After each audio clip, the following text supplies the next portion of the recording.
the Sergeant at Arms carrying the mace, and the Speaker of the National Assembly, who is Honorable Dr. Moses Wetangula, on their way to the chambers this afternoon to preside over the business of the National Assembly. It is a step-by-step, a sure step to the National Assembly for the House to consider the business lined up this afternoon. One of the directors, and she is Mrs. Florence Abono, is in that procession of the Speaker, this being a way of respect for the 34 years that she has served the National Assembly. That procession is now making its way to the chambers of the National Assembly. And our dear viewers, if you're just asking yourself, Mrs. Florence Abono Speaker has been the Director for Audit, Appropriations and General Committees at the National Assembly. And this particular juncture marks an important milestone in her career, as she'll be retiring from service after having served the National Assembly for 34 years. So today is basically, so to speak, an end of an era defined by diligence, integrity, and institutional memories. The Speaker of the National Assembly, Honorable Dr. Moses Wetangula, is already in the chambers this afternoon. So kindly allow me to hand over for this live broadcast and have yourself a great afternoon. Waheshimiwa, tuombe. Ewe Mwenyezi Mungu ambaye kwa hekima na wema wako umetoa nyadhifa za viongozi na mabunge kwa ustawi wa jamii na utawala wa haki wa wanadamu, tukusihi utazame kwa neema nyingi sisi watumishi wako ambao umeridhika kutuita tutekeleze shughuli muhimu za jamhuri yetu. Tukuomba uteremshie baraka zako sisi tuliokutanika hapa, na utujalie tuyatende na kufikiria mambo yote tutakayofikishwa mbele yetu kwa njia ya haki na uaminifu, ili utukufu na sifa zako siendelezwe, na ili kustawisha amani, ufanisi na heri ya nchi yetu na wale ambao haja zao umezikabidhi mikononi mwetu. Amen.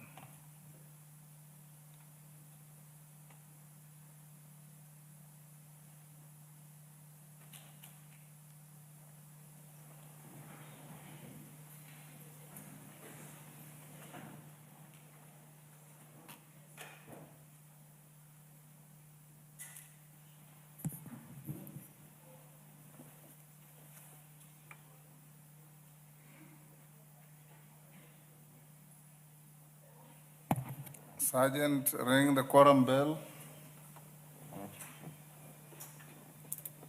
Millie, where are your people?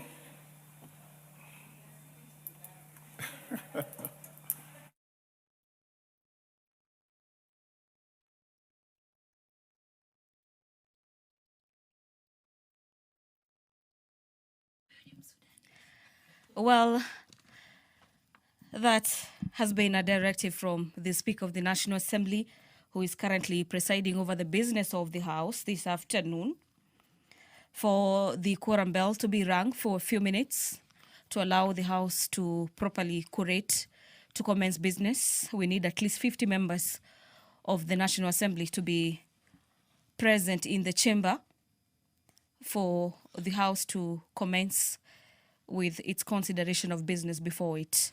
Before I handed you over, I was just telling you about Mrs. Florence Abono, who will be retiring from service after having served Parliament for 34 years. And to just take you through her prolific career that has spanned for over 3 decades, Mrs. Abono stood at the center of the parliamentary oversight, guiding various committees through complex audit processes and appropriation reviews with matters precision and authority. Her work has strengthened accountability frameworks and safeguarded the credibility of Parliament's financial scrutiny's mandate. Her colleagues deem her as one who is a fair, meticulous, and deeply committed public servant owing to her dedication and prowess during her delivery when she has been serving as a director of committees. And this is from the year 2012 all the way to the year 2026. She was appointed on the 12th day of October, the year being 2012, by the Parliamentary Service Commission as a pioneer director, Committee Services, National Assembly, in the advent of the bicameral parliament. She has been responsible for the setting up of structures for new directorates, coordination, and matter supervision of the functions and operations of the 33 committees at the National Assembly. You can see them. You can see the clerks on your screens. And she is among the clerks who will be assisting the Speaker in this afternoon session. So basically, this afternoon session is a way of giving her the respect and showing her that her services have been appreciated by the National Assembly for the 3 decades that she had been serving the House under the various positions. And key among them is the Director of Audit and Appropriations, as well as General Committees. Among her notable assignments is the inaugural vetting process of cabinet secretaries by committees on appointments in the year 2013 under the current constitutional dispensation.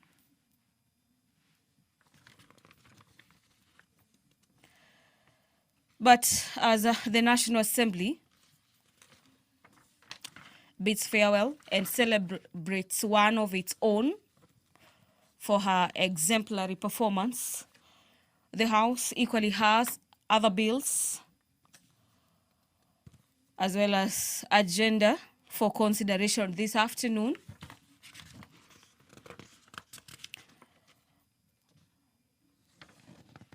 Let me quickly rush to order number 7 in today's supplementary order paper, which is matter statements. And these statements are pegged on the standing orders of the House, standing orders number 44, subsection 2C of the National Assembly, where members have an opportunity to request for statements. Honorable Omulher Harun, a nominated member, will be requesting for a statement on the abduction of a resident in Hulugo sub-county in Garissa County. And her request for statement will be handled by the Departmental Committee on Administration and Internal Security. Honorable Walter Owino, Member of Parliament for... I have quorum to transact business.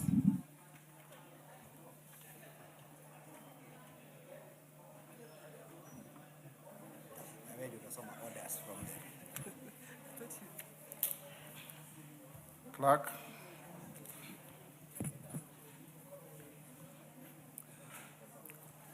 Order number 1, administration of oath. Order number 2, communication from the chair. I have a communication, but I'll come to it later. Go on to the next. Order number 3, messages.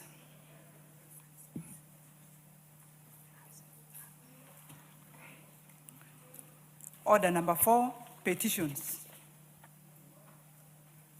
Go on. Order number 5, papers. Majority Leader, Murugara.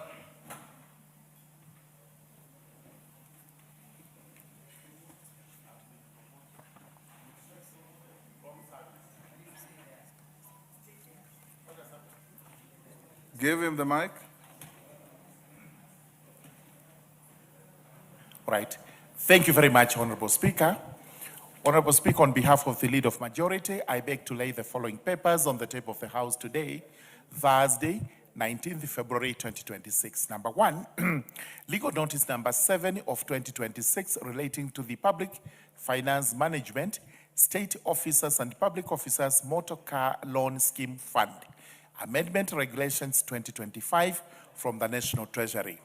Number 2, Legal Notice number 8 of 2026 relating to the Climate Change Non-Market Approaches Regulations 2026 from the Ministry of Environment, Climate Change and Forestry. Number 3, Draft Intergovernmental Relations, brackets transfer and delegation of functions, powers and competencies, Regulations 2025 from the Office of the President, State Department for Devolution. Number 4, Report of the Auditor General and financial statements of the Commission on Administrative Justice for the year ended 30th June 2025 and the certificate therein. Number 5, the Defense Cooperation Agreement between the Government of the Republic of Kenya and the Government of the Czech Republic from the Ministry of Defense. Number 6, Annual Report of the Judicial Service Commission for the financial year 2024-2025 from the Judicial Service Commission. Number 7, County Government's Budget Implementation Review Report for the first quarter of financial year 2025-2026 from the Office of the Controller of Budget. Number 8, 35th Biannual Report of the Monetary Policy Committee for October 2025 from the National Treasury. Number 9, Report of the Auditor General and Financial Statements of the National Assembly for the year ended 30th June 2020. This should be 2025 and the certificate therein. Number 10, Office of the Auditor General, Staff Car Loan Scheme and Staff Mortgage Scheme for the financial year ended 30th June 2025. Number 11, Annual Report of Activities and Financial Statements of the Ethics and Anti-Corruption Commission for the financial year 2024-2025. Number 12, National Government Budget Implementation Review Report for the first 3 months of the financial year 2025-2026 from the Office of the Controller of Budget. Number 13, Annual Report and Financial Statements of the Salaries and Remuneration Commission for the financial year ended 30th June 2025. Number 14, the 14th Report on the Status of Compliance of the Public Service with the values and principles in Articles 10 and 232 of the Constitution from the Public Service. Number 15, finally, reports of the Auditor General and financial statements of the National Government Constituencies Development Fund, NGCDF, for the year ended 30th June 2025, and the certificates therein in respect of the following constituencies: Central Imenti, Igembe Central, Kaiti, Konoin, Lamu East, and Lamu West. Thank you very much, Honorable Speaker. Mshomba, Leader of Delegation to New York.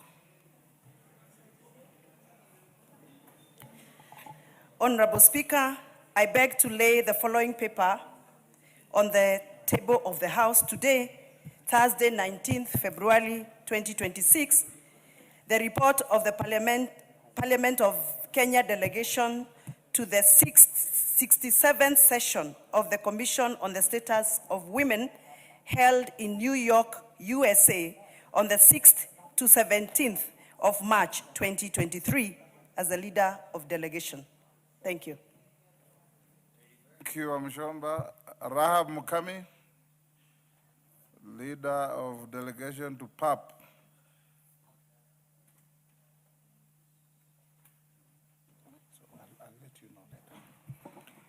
Thank you, Honorable Speaker. Honorable Speaker, I beg to lay the following paper on the table of the House today, Thursday, 19th February 2026.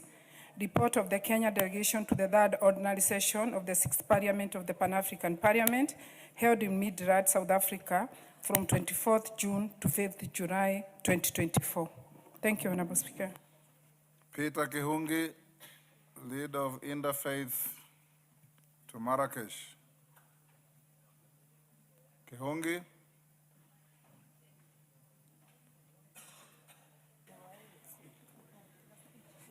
Thank you, Mr. Speaker.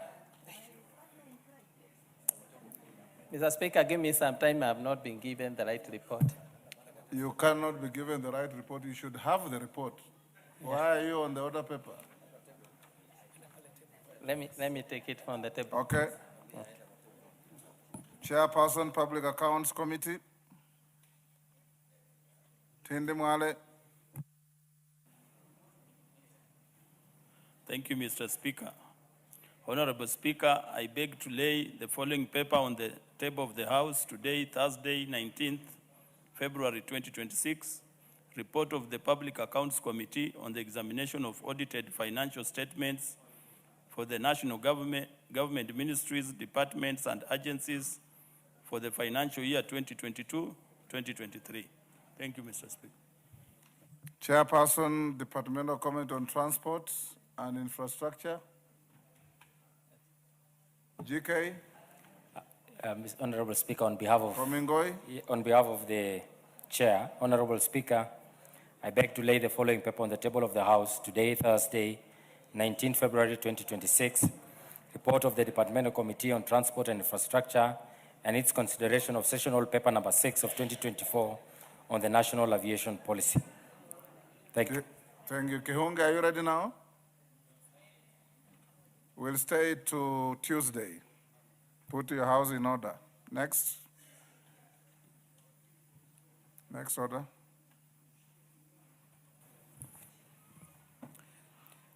Order number 6, notices of motion. Emilio Odhiambo, leader of delegation to IPU. Thank you, Mr. Speaker. I request that I be allowed to lay the paper next week on Tuesday. It's actually a notice of motion. You'll do it on Tuesday. Check with sorry, it's a notice of motion. I'll do it on Tuesday next week. Thank you. Wamaua.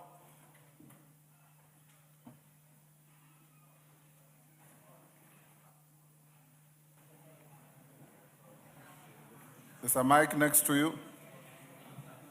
Okay. Thank you, Mr. Speaker. I beg to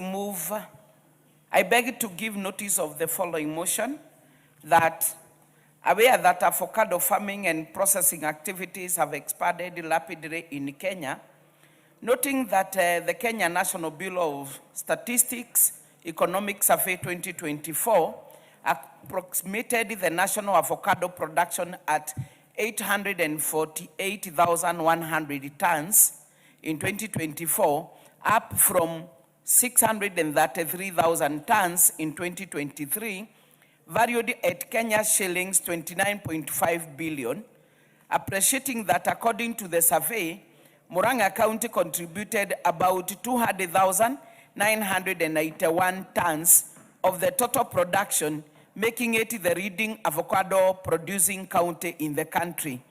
Concerned that avocado processing generates large volumes of organic waste, including peels, seeds, pulp, and pomans, which when improperly managed cause environmental degradation, water contamination, and increased greenhouse gas emissions.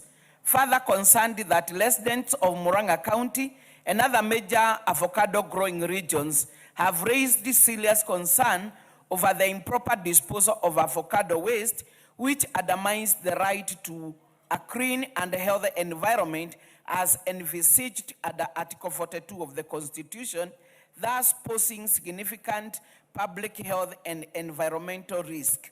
Appreciating that by the Food and Agriculture Organization 2023 and global best practices from Mexico and Chile demonstrate that avocado waste can be converted into biofertilizer, biogas, animal feeds, and other value-added products.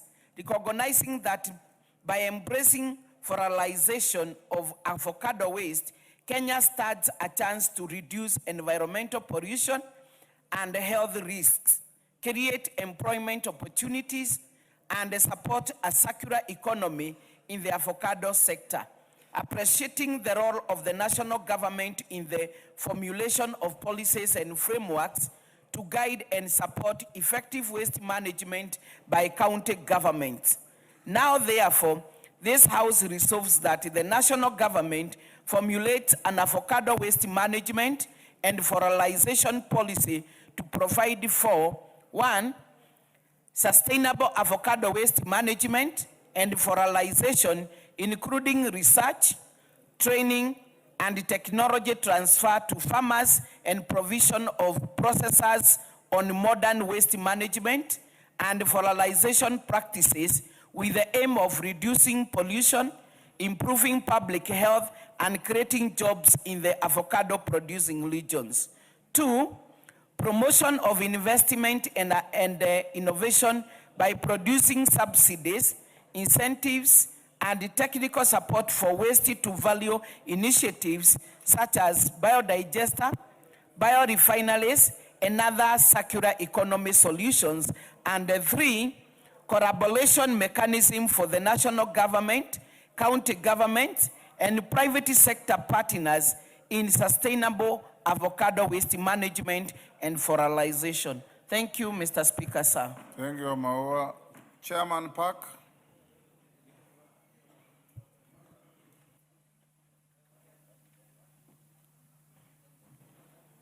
Honorable Speaker, I beg to give notice of the following motion that the House adopts the report of the Public Accounts Committee on its examination of the report of the Auditor General on the financial statements for the national government ministries, departments, and agencies for the financial year 2022-2023, laid on the table of the House on Thursday, 19th February 2026. Thank you, Mr. Speaker. Chairperson, Departmental Committee on Transport, Komingoi. Honorable Speaker, I beg to give notice of the following motion, that this House adopts the report of the Departmental Committee on Transport and Infrastructure on its consideration of sessional paper number 6 of 2024 on the National Aviation Policy, laid on the table of the House on Thursday, 19th February 2026, and approve sessional paper number 6 of 2024 on the National Aviation Policy. Thank you, Mr. Speaker. Chairperson, Special Funds Accounts Committee. Thank you, Honorable Speaker. Honorable Speaker, I beg to give notice of the following motion, that this House adopts the 5th report of the Special Funds Accounts Committee on its consideration of the report of the audited financial statement for the Commodities Fund for the financial year 2018-2019, 2019-2020, 2020-2021, and 2021-2022, laid on the table of the House on Thursday, 7th December 2023. Honorable, I have several. Can I continue to? Yeah, continue. Thank you, sir. One by Honorable one. Speaker. Thank you. Honorable Speaker, I beg to give notice of the following motion, that this House adopts the 6th report of the Special Funds Accounts Committee on its consideration of the report of the audited financial statement for the Stores and Services Fund for financial year 2020-2021, 2021-2022, and the Occupational Safety and Health Fund for the financial year 2020-2021 and 2021-2022, laid on the table of the House on Thursday, 7th December 2023. Honorable Speaker, I beg to give notice of the following motion, that this House adopt the 7th report of the Special Funds Accounts Committee on its consideration of the report of the audited financial statement for the Land Settlement Fund for the financial year 2020-2021 and 2021-2022, and the Railway Development Fund holding accounts for the financial year 2017-2018, 2018-2019, 2019-2020, 2020-2021, and 2022, laid on the table of this House on Thursday, 7th December 2023. Honorable Speaker, I beg to give notice of the following motion, that this House adopts the 8th report of the Special Funds Accounts Committee on its consideration of the report of the Auditor General on the financial statement for the Street Families Rehabilitation Trust Fund for the financial year 2017-2018, 2018-2019, 2019-2020, 2020-2021, and 2021-2022, laid on the table of the House on Thursday, 7th December 2023. Honorable Speaker, I beg to give notice of the following motion, that this House adopts the 10th report of the Special Funds Accounts Committee on its consideration of the report of the audited financial statement for the Prisons Industries Revolving Fund and Prison Farm Revolving Fund for the financial year 2020-2021, 2021-2022, laid on the table of the House on Wednesday, 14th August 2024. Honorable Speaker, I beg to give notice of the following motion, that this House adopt the 11th report of the Special Funds Accounts Committee on its consideration of the report of the Auditor General on the financial statement for the Tourism Fund, on the Tourism Promotion Fund for the financial year 2020-2021, 2021-2022, laid on the table of the House on Wednesday, 14th August 2024. Honorable Speaker, I beg to give notice of the following motion, that this House adopts the 12th report of the Special Funds Accounts Committee on its consideration of the report of the audited financial statement for the Agricultural Information Resource Center Revolving Fund for the year 2020-2021, 2021-2022, laid on the table of the House on Wednesday, 14th August 2024.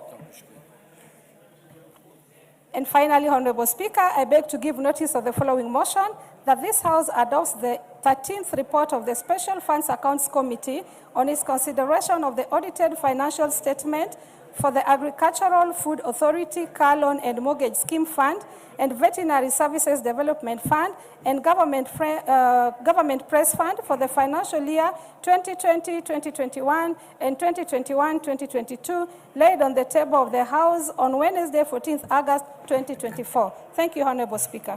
Thank you. Clerk, can we go to dispose of orders number 11, 12, number 10, 11, and 10 and 11. Call out 10 and 11.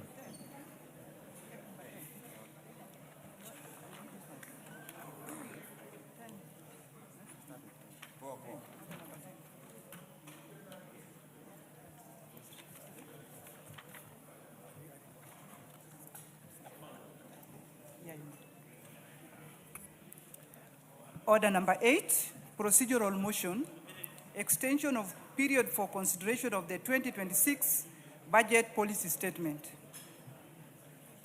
Chairman Budget. Chairman Budget. Majority Leader. Honorable Speaker, I beg to move that notwithstanding the provisions of Standing Order 2327 relating to timelines for consideration of budget policy statement, this House resolves to extend the period for consideration of the 2026 budget policy statement by a period of 7 days from February 25th, 2026. Honorable Speaker, this is a procedural motion just to allow ourselves at least another 7 days to allow our departmental committees to be able to conclude with the work that they are currently doing in consideration of the budget policy statement. Now I want to request the Deputy Whip, Majority Whip, Honorable Naomi Wako to second. I beg to move and request Honorable Naomi Wako to second.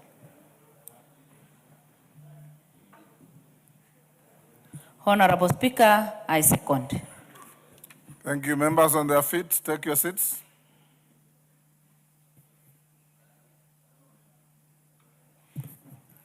Honourable members, I now propose the question at order number 8, which is that notwithstanding the provisions of Standing Order 2327 relating to timelines for consideration of budget policy statement, this House resolves to extend the period for consideration of the 2026 budget policy statement by a period of 7 days from 25th February 2026. We put the question.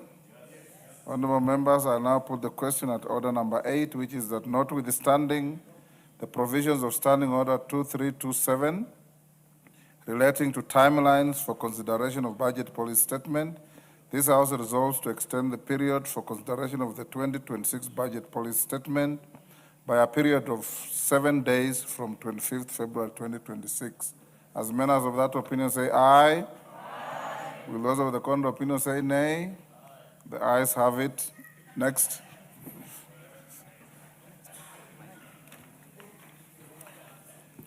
Order number 9, procedural motion, extension of period for consideration of the 2026 debt management strategy. Majority Leader, is Sharia here? No, Majority Leader. Honorable Speaker, again I beg to move that notwithstanding the provision of Standing Order 232A4 relating to timelines for consideration of the debt management strategy, this House resolves to extend the period for consideration of the 2026 debt management strategy by a period of 7 days from 21st February 2026. Again, Honorable Speaker, just as I said with the BPS, a procedural motion just for extension of time to allow our departmental committees another 7 days to be able to conclude this business that has statutory timelines. We were to have just 14 days to finish with it. And I beg to move and request the minority whip to second. Millie? Thank you, Mr. Speaker. I second. Thank you, honorable members. I now propose the question. Order at order number 9, which is that notwithstanding the provisions of Standing Order 232A4 relating to timelines for consideration of debt management strategy, this House resolves to extend the period for consideration of the 2026 debt management strategy by a period of 7 days from 21st February 2026. We put the question. Honorable members, I now put the question at order number 9, which is that notwithstanding the provisions of Standing Order 232A4 relating to timelines for consideration of debt management strategy, this House resolves to extend the period for consideration of the 2026 debt management strategy by a period of 7 days from 21st February 2026. As members of that opinion say aye. Will those of the contrary opinion say nay? The ayes have it. Honorable members, while on my feet, allow me to acknowledge the following institutions. In the Speaker's Gallery, we have Urafiki Caravana School from Ruiru in Kiambu.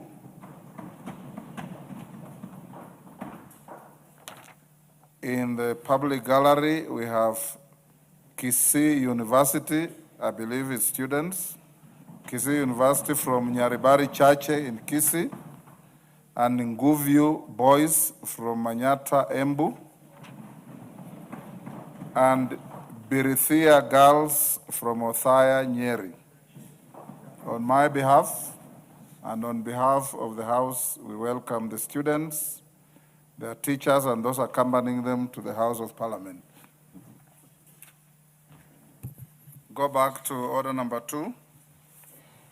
Any member who normally wants to welcome students from their constituency must have the courtesy to consult with the Speaker in good time. Isn't that the practice?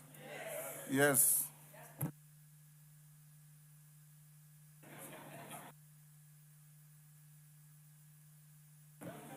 Do 10 and 11.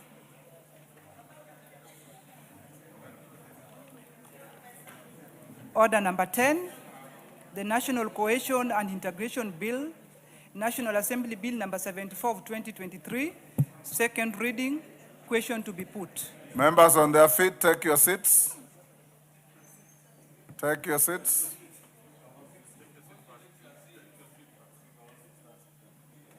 Take your seats. Honorable members, I now put the question at order number 10, which is that the National Cohesion and Integration Bill, National Assembly Bill number 74 of 2023, be now read a second time. As members of that opinion say aye. Will those of the contrary opinion say nay? The ayes have it.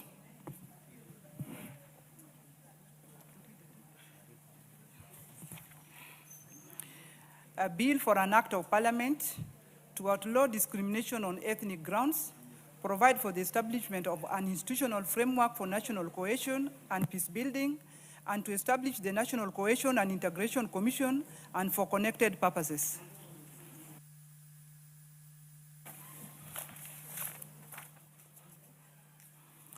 Order number 11, the Division of Revenue Bill, National Assembly Bill number 2 of 2026, first reading. A bill for an act of parliament to provide for the equitable division of revenue raised nationally between the national government and county government in the 2026-2027 financial year and for connected purposes.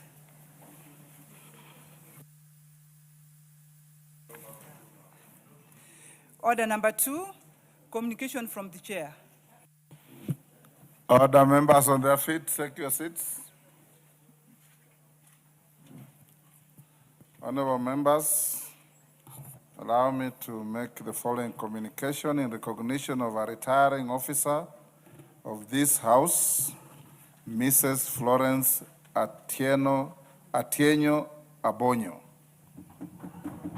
Honorable members, I wish to recognize and pay tribute to one of our distinguished members of staff, Mrs. Florence Atieno Abono, OGW, Director in charge of the Directorate of Audit, Appropriations, and General Purposes Committees of the House, who is retiring from public service. Mrs. Abono began her public service career on 19th July 1991 during the 6th Parliament when she was posted to Parliament as a third clerk assistant by the Public Service Commission. Those days, Parliament was a department under the Office of the President, and parliamentary staff were employed, deployed, and transferred by the Public Service Commission. Between 1991 and 2012, she served both in committee operations and as a clerk at the table. During this period, she gained practical experience in parliamentary procedures and processes as well as in committee operations. Her dedication and commitment saw her rise through the ranks to become the Director of Committee Services. Honorable members, as a committee clerk, Ms. Abono served diligently in the following committees: Public Investments Committee, under the chairmanship of the late George Anyona, Honorable Professor Nyang' Nyong'o, and the late Mwangi Githiomi, and Departmental Committee on Finance, Planning, Tourism, and Trade, under the chairmanship of Honorable Simeon Mukala, the late Honorable Soita Shtanda, the Honorable Mutai Kagwe, and later Honorable Chrysandas Okemo. Departmental Committee on Agriculture, Lands, and Natural Resources, under the chairmanship of Honorable Franklin Bett, and the Select Committee on Equal Opportunity, under the chairmanship of Mohammed Abdi Afe. In October 2012, Ms. Abono was appointed the Pioneer Director of Committee Services in the National Assembly, where she played a central role in establishing the committee structures following the reintroduction of bicameralism in the Parliament of Kenya. Indeed, it was during this time that the inaugural vetting and approval hearings for cabinet secretaries and other state officers were conducted by committees with the respective secretariats under her overall guidance. She has also served as a member of the National Assembly Board of Management, where she has made contributions to the development of policy proposals that have informed key institutional decisions in the administration of Parliament. In addition, she served on the Parliamentary Service Commission Staff Disciplinary Committee and National Assembly Staff Training Committee, where her insights and experience enriched staff governance, discipline, and capacity building initiatives. Honorable members, her tenure in Parliament has seen her work alongside many prominent leaders in the country, including the late President Daniel Arap Moi, the late President Mwai Kibaki, the late Honorable Jaramogi Oginga Odinga, the former Prime Minister, the late Honorable Raila Amolo Odinga, the late Honorable Martin Shikuku, among others. In the same vein, she has served under 5 speakers of the National Assembly and 8 deputy speakers. The speakers under whom she has served are the Honorable Jonathan Ngeno, the Honorable Francis Ole Kaparo, the Honorable Kenneth Marende, the Honorable Justin Muturi, and yours truly. Indeed, in recognition of her stellar and distinguished, yours truly. Robert Mbuya, are you the one asking? Are you the only stranger in Jerusalem? Indeed, in recognition of her stellar and distinguished services to Parliament and the nation, Ms. Abono was awarded the Order of the Grand Warrior, OGW, of Kenya by His Excellency the President in December 2023, again on recommendation by yours truly. Honorable members, Mrs. Abono will officially leave the parliamentary service today, 19th February 2026, after 34.5 years of service, covering 8 parliaments from the 6th through to the 13th parliament. Today, being her last day in service as an officer of the House, her presence in the Speaker's procession, as well as at the table, carries profound parliamentary significance. Permit me to challenge you, Florence, to take the time to document your reflections on Parliament and your remarkable journey within the legislative environment. Your experience and insights will be an invaluable contribution to this House's institutional memory and an inspiration to those who will come after us. On behalf of the National Assembly and that of the Parliamentary Service Commission, and indeed on my own behalf, I wish to extend our profound gratitude to Ms. Abono for her dedicated and diligent service to Parliament. We wish her every success in her future endeavors, and may they be met with the same grace, purpose, and excellence that have distinguished her service to this House. Congratulations, Florence, and we wish you well. I've worked with Florence in many committees, and I can tell you there is not a single moment she offended any member, or she was admonished by any chairman, or she caused anybody to frown, or she molested any visitors to the committee. She has always acted with grace, distinction, and commitment to service. So this Parliament, as we see her off, will continue using your services as a resource person, as and when we have opportunities for you to do so. And we encourage you to remain a patriotic Kenyan, to remain committed to the service of your country, and we wish you well in your future.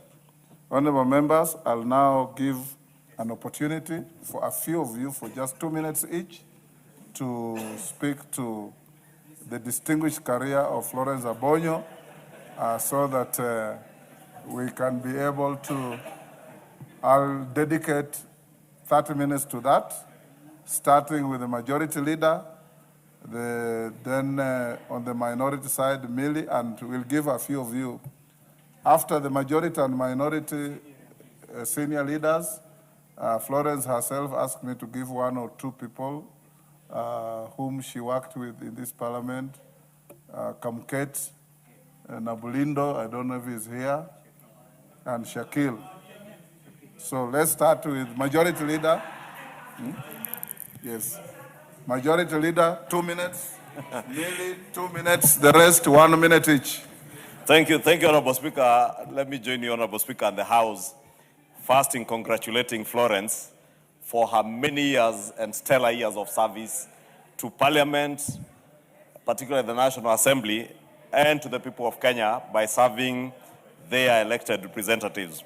Honorable Speaker, I had the opportunity also when I joined this House way back in 2013, and I was fortunate to deputize Honorable Kainan, the father of the House, as his vice chair of the Public Investments Committee, the then larger PIC.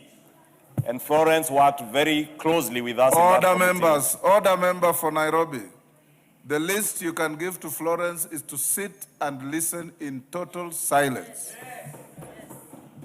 And I order the clerk that the proceedings in relation to Florence will be compiled and forwarded to her for her records.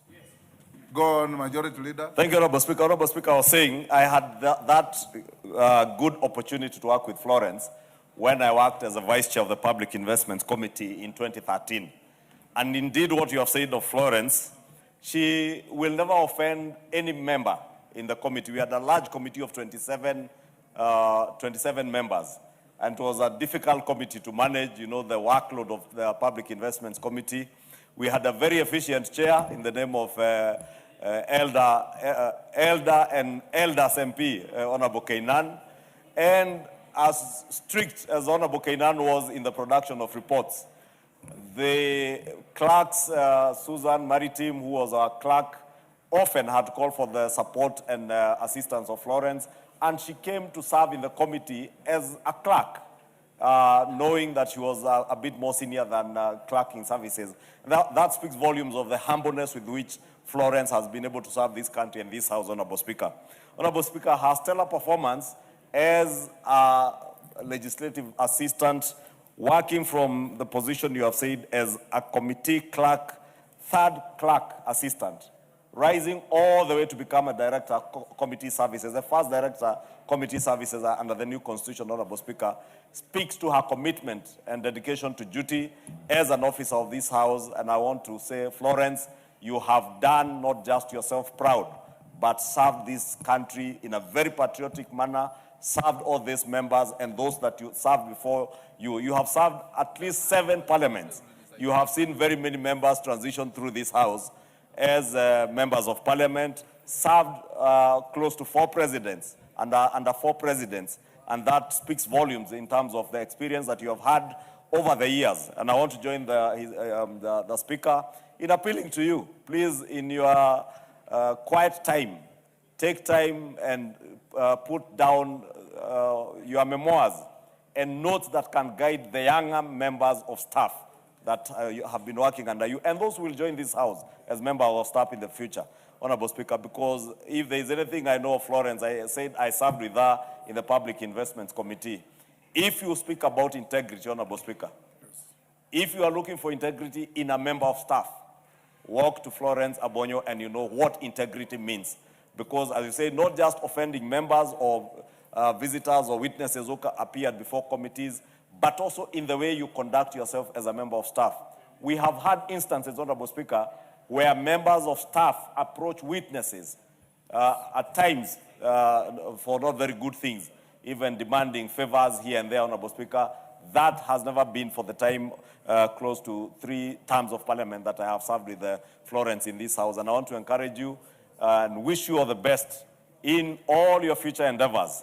As the Speaker has said, we look forward to seeing you as a resource person. We look forward to benefiting from your immense experience, and how I wish we had more time to learn from you, and especially for those who joined us this term, Honorable Speaker, because I still see, and Honorable Speaker, this week you just sent out the Honorable Kibagendi for things he said out of the House, Honorable Speaker. But I still see a number of us who are serving our first term saying very unpalatable things on TV. Last night, this morning, I saw a text, a clip forwarded to me of somebody who was saying on TV again that he forced something to be done in this House. And I was wondering, who are you to force anything to be done in this House? And I wish these first-time members can learn from officers, seasoned officers like Florence, because House procedures are there for all of us to learn. And I wish later I'll be speaking to you, Honorable Speaker, because it is a matter related to a bill that I have brought to this House, and I will not allow people to go disparaging this House, seeking to get cheap credit on national TV, claiming how you force people to do things. There's no one who is here to force. Let us all learn the procedures of the House in terms of how bills and motions move in this House, and learn from good officers like Florence. Florence, we wish you all the best in your life, in your future endeavors. We wish you long life post your working life. You have done 35 years of great service to the nation. We wish you twofold of those 35 years of service to your family, good time with your children and your husband and your family. And we wish you all the best and good health in all the days of your life. And may the Almighty God bless you immensely. Thank you. Thank you, Mr. Speaker. Mr. Speaker, let me join the House also to celebrate Florence Abono. Mr. Speaker, I've known Florence for a long time, and just like Caroli is saying that is a classmate, I'm very young, but she was actually my classmate at the university, and she was doing political science, and I was studying law. And I know Florence also within Parliament. She's been very diligent. She's been an excellent servant of this House. We served with her in the Equal Opportunities Committee, And we were stuck with her in Denmark when there was the Icelandic ash. And within that period when we were stuck with her, I saw an excellent officer of this parliament. And I can tell you, Mr. Speaker, that this House will have lost a very good officer. Mr. Speaker, I wish there was a way in which we can infuse and impart some of the lessons from excellent officers like her, but I'm happy at least that on the 11th of December 2023, she was awarded by His Excellency, the President of the Republic of Kenya, the Order of the Golden Warrior in recognition of stellar, distinguished, and outstanding 32 years of service rendered to Parliament and the nation. Mr. Speaker, if there is one service that is deserved, it is this. And I want to challenge even the other staff of Parliament that one time when you leave here, what will people say of you? There are some of us who don't flatter. If I thought you were doing nonsensical work, I will not stand here and praise you. But if you're doing excellent work, I will stand here and praise you. Like I know there are officers who are doing also very good work. I'm looking forward, and unfortunately some will not retire because they are younger. They will not retire in my time. But they are doing excellent work. And I hope we can keep that, because you are working with politicians and you have to make sure that regardless of what side a person is, whether they are in opposition or whether in government side, your business is to serve all members of Parliament equally. And you have done that very, very well. And I want to pray that even as you proceed, going on and doing excellent work out there, because I know you are too young. Some people were enjoying you yesterday and telling you look like you are only 45. Like, you know, I also look like I'm 30. Yeah, but do I say? You only look like you are 45. So you are not society. Otherwise, grace of the Lord. Yeah? Can you finish with me? Pardon? And the fellowship of the Holy Spirit be with you now and forevermore. Amen. I wanted to see if Honorable Ichungwa knows. Instead, he's telling me, Millie, you only look 25. Don't focus on my looks. Focus on blessing, Florence. May God bless you. Come, Kate. Now the rest of the members, 1 minute each. Come, Kate.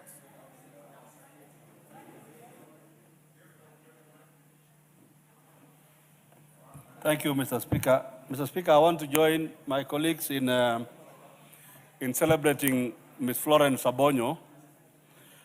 Personally, I've had the privilege of working with her as a colleague, and I want to attest to the fact that Florence, as has been described by yourself, Mr. Speaker, is a very, very diligent public servant.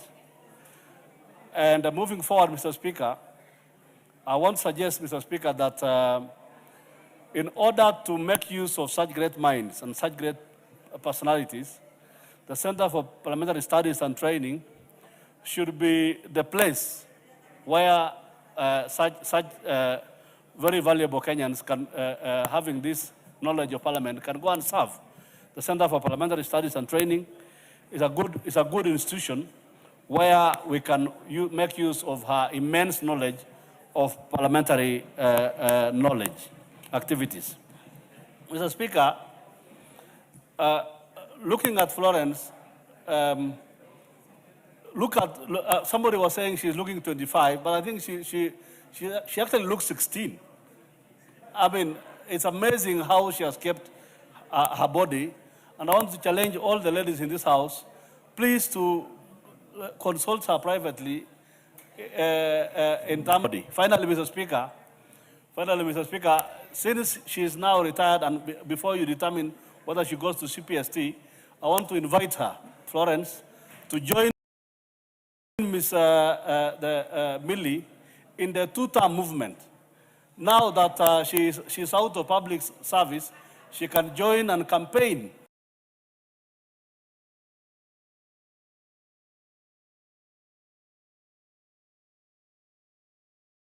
for His Excellency. Thank you, Mr. Speaker, sir. I want to join my colleagues in honoring this great lady, Florence, and the clerk.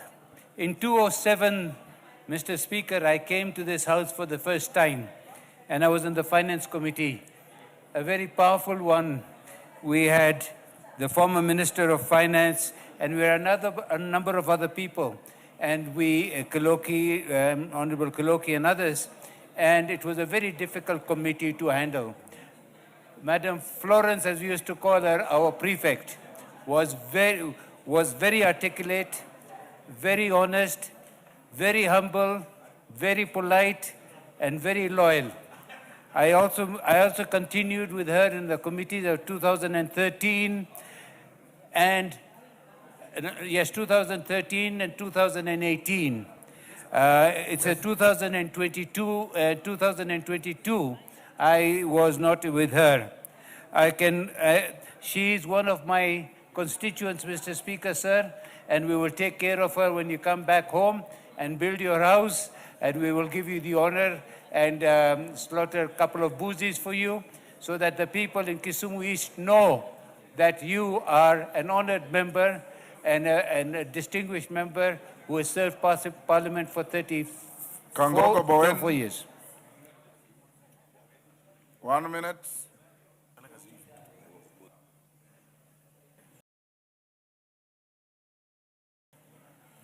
Thank you, Mr. Speaker, for this opportunity. And Mr. Speaker, let me allow, for giving me the opportunity also to congratulate our senior staff, Honorable Speaker, whom I have known for 13 years. Mr. Speaker, when I joined this House 2013, Mr. Speaker, I was placed in a committee of Justice and Legal Affairs, which was headed by the Honorable Jepkonga. And even before the committee, Honorable Speaker, at the time of induction, that is the time I knew Florence. And Mr. Speaker, I can say Florence is a very dedicated officer. She served us well, Honorable Speaker, for the last 13 years I've been in this House. Mr. Speaker, I just want to wish her well as she retires. And Mr. Speaker, I want to support what the Honorable Kamketa said. That, Mr. Speaker, we have the likes of Florence, Mr. Speaker, who are very knowledgeable in parliamentary matters, Mr. Speaker. And if our Institute of Parliamentary Studies, Mr. Speaker, is ready, these are the officers, Mr. Speaker, whom they are supposed to be there, Mr. Speaker, so that we can still utilize their knowledge and their expertise on issues, Parliament, Mr. Speaker. Otherwise, I just want to wish her well. Makali Mulu. Stick to 1 minute so that we have many I will actually go below a minute, Honorable Speaker. Honorable Speaker, thank you for this opportunity. Honorable Speaker, I've known Florence for many years. Actually, those who are saying she looks like 18, I can confirm. I saw her around when she was around 20 years because she was my classmate. We were in the same year in university. I got also to interact with her during the 10th Parliament. When I came here as a consultant to train the new parliamentary committees, we worked very closely. I can confirm to this House, Honorable Speaker, if there is an officer who is honest, it is Florence. If there is an officer who is committed to our work, it is Florence. As she retires, I wish her all the best. May the Almighty God provide you with sufficient grace. May you go now serve your family, serve Kenyans, and serve God. Amen. Go well. Mayaka.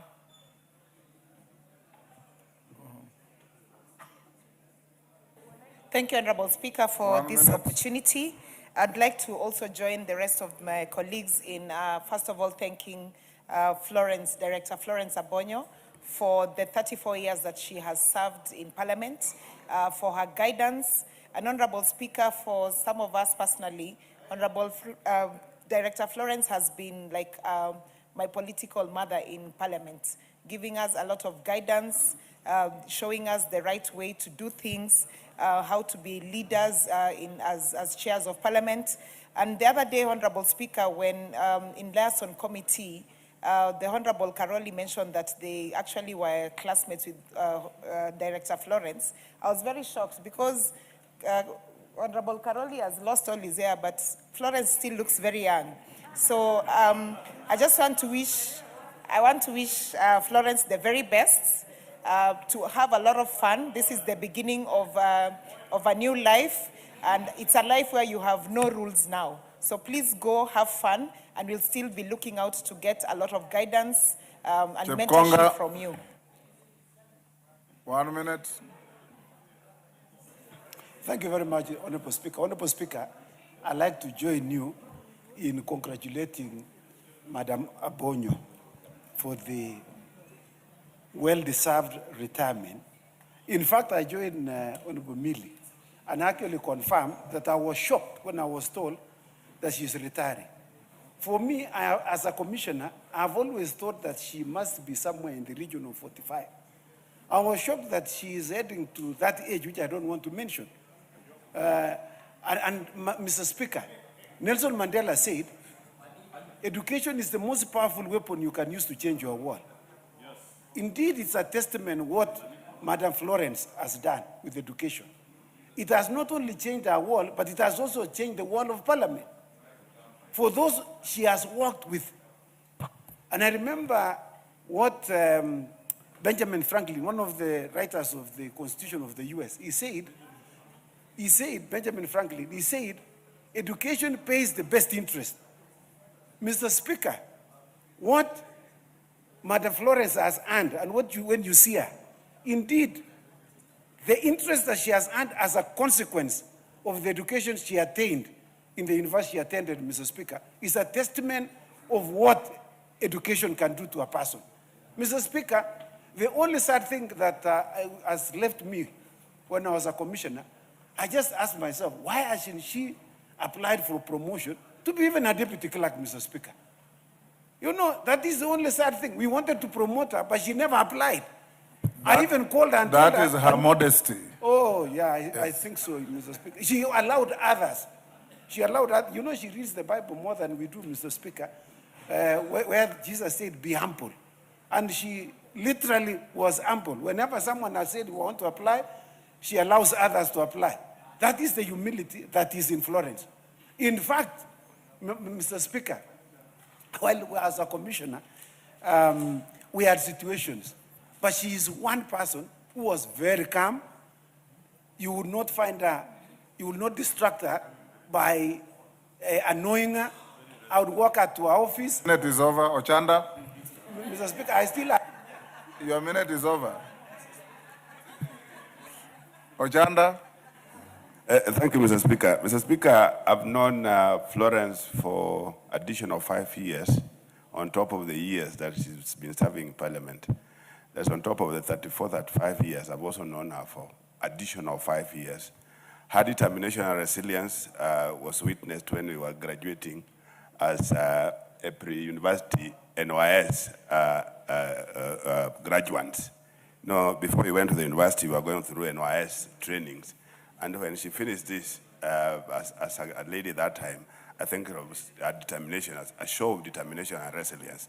Beyond that, Mr. Speaker, it's also important to appreciate not just Florence, but also the institution that has been an employer of Florence. Because serving in one institution for 34 years doesn't just mean anything. For me, for example, it's very difficult if our Florence are serving one institution for 34 years. It means that Parliament is a competitive employer that we really need to see when our staff are able to work through to the end.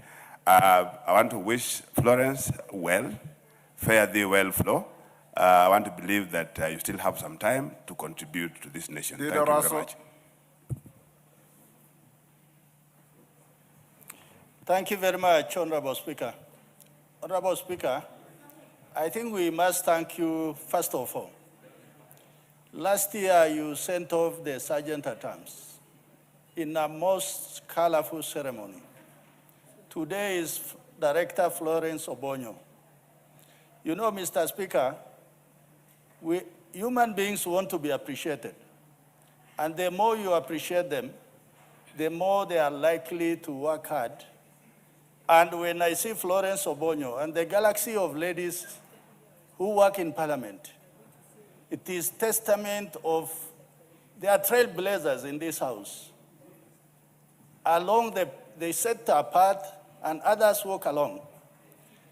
I meet Florence Abono, she comes to a committee and she sits, but she will never talk. She pushes notes to the clerks. and indirectly she's building others. Her stellar performance is also because of the way she carries herself. And I think we must thank you, and also as the Speaker of the House, celebrate you that this is the best way to send off officers so that others who follow on our path will also see that, yes, even this is the send-off I'm likely to get. Thank you. Finally, having OGW, it is normally not given. You earn it for working very hard. With those, I think Florence... Rosa Buyu, your time is up. 1 minute is over. Thank you, Mr. Speaker. Use your 1 minute diligently. Mr. Speaker, I want to thank you for this opportunity to talk about Nya County. Nya County simply means the lady of the county. And in this case, the county is Kisumu County. Mr. Speaker, the people who are going to be poorer for not having met... Kenny Rogers called the coward of the county. Mr. Speaker, the people who would be poorer for not having met Florence Abono are the first-timers in this parliament, the future first-timers in this parliament. Mr. Speaker, when I first met Florence in 2017, when I was a first-timer, she reached out to me when I was looking confused as to what committee I should request to be part of. And I'm sure she reached out to many first-timers too. And she would guide you to let you know what was actually involved in each committee. And, Mr. Speaker, the lady who's leaving us today is a lady who's nurtured many of us. We might not be as decent as she is, but she's tried to make us quite decent so that at least we can follow her path. I didn't know that you know. Mr. Speaker, Mr. Speaker, I'd just like to thank Florence on behalf of the first-timers that she nurtures and she guides and she makes to feel comfortable in their legislative work in this parliament. As much as she's from our county, I'd also like to let her know that spread your wings. You've worked well here and Kenya is waiting for you. Thank you and may God bless you. Thank you. Good. Wamumbi?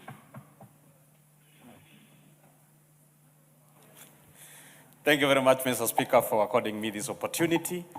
Many of us may not have interacted with Director Florence, but following the praises she has received from colleagues, it tells that she is a good person.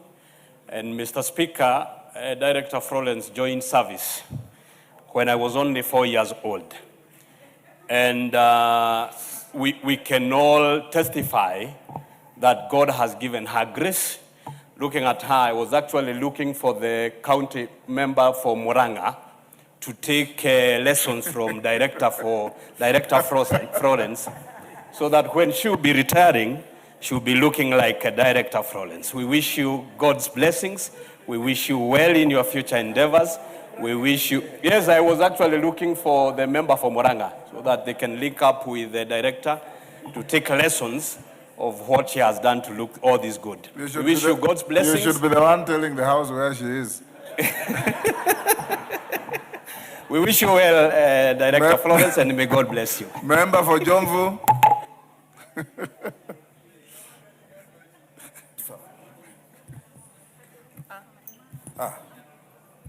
Okay, asante sana Mheshimiwa Spika. Mheshimiwa Spika, mimi nachukua fursa hii pia kumpongeza Director Florence. Nikisema hivyo Mheshimiwa Spika, mimi nilimjua kipindi changu cha kwanza mwaka 2013 ambapo alikuwa ndio clerk wetu wa regional integration na alituweza kutusimamia vizuri sana. Mheshimiwa Spika, mimi nasema mfano wa Director Florence ni mfano mzuri, na leo kila mmoja namuombea kila laheri. Na vile vile nataka kusema tusiwavunje nguvu wale ambao wako nyuma, kwa sababu wale ambao hawajaweza kuretire pia nao wanafanya kazi mzuri katika bunge hili la Kenya. Kwa hivyo ni vizuri sana kuona kuwa ujuzi na taaluma ya Director Florence, hata kama ameretire leo, lakini bunge bado linamhitaji at her own free time, ama kwa wakati wake unao kuwa na nafasi, anaweza kuja pia kuwashikilia wengine. Lakini kwa niaba yangu na niaba ya watu wangu wa Jomvu ambapo nimeweza kuhudumu kwa vipindi vitatu. Mheshimiwa Spika, namwombea kila laheri katika maisha na endelee na maisha mazuri anapotoka hapa bunge. Asante sana. Thank you, Honorable Speaker. Let me take this opportunity to sincerely thank and congratulate Mama Florence for the good service she has offered to the Parliament of Kenya. I first met Florence when I came in 2017 during the induction. I again met her when I went to Public Accounts Committee in 2020. And all along, it has been a wonderful experience working with you. And Honorable Speaker, such gems, such good people only come from one university, the University of Nairobi. Go well and serve the people of Kenya. Ndindi Nyoro.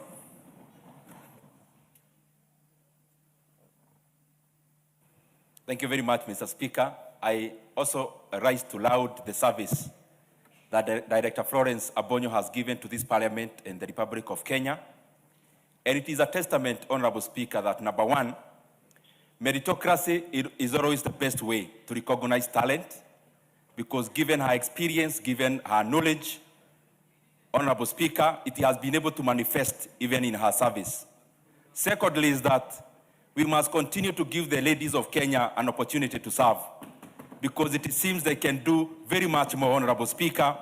Given the service we have seen, I am sure we are all convinced as men in this house that more ladies need position of influence, because they have shown that they have all that it takes in various positions. And lastly, I want to laud her. I have served with her in various committees for her dedication and, of course, by her love of this country and patriotism. We wish you all the best. And by the way, I didn't know that young people are retiring. You don't look like a person who is retiring. You need something else to serve in this nation so that your experience and your expertise can be of help to our country. Thank you very much.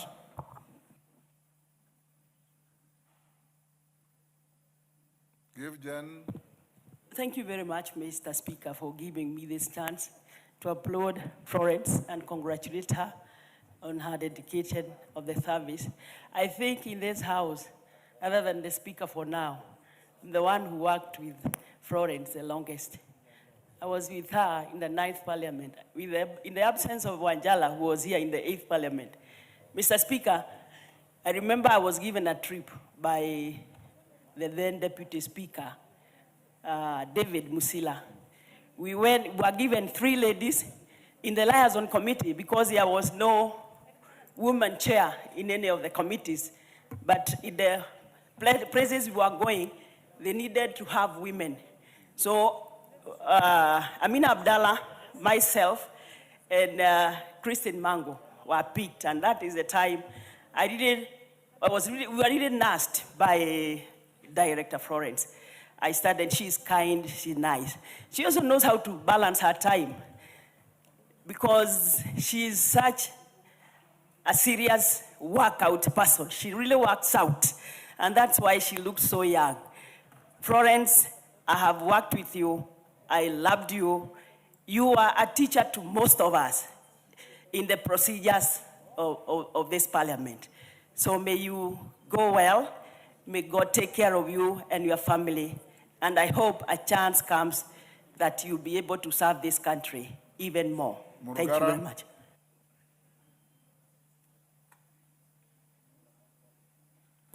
Thank you. Thank you very much, Honorable Speaker. Honorable Speaker, allow me also to join you and the House in congratulating Madam Florence. I worked with Florence for now about 8 years. And I remember very well when I came to Parliament in 2017, I was in Justice and Legal Affairs Committee and delegated. And she would actually visit us from time to time, especially to guide us on how to do our work. The 3 A's that apply to excellent employees apply to her. That is affability, amiability, and availability. A very affable lady, amiable in that she actually loves everybody, wears a smile. Whenever you approach her for anything, she emulates you, Mr. Speaker.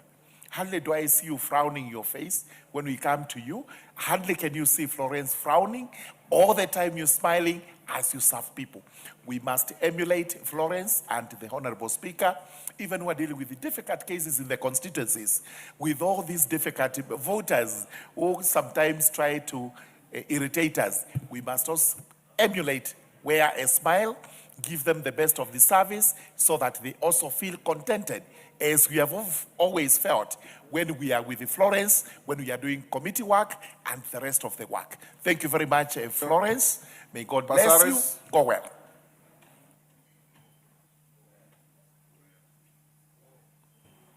Thank you, Mr. Speaker, for giving me this opportunity to wish and bid farewell to Florence Atenyo Abono, OGW. I'm honored to share the same commendation as you.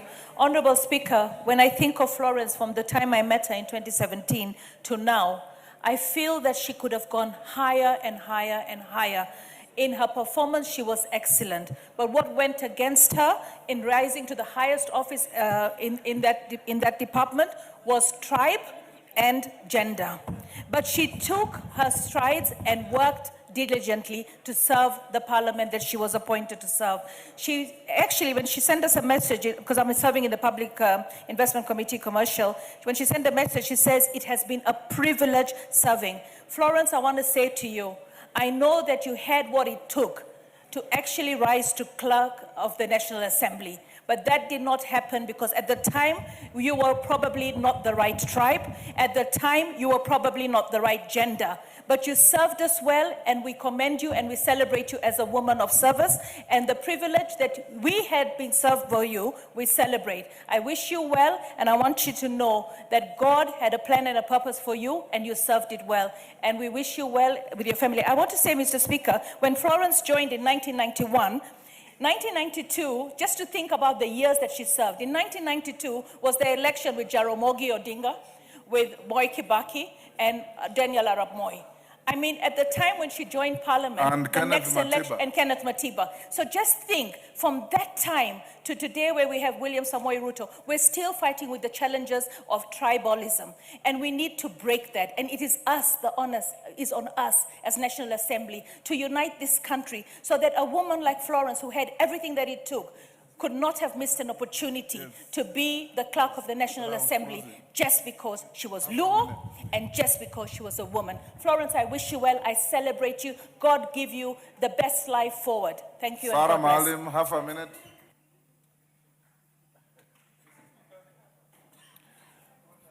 Mr. Speaker, me and you remember Madam Abonyo in 1992 when we came to Parliament. Very young, one of the most beautiful young Kenyan ladies I had seen that time. And strange enough, she's kept that shape all through. I don't know what's the secret. I keep asking her every time I run into her, what's the secret? And she doesn't tell me the secret. She is a fantastic lady. She is a super professional. And I am sure wherever she's going to go, because nobody will believe that she's 60 years old, she'll be able to do something even more. Thank you. With her, what you call old age. We wish you all the best. We love you so much. We would have loved you to stay a few more years with us, but be that as it may, this is how the things happen. I wanted to retire with you, which is 5 years from now, but too bad. Faith Gitau. I'm younger than you. Faith Gitau. Thank you, Honorable Speaker. Commissioner Faith Gitau is the chair of the Commission Committee on Staff Welfare. Thank you very much. And as a chairperson, staff welfare, I have interacted on many occasions with Florence, and I can confidently say that Florence is an exemplar of excellence. In the discharge of her duties, she has clearly demonstrated keen knowledge, efficiency, and profound administrative skills. She has also demonstrated to younger women that it is possible to shatter glass ceilings through courage and strong willpower. Kudos, Madam Florence. You have served with honor. Today, we honor you. May the Lord go with you. May the Lord bless you and give you favor, and may he surround you with his presence. Congrats. Thank you. Members on their feet, take your seats. Mama Dago, take your seat. Oundo, take the nearest seat. Honorable members, thank you for all those kind words about Florence Abono. I can tell you as a house that in the early 90s, we traveled with Florence Abono and several members to Chile in South America. And in our delegation was a young officer who had a bad habit of consuming huge doses of alcohol. And he consumed alcohol and became even a nuisance to the trip. When we came back, Florence called the young man and called me and told him, I want to talk to you as a lady. Stop consuming alcohol or alcohol will consume you. The boy didn't stop. He was eventually sacked and he consumed alcohol until it killed him. So Florence is a mother with mother instincts, mother advice. In the last parliament, when the government became vindictive against some members of staff, Florence was singled out maliciously as having leaked information to people who didn't deserve that information. It was all false. Yours truly gave her pro bono legal services. And I scared away those who were tormenting her, and she continued working until today she's retiring. Honorable members, in honor of Florence Abono, I want to ask you to be upstanding.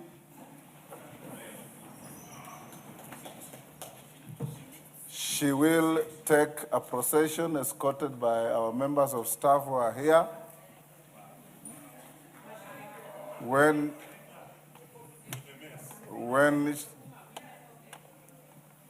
she gets to the door,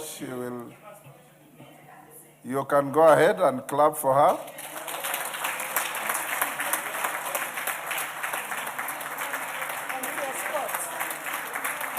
Yes.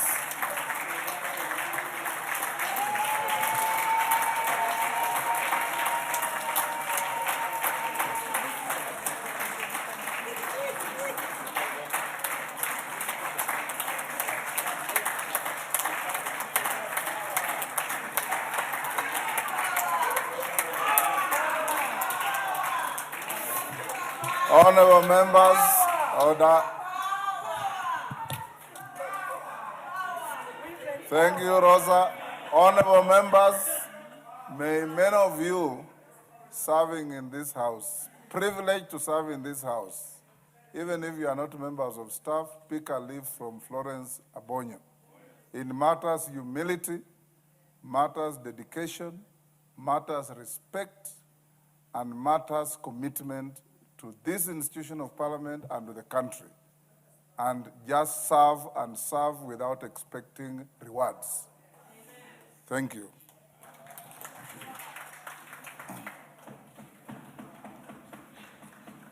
Honorable members, before we go to the next order, allow me to recognize in the Speaker's Gallery, Kamacharia Girls High School from Mavioya, Muranga, and in the public gallery, Tembo Girls High School from Sotik, Bomet. On my behalf and on behalf of the House, we welcome the students, their teachers, and those accompanying them to the House of Parliament. Next order.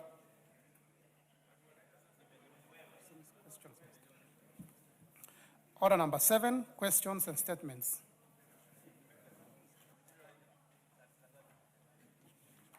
Honorable members, we now go to statement. Umulkhair Harun.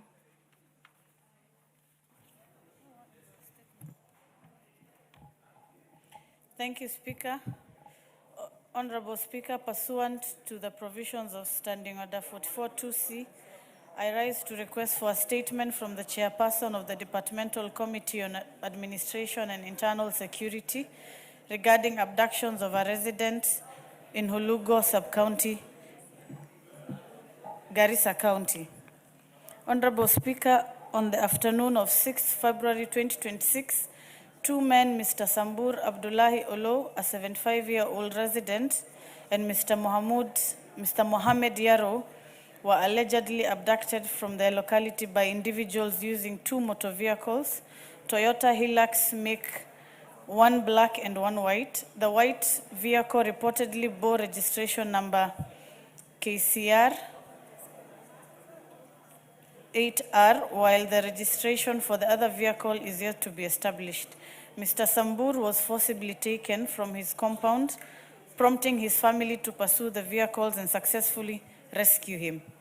However, Mr. Mohammed Yaro, who is believed to have been put in the second vehicle, remains missing to date.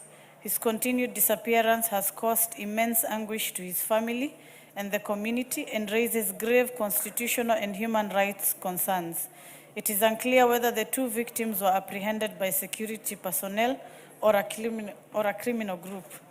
Honorable Speaker, it is against this background that I seek a statement from the Chairperson of the Departmental Committee on Administration and Internal Security on the following: the whereabouts and status of Mr. Mohammed Yaro, including an indication of whether he is in the custody of any state agency and the actions being taken to secure his immediate release, findings of investigations into the events of 6 February 2026, including the ownership of motor vehicle, registration numbers indicated, whether the said vehicle is associated with any security agency and any disciplinary or criminal actions taken against those found culpable, and safeguards in place to prevent abductions, arbitrary arrests, enforced disappearances, and the impersonation of security personnel.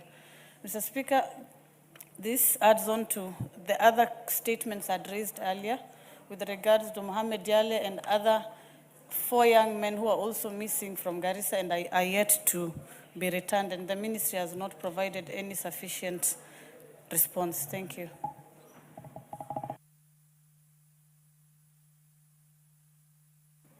Chairperson for which committee?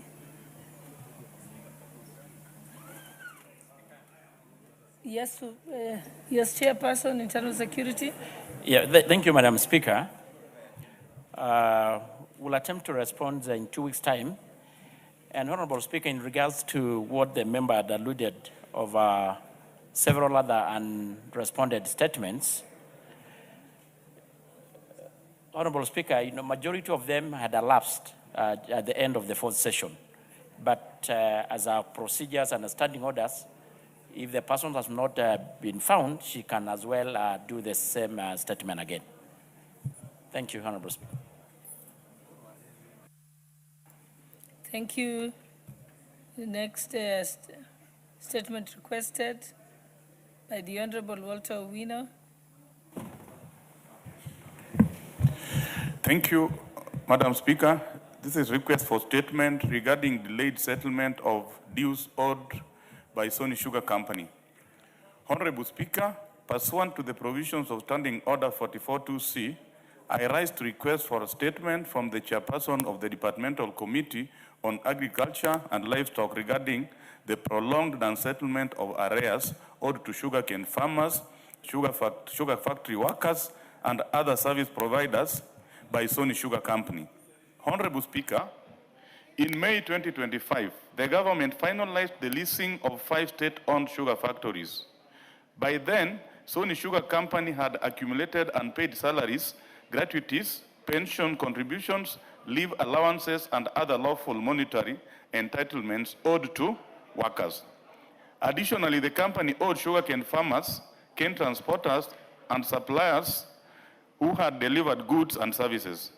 the Ministry of Agriculture and Livestock Development undertook to settle all outstanding accrued arrears as at the lease handover date by July 2025. Honorable Speaker, despite the undertaking, the farmers, suppliers, and employees who lost their jobs after the restructuring by the private investor are yet to be paid. They have persistently followed up with the relevant authorities, but neither have their dues been settled nor clear settlement plan and timeline for payment of their dues provided. This situation has continued to erode confidence in the sugar sector reforms and subjected livelihoods that relied on the sugarcane value chain to severe economic distress, including inability to meet basic needs, service loans, pay school fees, and access medical care. Honorable Speaker, it is against this background that I seek a statement from the chairperson of Departmental Committee on Agriculture and Livestock on the following. 1, reasons for the failure by the ministry to settle arrears owed to workers, farmers, and suppliers to Sony Sugar Company by July 2025 as earlier indicated. 2, the total amount owed to workers and farmers, indicating the number of persons affected following the restructuring of Sony Sugar Company by the private investor and amount due to each. And 3, the measures by the ministry specifying the budgetary provisions made to ensure immediate settlement of all pending arrears and their timeline for payment. Thank you, Madam Speaker. Yes, what's your point of order? Madam Speaker, I thank you very much for the opportunity and allow me to join my brother, Honorable Walter Wino of Awendo. This matter is not unique to Sony Sugar. It actually cuts across all the 4 government-owned sugar companies. Madam Speaker, last May 2025, on the 19th to be specific, there was gazettement of new leases to the sugar companies, Honorable Speaker. And it had been promised that before the new investors came into office, the government of Kenya was to pay all the pending dues to workers and to farmers alike, Honorable Speaker. Of course, on top of that, are onward sales of sugar that had not been settled, Honorable Speaker. There are people who paid for sugar to be delivered. That transaction occurred, and people lost money. And these are liabilities now accruing to these sugar companies, Madam Speaker. So even as the Agriculture Committee will be sitting down to look in depth into these issues around sugar and sugar companies, it is important to make sure that we collate all the outstanding dues to workers in all these sugar companies together with all the farmers, Honorable Speaker. If we do not do this, there are many people, 70% in number, who were actually offloaded from the former companies by the new investors, Madam Speaker. These people cannot take their children to school. They cannot attend to their sick in various hospitals. Some have actually died as a result of frustrations, Madam Speaker. So this is a matter that we need to expedite, get deep into the bottom of it, so that we can have this matter resolved once and for all, Madam Speaker. And I thank you for the opportunity.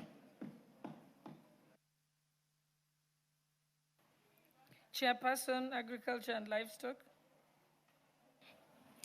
Thank you, Honorable Speaker. Honorable Speaker, sugar issues are burning at the moment, and we have a lot of issues surrounding the payments. So I believe in 2 weeks' time we can give the statement.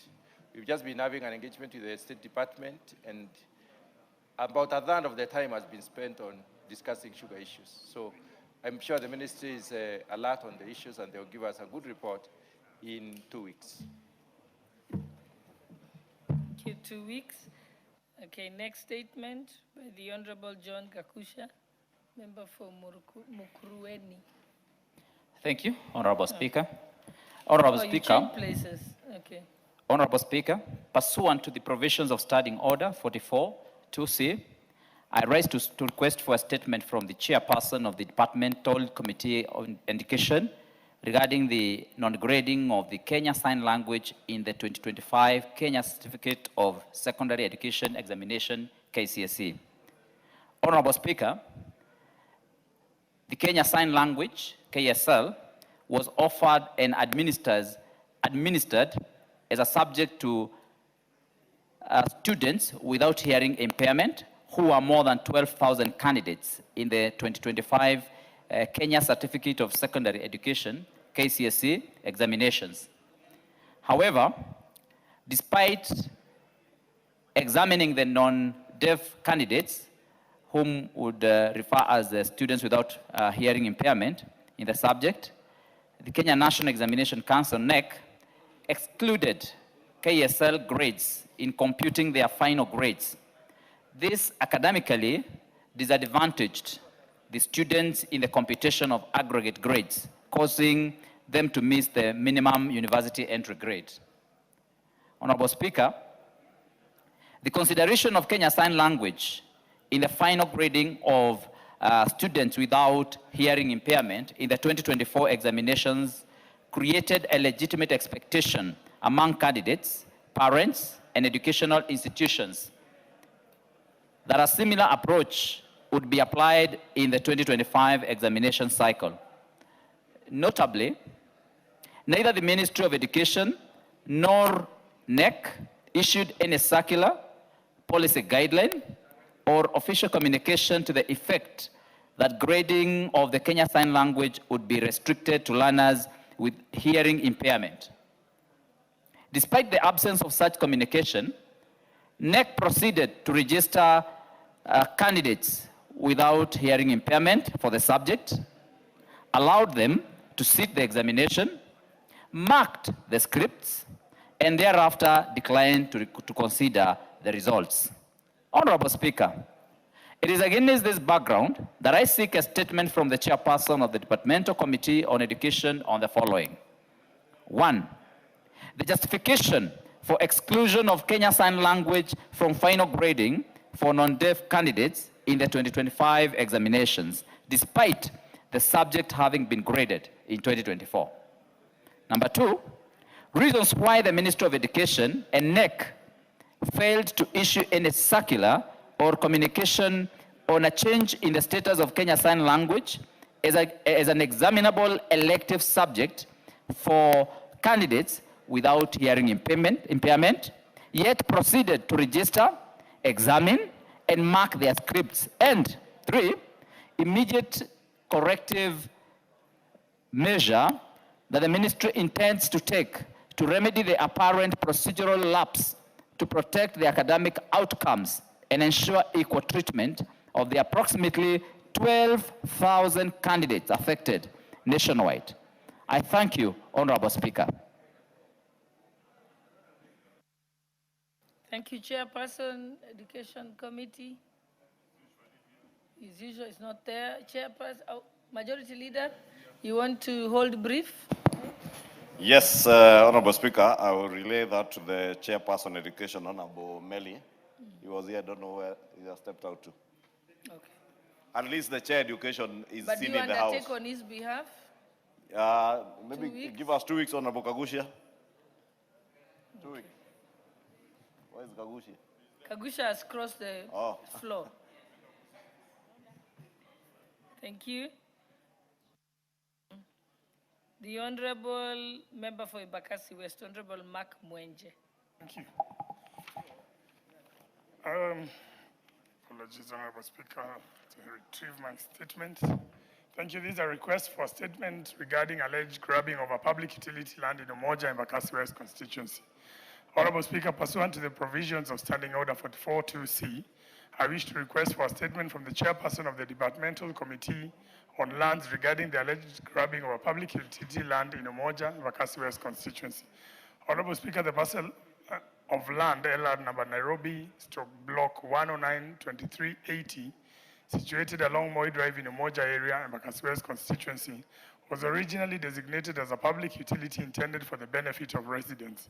Despite the need for essential facilities, including provision of a bus terminus to serve public service vehicles operating along the area, the land has allegedly been illegally occupied by a private individual. This alleged encroachment has raised concern amongst residents who rely on the facility for essential social services. Such encroachment, if not forestalled, could undermine public confidence in land administration and deny communities access to essential services. Honorable Speaker, it is against this background that I request for a statement from the chairperson of the Departmental Committee on Lands on the following. 1, a report on the current ownership status of LR number Nairobi Block 109/2380 situated along Moi Drive in Umoja area, Embakasi West constituency, including details of any allocation or change of user that may have been undertaken and the legality of such allocations or changes, the steps being taken to investigate the alleged land grabbing and restore the land to its intended public purpose. 3, the immediate measures being taken to ensure that the residents regain access to the land for its intended public benefit. And 4, the long-term measures in place to safeguard public utility lands from encroachment or misuse. I thank you, Honorable Speaker. Thank you, Chairperson, Lands Committee. Majority Leader, it seems the Chairperson for the Lands Committee is not here. You can hold their brief and give an undertaking on their behalf.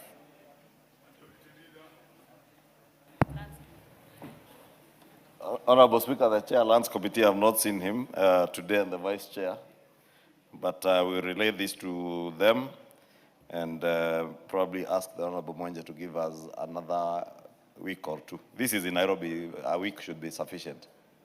2 weeks. 2 weeks, okay.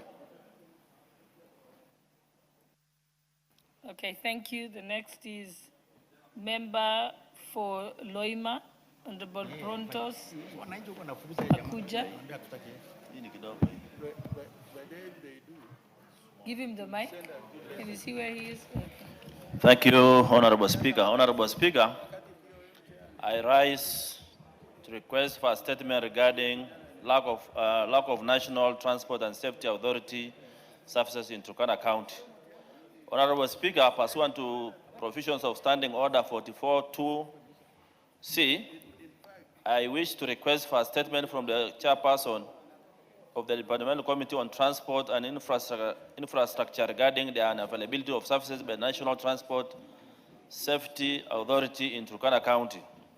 Honorable Speaker, the NTSA is established under the National Transport and Safety Authority Act, Cap 404, and its mandate is to regulate transport, safety, register license, monitor vehicles, conduct inspections and certification, regulate public service vehicles, and administer driver testing and licensing, among other critical functions.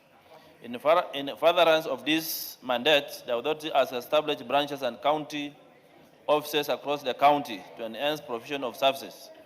However, despite Turkana County being the largest county by land mass, covering an estimated 77,000 square kilometers, it does not have a functional NTSA branch. Due to this, Honorable Speaker, residents are forced to travel long distances, often to Eldoret town in Uasin Gishu County, to access essential services such as driving tests, insurance and collection of logbooks and number plates, motor vehicle inspections, and other services. This imposes significant financial and logistical burden on residents, including transport costs and other related expenses. These circumstances undermine the constitutional principles set out under Article 232(1)(c) of the Constitution, which requires public service to be provided promptly, effectively, and equitable to all citizens. Honorable Speaker, it is against this background that I request for a statement from the chairperson of the Departmental Committee on Transport and Infrastructure on the following. 1, the immediate plans by the Ministry of Roads and Transport to provide NTSA services in Turkana County, including specific timelines. Number 2, the long-term measures by the ministry to ensure equitable decentralization of NTSA services to underserved counties such as Turkana County across the country. And this will ensure that all of us reach Singapore at the same time with other Kenyans. Thank you, Madam Speaker. Thank you. Chairperson, Transport and Infrastructure. Okay. Honorable Speaker, on this one, I think Buddy Twalib can speak, but probably you should direct the clerk to write to the Chair Transport Committee and the Vice Chair to inform them that the House resumed business on the 10th of February, and this is the second week, because they are never here. The Chair and the Vice Chair Transport Committee are never here. Since we opened, I have never seen them, set my eyes on them. Maybe you can direct the clerk to write to them, to inform them. Maybe it's keep their diaries. You know, they are very busy people. And inform them that the House resumed on Tuesday last week, 10th of February. Thank you. Okay. But there's a member maybe that who has can, been noted and shall inform the committee. Okay, thank you, Madam Speaker. I want to assure the member for Loima that in the next 2 weeks' time, you will get the response. Thank you. I think we have at least Honorable Twalib has committed on behalf of the committee. We shall hold you to it. The next, we have a statement by the Honorable Lomboko. Milema. Thank you, Honorable Speaker. Is a request for a statement regarding the payment of monies to teachers by the Kenya National Examination Council. Honorable Speaker, pursuant to provision of Standing 44(2)C, I wish to request for a statement from the chairperson of the Departmental Committee on Education regarding the delay in payment of monies to teachers and other examination personnel by the Kenya National Examination Council. Honorable Speaker, in October 2025, the Kenya National Examination Council, NEC, engaged approximately 30,000 examiners for the Kenya Certificate of Secondary Education, KCSE, and 15,000 teachers as examiners for the Kenya Junior Secondary Education Assessment, KJSEA. The said teachers dedicated their time and rendered critical national service, often working under demanding conditions and away from their families. Regrettably, the Council is yet to disperse approximately 2.7 billion owed to the teachers as remuneration for their services. Further payments due to supervisors, invigilators, center managers, and marking centers also remain outstanding. These delays reflect a recurring pattern that adversely affects educators, disrupts their livelihood, and undermines morale within the education sector, while also raising concerns about the sustainability and integrity of the national examination process. It is imperative that the Kenya National Examination Council upholds fair labor practices and promptly fulfills its financial obligations to examination personnel, whose professional commitment should not be met with prolonged financial hardship.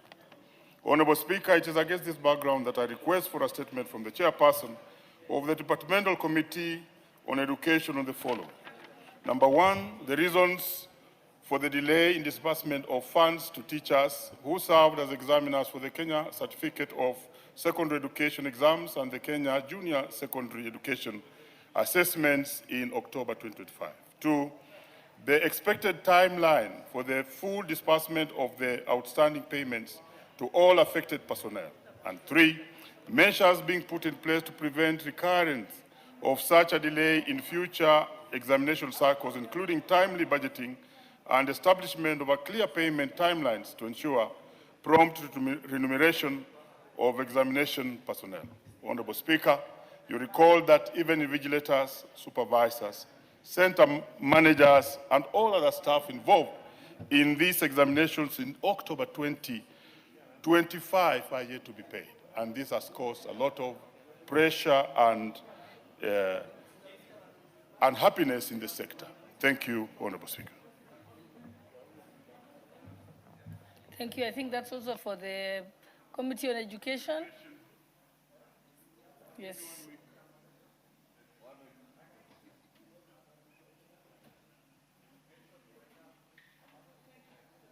Give Majority Leader the mic. Honorable Speaker, as Honorable Mboko says, in a week, I'll relay that to the Chair Education.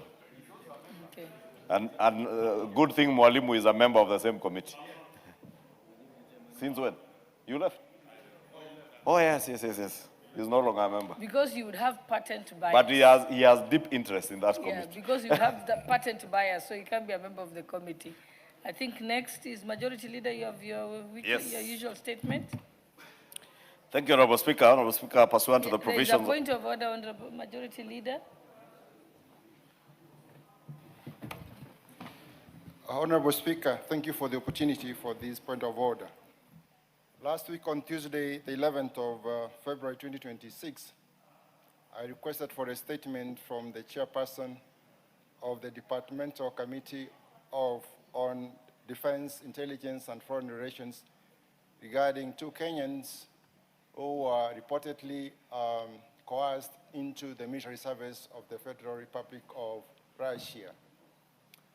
One Justice Ombati Mayenda is said to have been injured. One Justice Mayenda Ombati is said to have been injured while at war, fighting for Russia. He's in hospital. Mr. Clinton Nyapara Mogesa is said to have died at war, fighting for Russia. And the families are suffering. The families are worried how they can get the body of Nyapara back here and Mr. Ombati back here in Kenya. The Speaker ordered that the chairman brings the statement today. I'm wondering, Madam Speaker, I haven't seen the chairman around. I don't know when the statement is going to be laid in the House. I thank you, Madam Speaker. Thank you. I think, Honorable Member, there was a report on Russia yesterday by Majority Leader. I don't know, unless yours, it's, the factors are distinct from what the Majority Leader reported. Maybe Majority Leader explain? Okay, maybe you can explain. Honorable Speaker, it looks like Honorable Nchoke has a specific one because I saw him raising his hand. But on the Russian matter, I did give the statement as was directed by the Speaker yesterday afternoon. And it covers many of those instances, and I remember in that report, there are 39 Kenyans who are hospitalized in Russia, quite a number of others who are maimed. One was reported dead, and Honorable Nchoke, maybe you could have a look at that in the table office, or I can give you a copy in my office to have a look and see if it addresses the particular case you're asking for.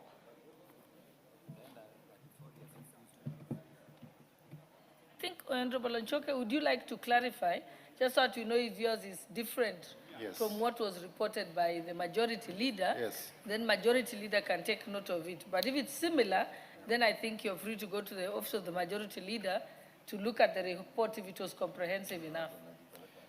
Thank you, Madam Speaker. I've gone through the report that was laid here yesterday by Honorable Ichungwa from the NIS and from the National Police Service. It's a good report, but it's generally a very generic general report. But my statement sought the 2 cases. A statement of 2 cases for Clinton Nyapara, who is reported dead in Russia, and Justice Ombati, who is said to be in hospital, also in Russia. Very specific, Madam Speaker, and neither of those 2 names are covered in the report that the Honorable Ichungwa laid before the House yesterday. I've gone through the reports. What direction would you give him, Majority Leader? Maybe we'll ask the chair security to check for the specific details, but I strongly believe, like the person he speaks about who is reported to be dead is among those who are reported. The 39 who are in hospital could be among those who are there. But also for us to understand that this is a war zone. There is nothing much that the embassy in Moscow will do to get access to those people in the war zone. And therefore, even the flow of information is not as quick as we would expect. It's not Kenyatta National Hospital, Honorable Speaker, or another hospital within our jurisdiction, but I will relay that to the chair security to see if he can fish out any specific information on those 2 particular cases. But also, Majority Leader, since the the DCI is seized of the matter, maybe you can report the names to DCI so that it can become part of their investigation, which is ongoing. Because they actually cited that there is ongoing investigations still. Is that satisfactory? Honorable Njoke, one last shot. In my view, Madam Speaker, I don't in any way to, I understand you, but you can appreciate the limitation of DCI or DCIO, whether it can go all the way to Russia to do the investigations. But probably should be the embassy, our embassy in Russia that can help us if the two cases happened and are in Russia. I thank you. The two reports that came to Parliament yesterday was from NIS and DCI, and they do work with our embassies. Yes, they use the embassies, and they will normally have security attaches at the embassies. So they'll still use, we don't have to be specific on the way they conduct their investigation. Once you tell them to conduct the investigations, they use all the channels that are available. I think we are done now, isn't it? Yes. Thank you, Honorable Speaker. Honorable Speaker, pursuant to the provision of Standing Order 44.2a, I rise to give the following statement on behalf of the House Business Committee, which met on Tuesday, 17 February 2026 to prioritize business for consideration during the week. Honorable Speaker, let me appreciate honorable members for settling down fast and enabling the House to embark on transaction of business of the House in earnest. Indeed, in just 1 week, the House has already concluded the second reading of 5 bills and is scheduled to vote on the second reading of the 6th bill, which we already did, Honorable Speaker, earlier this afternoon. Additionally, the House has so far passed 3 substantive motions, including the motion on the on the appointment of the Director General of the Financial Reporting Center and the petition on regulation of TikTok in Kenya. Honorable Speaker, this progress is a sign that the House is already on the right trajectory for achieving optimal performance this session.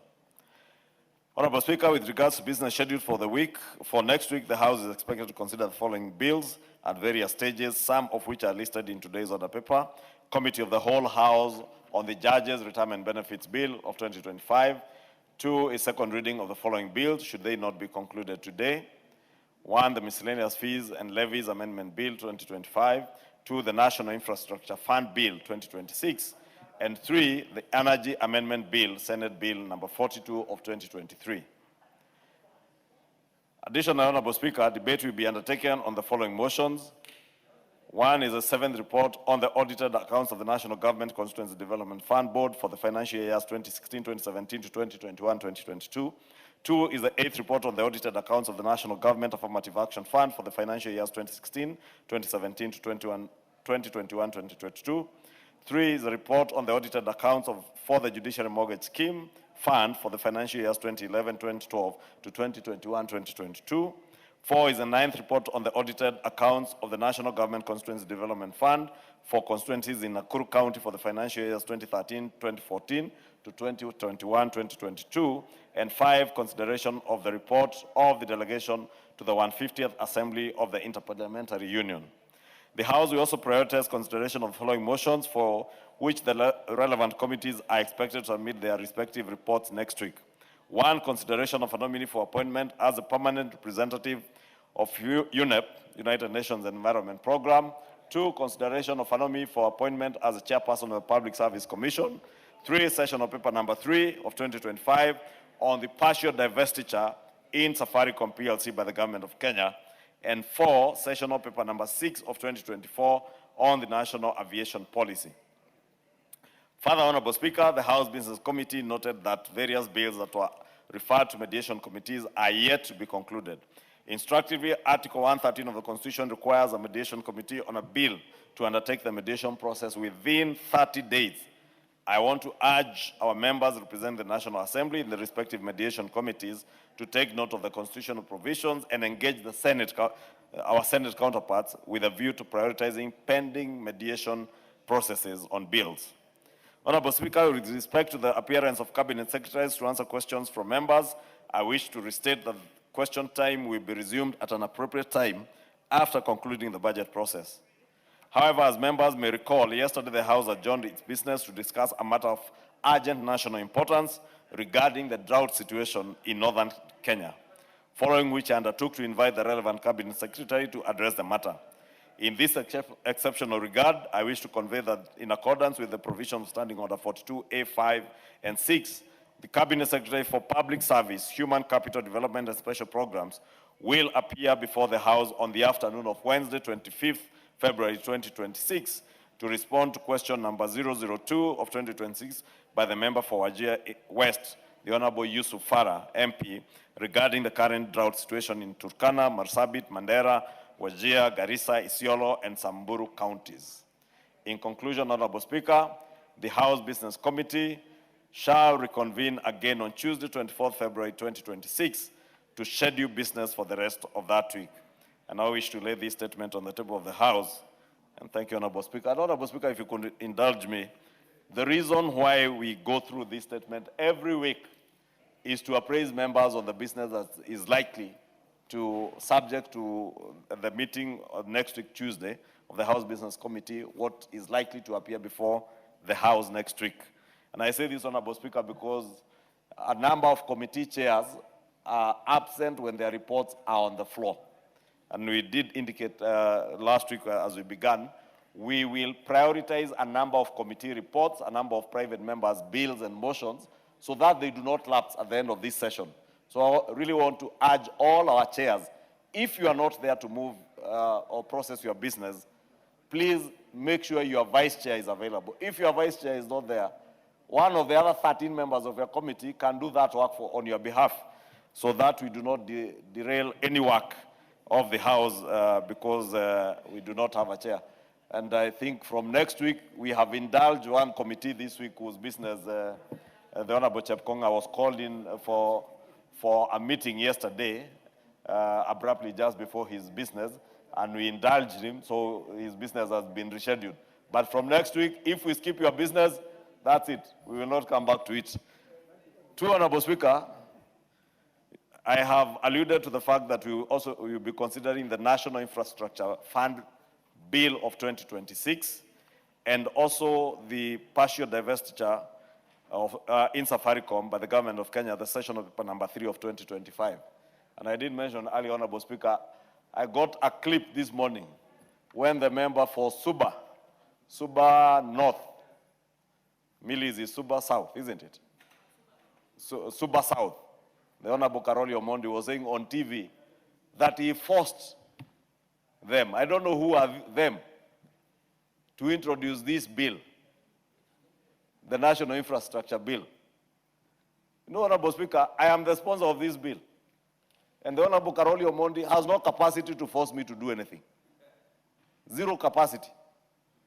2, he just does not understand the processes, and he's a person I was alluding to when I said we must take time when you are new in this House to learn the processes.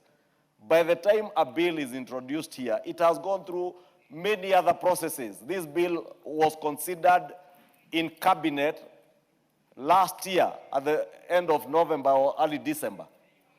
Cabinet, the last cabinet meeting, or the second last cabinet meeting last year in December, announced, or if you read the communique they gave, they say they are going to establish a national infrastructure fund and a sovereign wealth fund. And the president raised it in his State of the Nation address. Ahead of that, yes, the president had spoken to it. Then went to cabinet, processed the bills in cabinet. They were sent to this House last year. And we processed those bills, they were ready. I remember in December myself, while speaking to the media, NTV, because I am a respecter of House rules and procedures, and I never wanted to anticipate debate. Ibrahim Karanja of NTV asked me that particular question. Why are you not establishing a law? And I told him, Parliament is still sitting. And who tells you when Parliament resumes, there will be no law? Because I knew the bill was already in the House. That bill matured by the time we had we resumed. It was published. and is already undergoing public participation. Therefore, for a first-time member to want to look intelligent or brave and say that I forced them to introduce a national infrastructure bill, is very embarrassing. And I said, I must take it up on, and I wish Honorable Karoli Omondi was here, because you shall not use this house to go and do cheap politics on national TV or on TikTok. If you are looking for bites to do on TikTok, please look for other things, but not, especially business that I am sponsoring. Honorable Mboko, because I take my work very seriously. Is a point of order? Yes. I have a lot of Is it respect a for point the of leader, and information I or know point of he's order? executing his work. Honorable Speaker, I want to ask the leader that, the young members of parliament must also look for some easy, cheap credit outside there. And publicity for bonga points. And when one of them picks something from you and pretends it's his own, I want to ask you and beg you that you just treat them with a little bit of kindness, because they must also survive. Thank you, Honorable Speaker.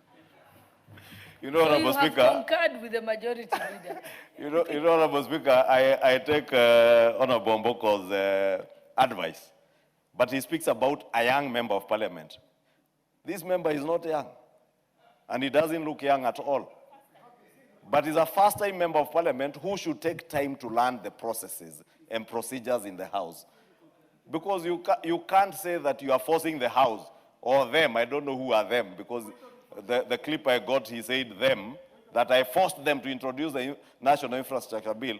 I only say that, Honorable Mboko, because I will allow Honorable Chepkonga to inform me, but just to respond to Honorable Mboko, I was saying I only raised it because it may look like it is Honorable Karoli Omondi that forced me to introduce this bill.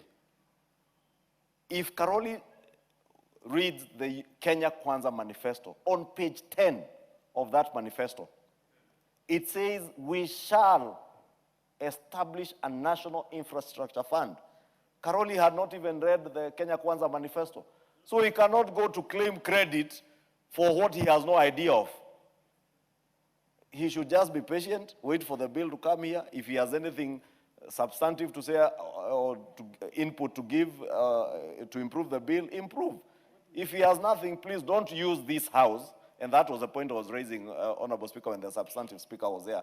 Don't use business in this house to go and do your cheap politics out there, please. And I said it yesterday, Honorable Speaker, let us be kind enough to ourselves, because it is the house we portray badly out there. When you go and say those things you are saying on TV because you want to look intelligent or sound intelligent. You may sound, but not look, or you may not be intelligent by sounding intelligent. Honorable Speaker, let me allow Chepkonga to inform me as I finish. Mr. Speaker, Madam Speaker, I listened to Honorable Karoli Omondi. He's a good friend of mine. Unfortunately, as the majority leader has just said, he completely went off tangent. In fact, I just wanted to inform the majority leader that, in fact, one of the things that he claimed, that he financed the ODM to the tune of over 300 million shillings. Mr. Speaker, if you look at Honorable Karoli Omondi, does he look like 300 million shillings? Mr. Speaker, Madam Speaker, I have even invited him to come for a fundraising in my constituency, but he has refused a number of times. I was shocked to hear, and so I'm wondering why Honorable Milemba is sympathizing with a person who has a lot of money. He does not require. In fact, Madam Speaker, he said that he donated to ODM, and I was in ODM. He donated to ODM Chungwa House. Madam Speaker, for you to donate Chungwa House, you require to be sympathized with. And in fact, Madam Speaker, I want to inform the majority leader that he said that he's no longer a member of ODM. He wants to form his party. So I don't know, he was speaking in what capacity, as against our good Senator Eddie Okage, who spoke a lot of sense, Madam Speaker. I thank you. Okay, last point of order, Honorable Millie. Thank you, Madam Speaker. But I think the honorable member is misleading the House. Honorable Karoli didn't talk about 300 million. He said this supported ODM to the tune of 700 million. So when you are saying, you need to be saying correct things, Madam Speaker. Honorable Karoli, as you say, is called Dangote because he's very well managed. Madam Speaker, you know us as Subas. We are Subas, we are a minority. So even when a minority takes on the majority leader, just be kind to him. As we are minorities, and as minority, we are proud of our few minorities. So I would request you next time, especially because Karoli, as you rightfully say, he may not be young, but he's a first timer. So please bring a substantive motion next time so that he also gets time to respond to you. I think that is a better rule of debate, because it would be nice for him to learn from you as you debate, as you raise points of orders against him and he responds, so that even when you raise 300, he can also tell us the source of 700. I also want to be also rich like Karoli. Yes, a majority. Honorable Speaker, you know, it is true the Honorable Karoli Omondi is a Suba, from Suba North, like Mili. Suba South and Mili is from Suba North. And the indomitable Cabinet Secretary for National Treasury, Honorable John Buddy, is a penultimate Suba from Suba South. Honorable Speaker, you know, Mili is a minority whip. I saw in that clip also the member claiming that he is being removed from a committee. And Mili, who is his neighbor, is a whip. And I want to state here, because I am the chair of the selections committee, the minority whip has not proposed anybody's removal from any committee. So don't go seeking cheap publicity out there. But if, and the Honorable Karoli Omondi, I have engaged with him, he knows he's chairing a committee that he should not be chairing. And therefore, let me just say it here. He will leave the chairmanship of that committee, because that committee must be chaired by the majority side. And he knows it. I have engaged with him, and I advised him on what to do. Then he goes on national TV to say, oh, I am being removed, trying to portray now that probably is Honorable Mili or the minority leadership that is removing him. I want to state he will leave the seat of the chairmanship of the CIOC committee, because he was not to chair that committee. It is a majority side committee. And we are a house that respects political parties. We have a working arrangement under the broad-based government with ODM. That is why Professor Nyikal, Dr. Nyikal, is the chair of our health committee. That is why the Honorable Fatuma, who is a very diligent chair, you see how much business she had this afternoon and how efficiently she was able to give all those notices. And she will sit here throughout the afternoon sitting to see if any of her business will be arrived at. Now, a member who never sits here, only sits here for 2 minutes, then runs off to a TV station to say, oh, I am being removed from a committee. Oh, I have 700 million shillings to donate. I donated 1,000. You donate whatever you want to donate to your political party. But don't disparage the work of the House. That was my point, Honorable Speaker. And I have nothing against the Honorable Karoli Omondi. It is just my simple advice to the not so young members and the young members who are serving their first term. Take your time to learn the processes, because you cannot force anybody to introduce a bill here, even a private member's bill. Honorable Undo has been here. He has introduced very many bills. This member for 3 years has not introduced anything. Thank you, Honorable Speaker. Thank you. And before we proceed, I'd like to recognize the Nyandarua National Polytechnic from Oljoro Orok constituency in Nyandarua County, who are seated in the public gallery. And on behalf of the substantive speaker, myself, and the entire National Assembly, you're welcome to Parliament, and I hope that you shall benefit from the deliberations. Thank you. Next order. Order number 12, Committee of the Whole House.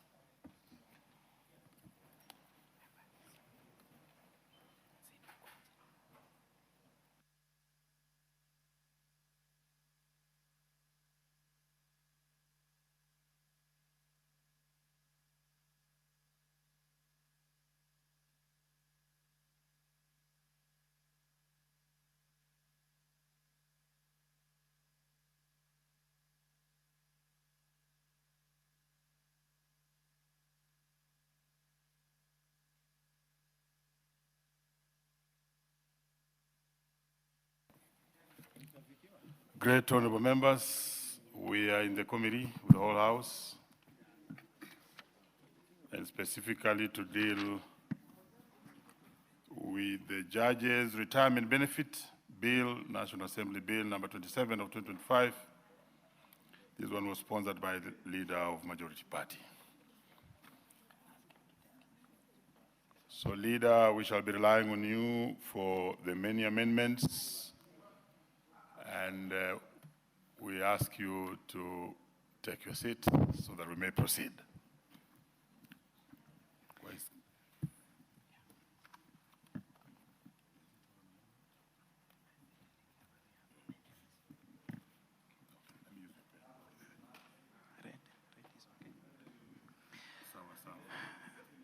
Clauses 3, 4, 5, and 6. Honorable members, I propose the question that clauses 3, 4, 5, and 6 be part of the bill. And these ones don't have an amendment. I now put the question, Honorable Leader, order. Thank you. I now put the question that clauses 3, 4, 5, and 6 be part of the bill. Will as many as without opinion say aye? Will as many as of contrary opinion say nay? The ayes have it. Clause 7. I propose the question that clause 7 be part of the bill. Chairperson. Thank you very much, Honorable Chairperson.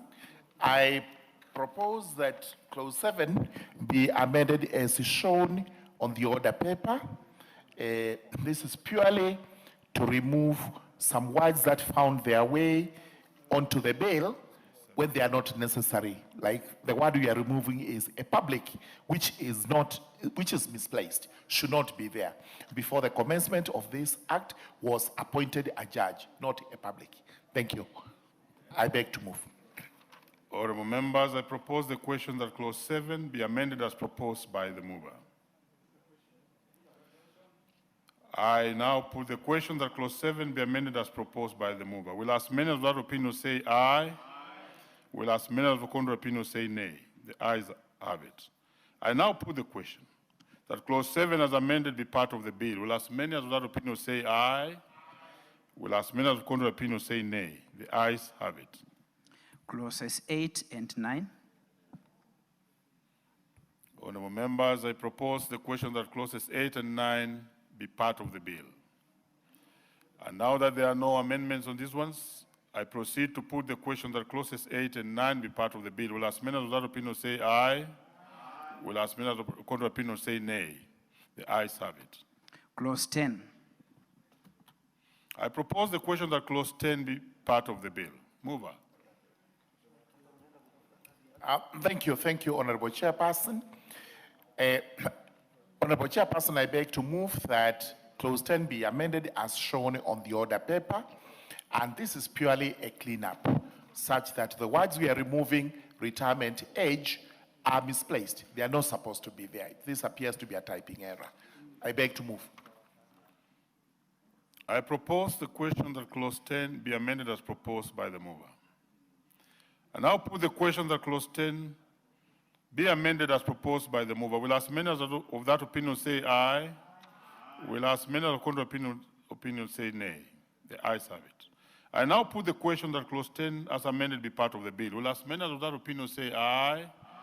Will as many as of contrary opinion say nay? The ayes have it. Clauses 11, 12, 13, 14, 15, and 16. I propose the question that clauses 11, 12, 13, 14, 15, and 16 be part of the bill. Honorable members, I proceed to put the question that clauses 11, 12, 13, 14, 15, and 16 be part of the bill. Will as many as that opinion say aye? Will as many as of a contrary opinion say nay? The ayes have it. Clause 17. I propose the question that clause 17 be part of the bill. Chairperson. Thank you, Honorable Chairperson. I beg that clause 17 be amended as shown on the order paper, and that is clause 17, subclause 2. And The word that is misspelled there is bin. It's spelled as bing. So we want to delete bing and replace it with bin. Thank you. I propose the question that clause 17 be amended as proposed by the mover. Did I hear Honorable Millie say something? You want to say something on this one? Sorry, Chair, I support because really that's not even a substantive amendment, but we support in general. Very well. Honorable members, I put the question that clause 17 be amended as proposed by the mover. Will as many as of that opinion say aye? Will as many as of the contrary opinion say nay? The ayes have it. I now put the question that clause 17 as amended be part of the bill. Will as many as of that opinion say aye? Will as many as of the contrary opinion say nay? The ayes have it. Clauses 18, 19, 20, 21, and 22. I propose the question that clauses 18, 19, 20, 21, and 22 be part of the bill. Honorable members, there are no amendments on these ones, and I therefore proceed to put the question that clauses 18, 19, 20, 21, and 22 be part of the bill. Will as many of that opinion say aye? Will as many of the contrary opinion say nay? The ayes have it. Clause 23. I propose the question that clause 23 be part of the bill. Mover.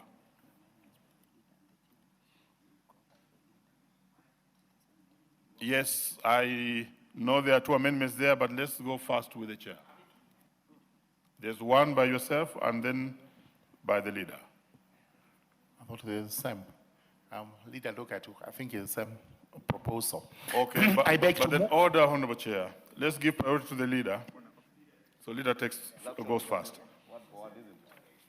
Honorable Chair, is actually the same amendment that we both have. And may I move that clause 23 be amended as provided for on the order paper.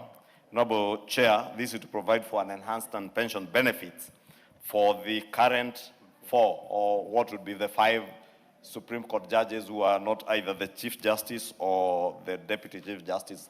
As you are aware, the Chief Justice and the Deputy Chief Justice have their retirement benefits under the Deputy President and Designated State Officers Act. But the judges, the other 5 judges, and now with the demise of Justice Ibrahim, there are 4, they have other duties, administrative duties that they do on behalf of the court. And this involves a lot of other work that is administrative, that they do on behalf of their colleagues in the judiciary. They take care of their judicial infrastructure and buildings.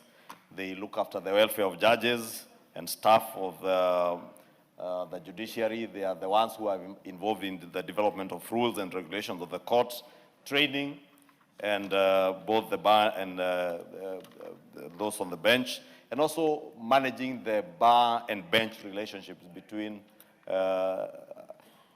Mili, Murugara, and other lawyers and members of the judiciary who are serving. And therefore, they have a lot of additional responsibilities, and also they are serving in the apex court. And therefore, to put the Supreme Court judges on the same pedestal with other judges would look a bit unfair and not very appreciative of the other administrative work they do. Therefore, we just seek to enhance not their pension, they will have their pension, but other non-pension benefits. And that would probably constitute, remember these Supreme Court judges are also the ones who deal with most of the very heavy, even political issues. They are the ones who look at presidential petitions. And therefore, post-retirement, I may have run for president and thought probably they made a decision that was not fair to me and target any one of them. And therefore, you need to assure them that they have non-pension benefits such as additional security, maybe a car, and some fuel allowance. And therefore, that's all we seek to do here, to give them that additional non-pension benefits, but they will enjoy the same pension as the others. But we give them additional non-pension benefits, Honorable Speaker. And I beg to move. No, allow me to propose the question first. Honorable members, I now propose the question that clause 23 be amended as proposed by the leader. Yes, Chair? Or Chiponga? Mr. Chair, I rise to agree with the leader of majority that indeed, by the time you reach the apex court, in which you deal with only serious constitutional issues, Mr. Chair, you deserve to be rewarded better than the other judges. You know, for us, some of us that have appeared severally at the Supreme Court during the presidential petitions, and I've appeared, I think, twice. Mr. Chair, that is high-octane politics. In fact, they have to sleep in an hotel. They don't go to their houses. It is a very serious matter. And so, you must reward such people, Mr. Chair. You know, they are no longer lesser mortals like some of us who deal with issues that are earthly here. You know, they have been at least upgraded a little bit. You know, I have been praying that one day, serious people like Honorable Millie Odhiambo become judges of the Supreme Court. The only problem is that your brother went ahead of you. So I don't know what we will have to do. One of these days we'll have to ask him, our own brother, the senior judge, of course. No, he's not a super, I know he's a Luo, but you know you must balance some of these things at the Supreme Court. So, Mr. Chair, I support this particular amendment. Very well. Very important. Honorable Wino. Okello. Okello. I thank you very much. Nyando. Yes, I thank you very much. I'm in line with the proposal as advanced by the majority leader, Honorable Speaker, for one to actually serve at the Supreme Court. Look at what happens in the United States of America, for example. The rigorous process through which they are taken through evaluation and re-evaluation, including that of their personal conduct and character, Honorable Speaker, is so deep that, you know, they have to really be properly remunerated, Honorable Speaker.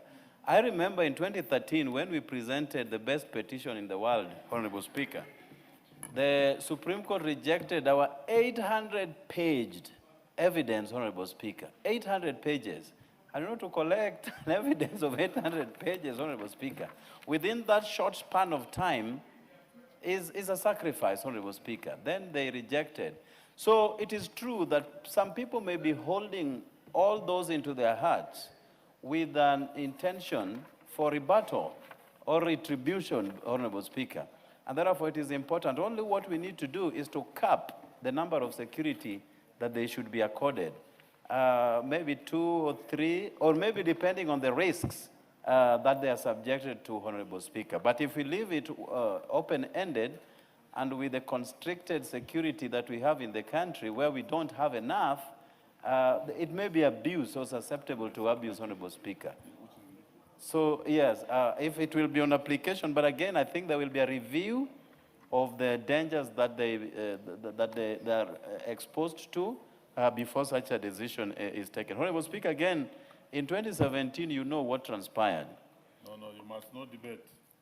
You just need to make a comment. I just wanted to say that the former president was very angry at the decision of the Supreme Court that if he had powers to attack, Honorable Speaker, nothing could have stopped him from doing so. And therefore, I agree with this. They need beefed up security upon retirement. Great. And your concerns on security of... Okay, on those concerns about security, I think the leader has proposed a schedule in which that will be dealt with. But let's hear from Honorable Millie. Thank you, Chair. Chair, of course, I wish to support that amendment. And Chair, Honorable Jared Okello is giving the example of the President Uhuru when he was very mad at the decision. Yeah, I'm a classmate of Honorable Justice Lenaola, who is the chairman of our class group, which is called the MV90. And I left the group as soon as they made that decision. Of course, being a politician, I was that angry. I left the group. But of course, after a while, of course, you relax, you heal. But imagine if there are people who don't heal. They'll just blow them off.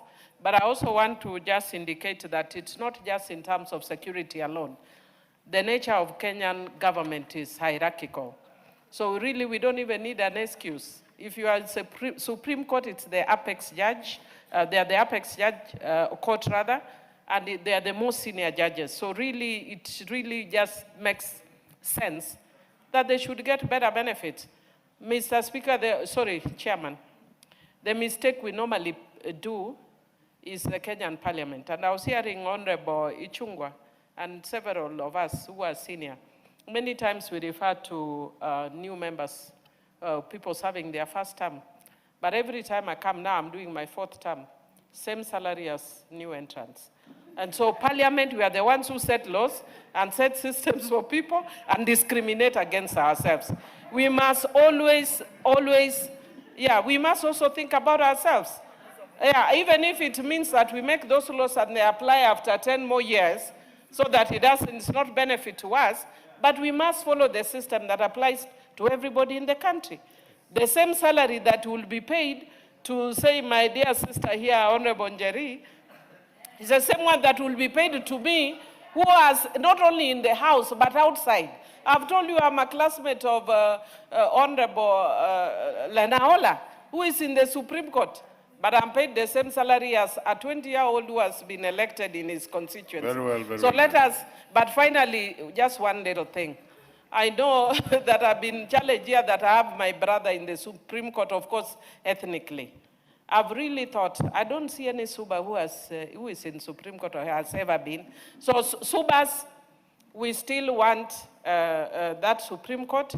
And if indeed we get to a point where we negotiate for deputy presidency, I'm hearing everybody making noise. Suba must be. Suba. Very well. I think this one has been overwhelmingly supported, but I just want to hear the Chair, leader. Chair, thank you. And I want to agree with Millie that first, also as a matter of hierarchy, the Supreme Court judges warrant something extra. But also the second part, Honorable Speaker, that I forgot on this amendment is to take care of a Supreme Court judge who leaves office before attaining the age of 65 years. Again, we are providing for that any Supreme Court judge who leaves office before attaining the age of 65 years, for whatever reason, there may be health reasons or you want to retire early, you will still be entitled to access your non-pension benefits under that subsection 1 and the schedule. And maybe what Jared was asking, the schedule, if you look at the schedule on page 086, you will see there is actually one driver, a fuel allowance, 2 armed security guards provided on request. If you feel you don't need to request, 1 housekeeper and a cook. Those are the non-pension benefits. We shall come there, but leader, the house. So my brother from my school, the Honorable Isaac Lenaola, is well taken care of here. Thank you. Because he went to the school. Leader, members who are also very anticipatory that will speak about the ranking members and their salaries vis-a-vis the newly coming in members. All the same, honorable members, allow me to put the question that clause 23 be amended as proposed by the mover. Will as many as without opinion say aye? Aye. Will as many as of contrary opinion say nay? The ayes have it. I now put the question that clause 23 as amended be part of the bill. Will as many as without opinion say aye? Will as many as of contrary opinion say nay? The ayes have it. Clauses 24, 25, 26, 27, and 28. I propose the question that clauses 24, 25, 26, 27, and 28 be part of the bill. There are no amendments on these ones. I proceed to put the question that clauses 24, 25, 26, 27, and 28 be part of the bill. Will as many as without opinion say aye? Will as many as of contrary opinion say nay? The ayes have it. Clause 29. I propose the question that clause 29 be part of the bill. Chair. Thank you very much, Honorable Chairperson. I propose that clause 29(4) be amended as shown on the order paper. And what is happening in that clause is that when we named the subsection, which is subclause 3B, C, D, instead of having E, we got an I. So we purely want to correct this. The typo becomes is removed and the subsection becomes neat. Thank you. I beg to move. I propose the question that clause 29 be amended as proposed by the chair. Honorable members, there's nothing here really. Let me proceed. I now put the question that clause 29 be amended as proposed by the chair. Will as many as of that opinion say aye? Will as many as of a contrary opinion say nay? The ayes have it. I now put the question that clause 29 as amended be part of the bill. Will as many as of that opinion say aye? Will as many as of a contrary opinion say nay? The ayes have it. Chair, you must keep alert as we move with you. And we must hear your voice on this. Even if we hear no other voice, your voice must be heard. Okay, we proceed. Clause 30. I propose the question that clause 30 be part of the bill. Chair. Thank you very much, Honorable Speaker. Honorable Chairperson. Again, we propose that clause 30 be amended as shown on the order paper. And what is happening here purely is just to correct a typo in that the appointments under the trustees, for the trustees, is under section 29 and not section 30. So we replace section 30 therein with section 29. I beg to move. I propose the question that clause 30 be amended as proposed by the chair. I now put the question that clause 30 be amended as proposed by the chair. Will as many as without opinion say aye?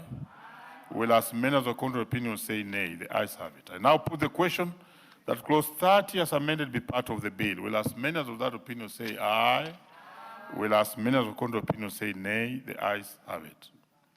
Clauses 31, 32, 33, 34, 35, and 36. I propose the question that clauses 31, 32, 33, 34, 35, and 36 be part of the bill.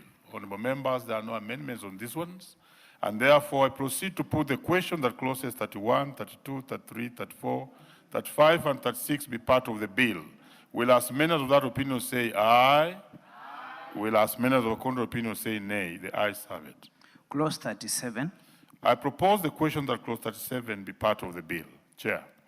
Thank you very much, Honorable Chairperson. I propose that clause 37 be amended as shown on the order paper. And what we are doing here is purely to ensure that we comply with the law, the Constitution, by introducing that when the Cabinet Secretary determines what remuneration is to be paid to the trustees, it is on the advice of the Salaries and Remuneration Commission. On the advice. Those are the words we are introducing to make this compliant with the law. I beg to move. I propose the question that clause 37 be amended as proposed by the chair. I now put the question that clause 37 be amended as proposed by the chair. Will as many as of that opinion say aye? Will as many as of a contrary opinion say nay? The ayes have it. I now put the question that clause 37 as amended be part of the bill. Will as many as of that opinion say aye? Will as many as of a contrary opinion say nay? The ayes have it. Clauses 38, 39, 40, 41, 42, and 43. I propose the question that clauses 38, 39, 40, 41, 42, and 43 be part of the bill. Honorable members, there are no amendments on these ones. Allow me to proceed and put the question that clauses 38, 39, 40, 41, 42, and 43 be part of the bill. Will as many as of that opinion say aye? Will as many as of a contrary opinion say nay? The ayes have it. Clause 44. I propose the question that clause 44 be part of the bill. There's an amendment on this one, Chair. Yes, thank you very much, Honorable Chairperson. I beg that clause 44, in particular subsection 2, subclause 2C, be amended as shown on the order paper. Here we are simply adding the word after so that it makes sense in that interest that the additional voluntary contributions under the FAD, together with the accrued interest thereon, after leaving employment for any reason. That's the word after we are introducing. Thank you. I beg to move. I propose the question that clause 44 be amended as proposed by the chair. I now put the question that clause 44 be amended as proposed by the chair. Will as many as of that opinion say aye? Will as many as of a contrary opinion say nay? The ayes have it. I now put the question that clause 44 as amended be part of the bill. Will as many as of that opinion say aye? Will as many as of the contrary opinion say nay? The ayes have it. Clauses 45, 46, 47, 48, 49, 50, 51, 52, 53, and 54. I propose the question that clauses 45, 46, 47, 48, 49, 50, 51, 52, 53, and 54 be part of the bill. Honorable members, there are no amendments on these ones. I proceed to put the question that clauses 45, 46, 47, 48, 49, 50, 51, 52, 53, and 54 be part of the bill. Will as many as of that opinion say aye? Will as many as of the contrary opinion say nay? The ayes have it. Clause 55. I propose the question that clause 55 be part of the bill. There's an amendment. Chair.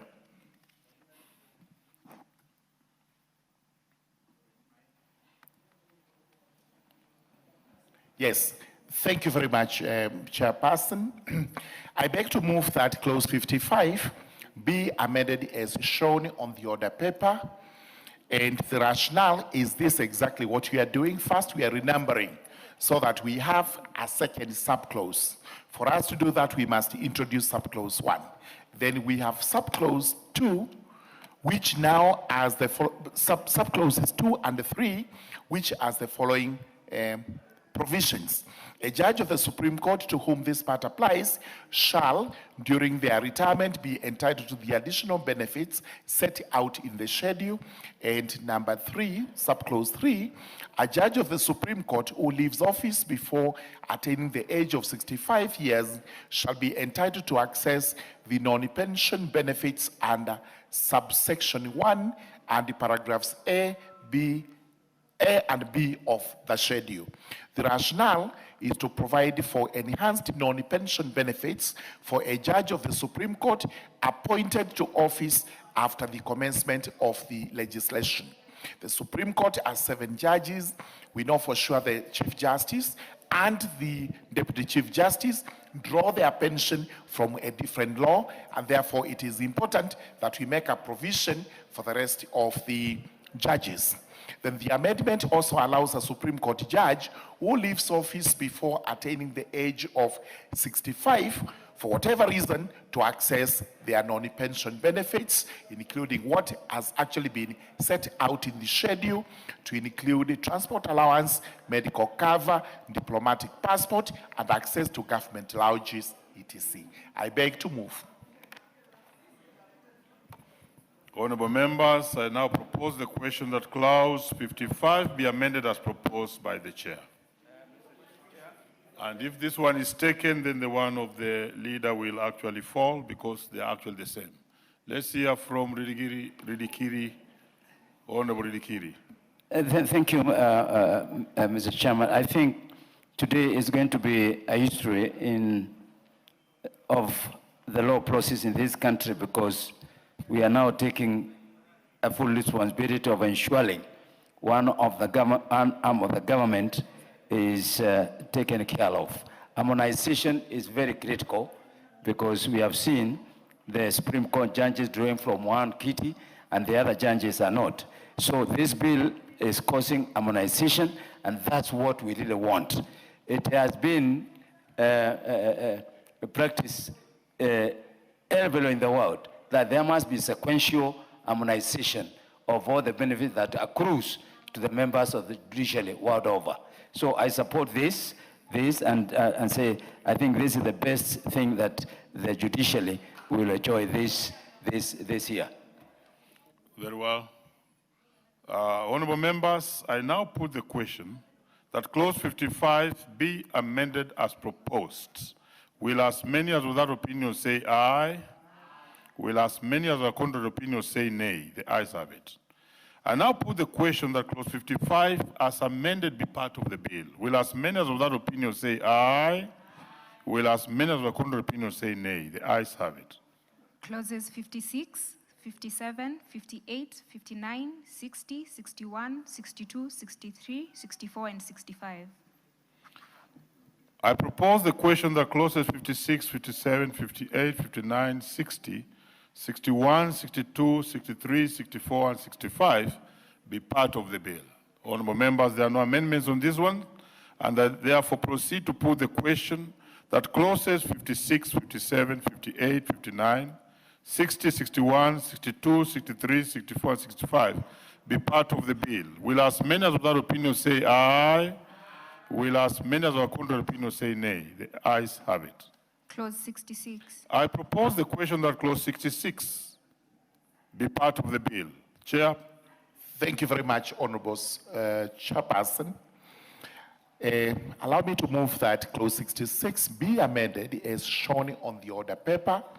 And what we are doing here is to renumber the sub-clauses such that we have a clause 1 in 66 and introduce a new subsection 2, which reads as follows. A judge of the Supreme Court to whom this part applies shall during their retirement be entitled to additional benefits as set out in the order paper. And this is purely to provide for enhanced non-pension benefits for the 2 judges of the Supreme Court that were appointed under the new constitution and have already retired. The 2 judges are not covered by the Retirement Benefits Deputy President and Designated State Officers Act, Chapter 197B of the laws of Kenya. This is the second schedule. We shall be talking to it, the additional non-money benefits. I propose the question that clause 66 be amended as proposed by the chair. And of course, if this one is taken, the one of the leader will actually fall. Honorable members, I proceed to put the question that clause 66 be amended as proposed by the chair. Will as many as of that opinion say aye? Will as many as of the contrary opinion say nay? The ayes have it. I now put the question that clause 66 as amended be part of the bill. Will as many as of that opinion say aye? Will as many as of the contrary opinion say nay? The ayes have it. Clause 67. I propose the question that clause 67 be part of the bill. Chair. Thank you very much, Honorable Speaker. Honorable Speaker, I do propose that clause 67 be amended as shown on the order paper. And what we are doing is to delete clause 67 and introduce a new clause 67 as follows. Clause 67(1), the Cabinet Secretary shall be responsible for the payment of pensions and gratuities to judges under this Act.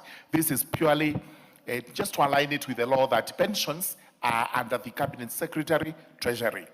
Now, we are introducing clause 2 that the Chief Registrar of the Judiciary shall administer the non-pension benefits under sections 23, 55, and 66 of this Act, and provide for them in the estimates of the judiciary prepared pursuant to Article 173(3) of the Constitution.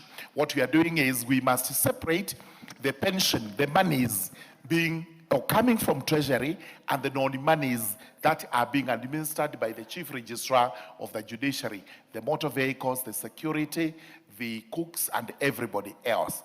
Then number 3, we've combined a responsibility for them that the Cabinet Secretary and the Chief Registrar of the Judiciary shall establish a liaison office to facilitate the timely payment of pensions, gratuities, and the provision of non-pension benefits under this Act, purely to facilitate for the judges who are retiring. Where do they go for their pensions? These are old men and women past 70 years. We don't want to keep them out there moving from one office to the other. They need to know where to go. They get their pensions and other benefits one stop. This is the liaison office. I beg to move. I propose the question that clause 67 be amended as proposed by the chair. Yes, Honorable Millie. Thank you. I just wanted to correct the chair when he called 70-year-old old.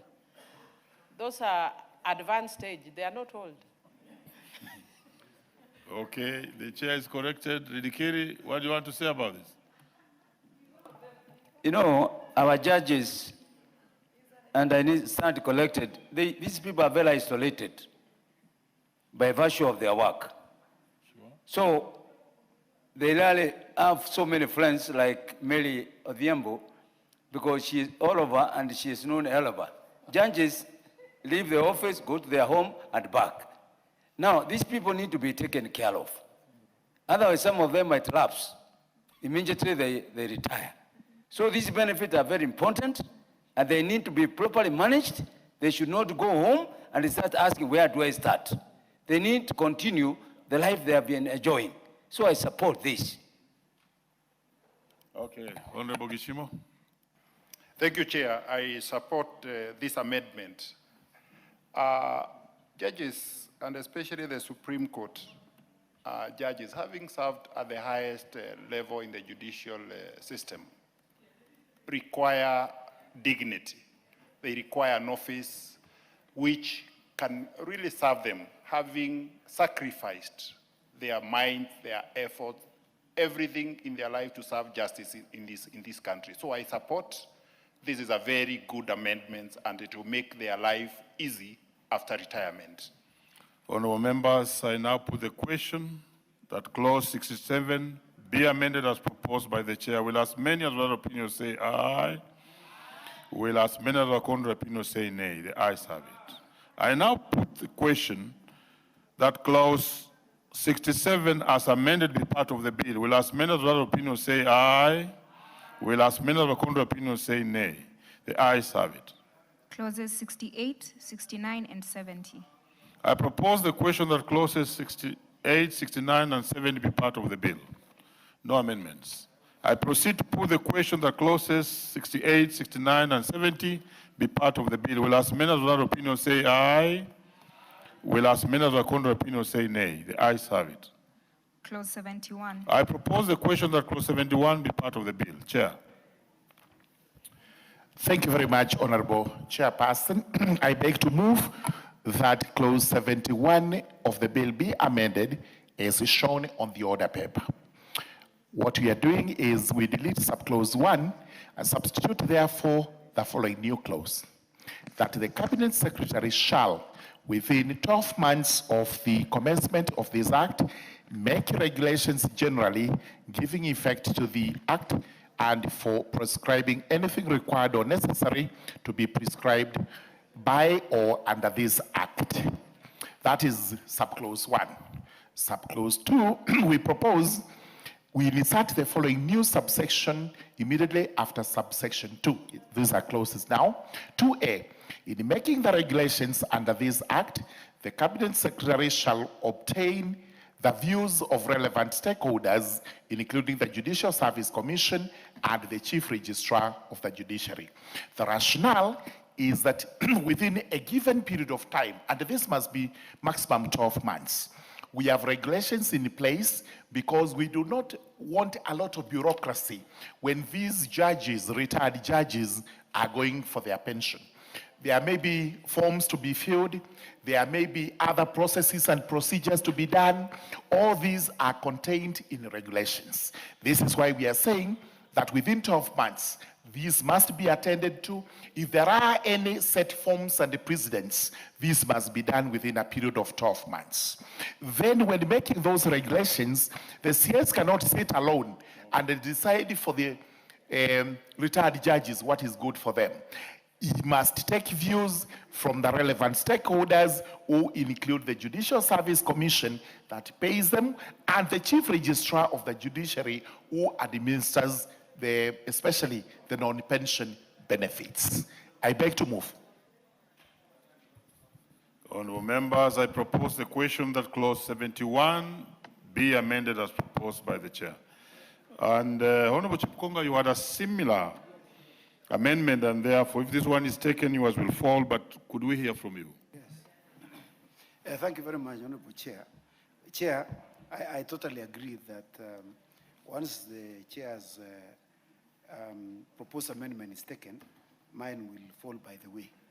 And I support this, Mr. Chair.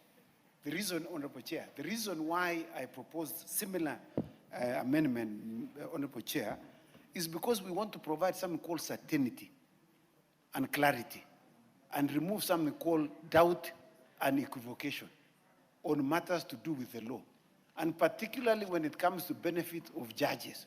So we want to provide certainty in the sense that the Cabinet Secretary should be able to bring the regulations within 12 months of this law coming into operation. That will ensure that those judges who will be retiring have clarity on what they are expected to get, how much they are supposed to get, when, and in which place. I thank you, Honorable Speaker. Honorable Mtuse. Thank you, Chair. I stand in support of the amendment proposed to Clause 71. Chair, if you look at the original Section 71, it is already prescriptive. It was already saying what the regulations would say, which is not very good in legal drafting. And therefore, the amendment to shorten it so that the stakeholders, especially the Judicial Service Commission and the Chief Registrar, in liaison with the Cabinet Secretary, will come up with regulations that are not already prescribed in the parent act, and therefore support the amendment by my chair. It is very timely, it is effective, it is going to make the operationalization of the law easier. Honorable Gidinji. Thank you, Chair. While I support this amendment, I don't know whether I would persuade the Chair whether we can do away with Amendment B, because it goes without saying that for you to make regulations, you must do public participation. And this public participation must involve all the requisite stakeholders. So I believe, in my view, the Amendment B, which is seeking that the other stakeholders to be consulted for when the regulations are being made, is already covered under the Constitution, which provides that for any law to be made, whether an act of parliament or regulations, public participation, which must include all the stakeholders, must be involved. I believe this to me is somehow superfluous. We've heard you, and I'm going straight to the chair to give that explanation, but also tell us, allow chair, also maybe tell us, why is the proposal that the regulations must come in 12 months? Why not a lesser time? Proceed, Chair. We shall hear. Thank you very much. We don't need a lesser time means it's within 12 months, so we are covered. Okay. Good enough. What we are doing is we don't want the act to come into force. Another 2 years down the line, they don't know what to do. So it's also 12 months are sufficient for us to do exactly what Honorable Gishimo is saying, public participation and what have you. Honorable Gishimo, for subsection 2A, this inclusion is not superfluous. I think it's very important because we have to consult all relevant stakeholders, but to be particular, because this affects judges whose remuneration is by Judicial Service Commission, and the Chief Registrar of the Judiciary, who is going to administer their non-pension benefits. I think we make it almost mandatory that they have to be included in the consultations that are to take place. This does not affect anything in any manner that is negative. Very well. Gichimo was feeling like you were over-legislating, but let the matter rest there. Okay, Gikaria, what do you have to say? Honorable Speaker, I think the chair has actually, let me just say, it is important to have this regulation, Honorable Speaker. Okay. And one of the issues is because we have some Energy Act that up to date, since 2019, regulations have not come before the floor of the House. And we are actually finding it very difficult to operationalize some of the sections of the Act without the regulation. So I totally agree, but I also agree with you, Chair. 12 months is also quite a while. So how I wish. He was able to answer that one, that within 12 months. So that's the higher limit.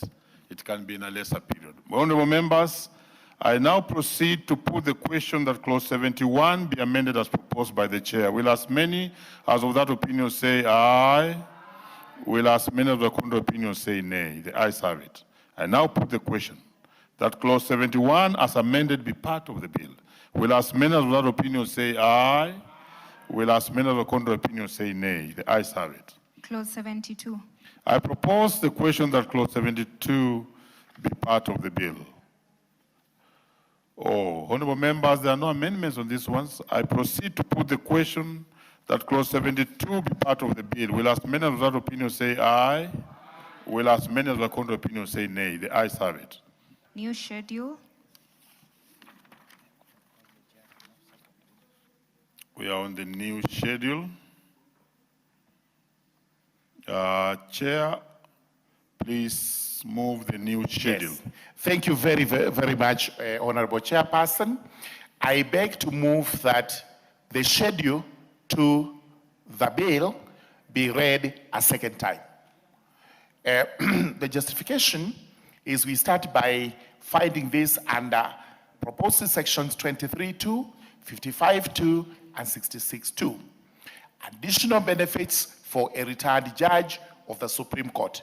I think we've elaborated the hierarchy of the judges in the country, and we find it proper that we do make a provision for additional benefits for the Supreme Court judges. The additional benefits include the following. You will get 1 car, you will get fuel allowance, he or she will get 2 armed security guards provided on request, which means the judge will choose whether they want security or not. We'll get 1 housekeeper and 1 cook.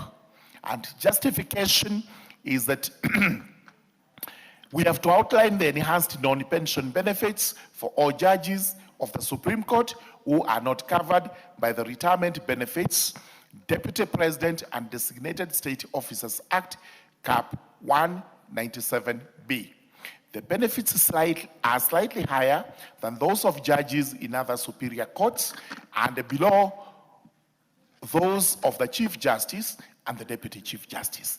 This is where we are placing judges of the Supreme Court, so that they are between the Chief Justice and the Deputy Chief Justice and the judges of the superior courts, the High Court and the Court of Appeal.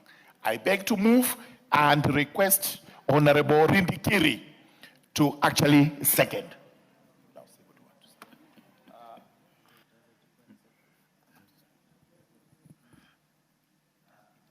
Does it really require seconding?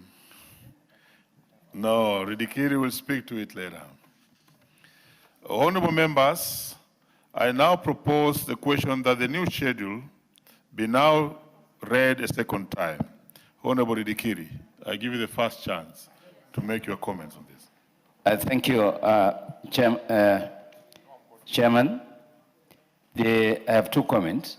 One, on the there's a requirement that we consider, in my view, a provision for a driver, because the bodyguard is there, and also the car, the capacity of the vehicle, that the judges will be entitled to retirement. I think that is not stipulated. I would like to ask the Mr. Chairman to consider those 2 as to be part of the package in the named schedule. Very well, Honorable Cheponga. Thank you very much, Chair. I in fact rise to support the proposed schedule by the Chair.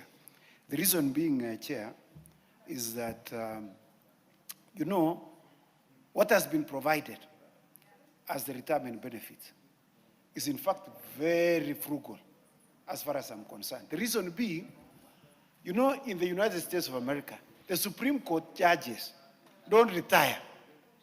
They in fact sit in the Supreme Court until they die. So if they die at the age of 86, 87, so you can imagine, Chair, how much money they draw all that time. If you look at ours, they retired merely at 70. Still very strong, still very useful. They've done a great work for this nation. It is good just to reward 6, 7 people only, Mr. Chairman. I support. So we hear Gichimu. Thank you, Chair. These are additional benefits for a retired judge of the Supreme Court. The other benefits that touch on all the retired judges are already covered under the bill, including the car, which Honorable Ridikili was seeking. So that is already covered, but probably on the matter of the fuel allowance, much as I support, I think that ought also to be determined. I think the regulations in consultation with the Salaries and Remuneration Commission, I think will come up with that bit of the allowance. And Honorable Chair, these are just bare minimum, and Kenyans should note that the heavy lifting that the Supreme Court judges usually do in matters of very national importance. So I think they deserve, and we have, this House will be remembered as having done the best for the judges in this country on matters retirement. Thank you. Jamatia. Thank you so much, Mr. Chair. Also, I want to reiterate and add my, on the schedule, that apart from all this, I don't know whether it's possible for the chair of the committee to add another advantage we can have, because when Honorable Chepkonga said, Chair Murungaru, you're being addressed. Okay. When Honorable Chepkonga said judges in the US, for instance, are not going on, they don't go for retirement, or they are not retiring, or they don't retire, it means they protect the institution, the memory of the institution. I don't know whether the chairman, you can add one as on the schedule also as a beneficiary, that judges who are able to serve, even in their retirement, can be called back one time to time for institutional memory and to give counsel. Because it is important when these people sit, we cannot just wish them away. That could be added to one of the, so that they can be always coming back to give us the best ruling and judgment. Okay. Thank you, Mr. Speaker. No, Chair, I'll call you later. Let's hear Onchoke first, then we come to you, Chair. Thank you, Mr. Chairman, and I support these amendments and this schedule for the additional benefits of the Supreme Court judges who are retired. Now, for all these benefits, the driver, the fuel, the armed security guards, one housekeeper, and one cook, I think it would be important maybe in the regulations to give them the amount, so that some judge doesn't decide, I want a cook at 2,000 shillings, at 200, so that it's uniform for all of them. That would be very important, in my view, Mr. Chairman. Oh, so the two still go to the chair. So let's hear from the chair. All right. Thank you very much, Chairperson. Regulations will be coming. So most of the concerns we have will be addressed through regulations, which are actually the flesh of any act of parliament. It's regulations that tell us exactly what parliament meant when they made that provision. In those regulations, including rendering some expertise when required, whether opinionated, provided doesn't go against the Constitution, which provides that their retirement age is 70 years and it cannot be renewed. However, if there's a way this is going to be looked at, there is absolutely nothing wrong. As to what they will be getting in terms of fuel allowance, again, the regulations will make a provision. And even if the regulations will make provision for salaries of the helps, the cooks, the drivers, and what have you, they will be free to do all that. It's for this parliament to approve or disapprove. Thank you, Honorable Chairperson. Honorable members, I now put the question that the new schedule be now read a second time. Will as many as of that opinion say aye? Will as many as the contrary opinion say nay? The ayes have it. I now propose the question that the new schedule be part of the bill. I proceed to put the question that the new schedule be part of the bill. Will as many of that opinion say aye? Will as many of the contrary opinion say nay? The ayes have it. Clause 2. I propose the question that clause 2 be part of the bill. No amendments. I now put the question that clause 2 be part of the bill. Will as many of that opinion say aye? Will as many of the contrary opinion say nay? The ayes have it. Title. I propose that the title be the title of the bill. I now put the question that the title be the title of the bill. Will as many of that opinion say aye? Will as many of the contrary opinion say nay? The ayes have it. Clause 1. Honorable members, I propose that clause 1 be part of the bill. But there's an amendment by the chair. Yes. Thank you very much, Honorable Chairperson. I rise on my feet now to move an amendment that clause 1 of the bill be amended by inserting the words, as soon as you and shall come into force upon publication in the Gazette, immediately after the expression Judges Retirement Benefits Act. That is how the act is called, and we have made a provision as to when it shall come into effect, when it shall come into force, which is also a requirement of legislation, that we know exactly when this act is going to come into force. It is as soon as it is assented to and it's actually gazetted, it now becomes printed by the government printer, it comes into effect. Thank you. Honorable members, I propose the question that clause 1 be amended as proposed by the mover. Honorable Mutuse. I stand in support. Support because this is very important. You know, sometimes you can delay the benefits to the judges by not operationalizing the law. And therefore, this because it now provides a safe mechanism for its own getting effective so that the judges are certain that it will be implemented, and therefore this is extremely important. Honorable members, I put the question that clause 1 be amended as proposed by the chair. Will as many of that opinion say aye? Will as many of the contrary opinion say nay? The ayes have it. And I'll put the question that clause 1 as amended be part of the bill. Will as many of that opinion say aye? Will as many of the contrary opinion say nay? The ayes have it. Honorable members, we are finished with this particular one.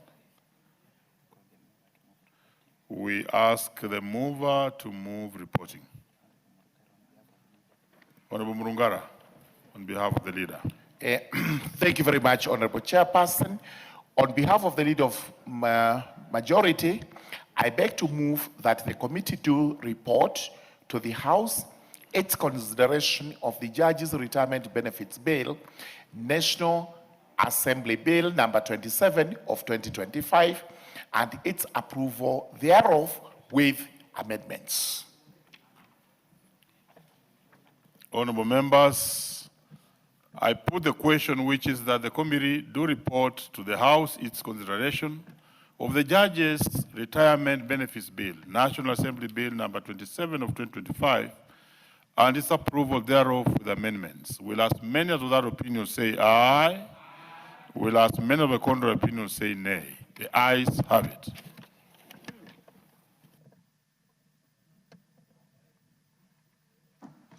Honorable members, Mr. Speaker.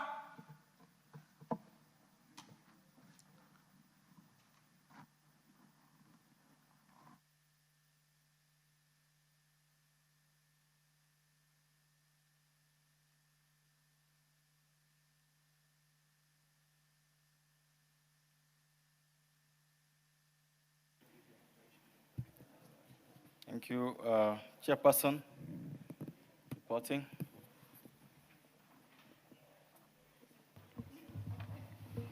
Very well, Honorable Speaker.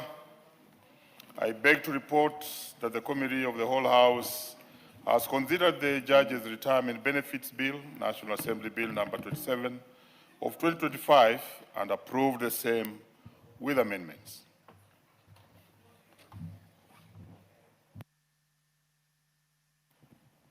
Thank you very much, Honorable Speaker. Honorable Speaker, I beg to move that the House do agree with the committee in the said report. I also request Honorable Jematia to second the motion for agreement with the report of the Committee of the Whole House. Thank you, Mr. Speaker. I want to support the whole report of the House, of the committee, and then to second, I want to second the report of the committee. Thank you, Mr. Speaker. Thank you, honourable members. Thank you so much for your patience on this matter. I therefore now propose the question, which is that the House do agree with the committee in the said report. I would be minded to take any few interventions if there are any. If there are not any interventions, then I would, for obvious reasons, Honorable Chief Konga, for obvious reasons, I would pend the putting of the question until we are properly prepared to do so. I will therefore call for the next order. Order number 13, motion, consideration of the privileges and immunities, the Global Center for Adaptation Order 2025. Who is the mover of this?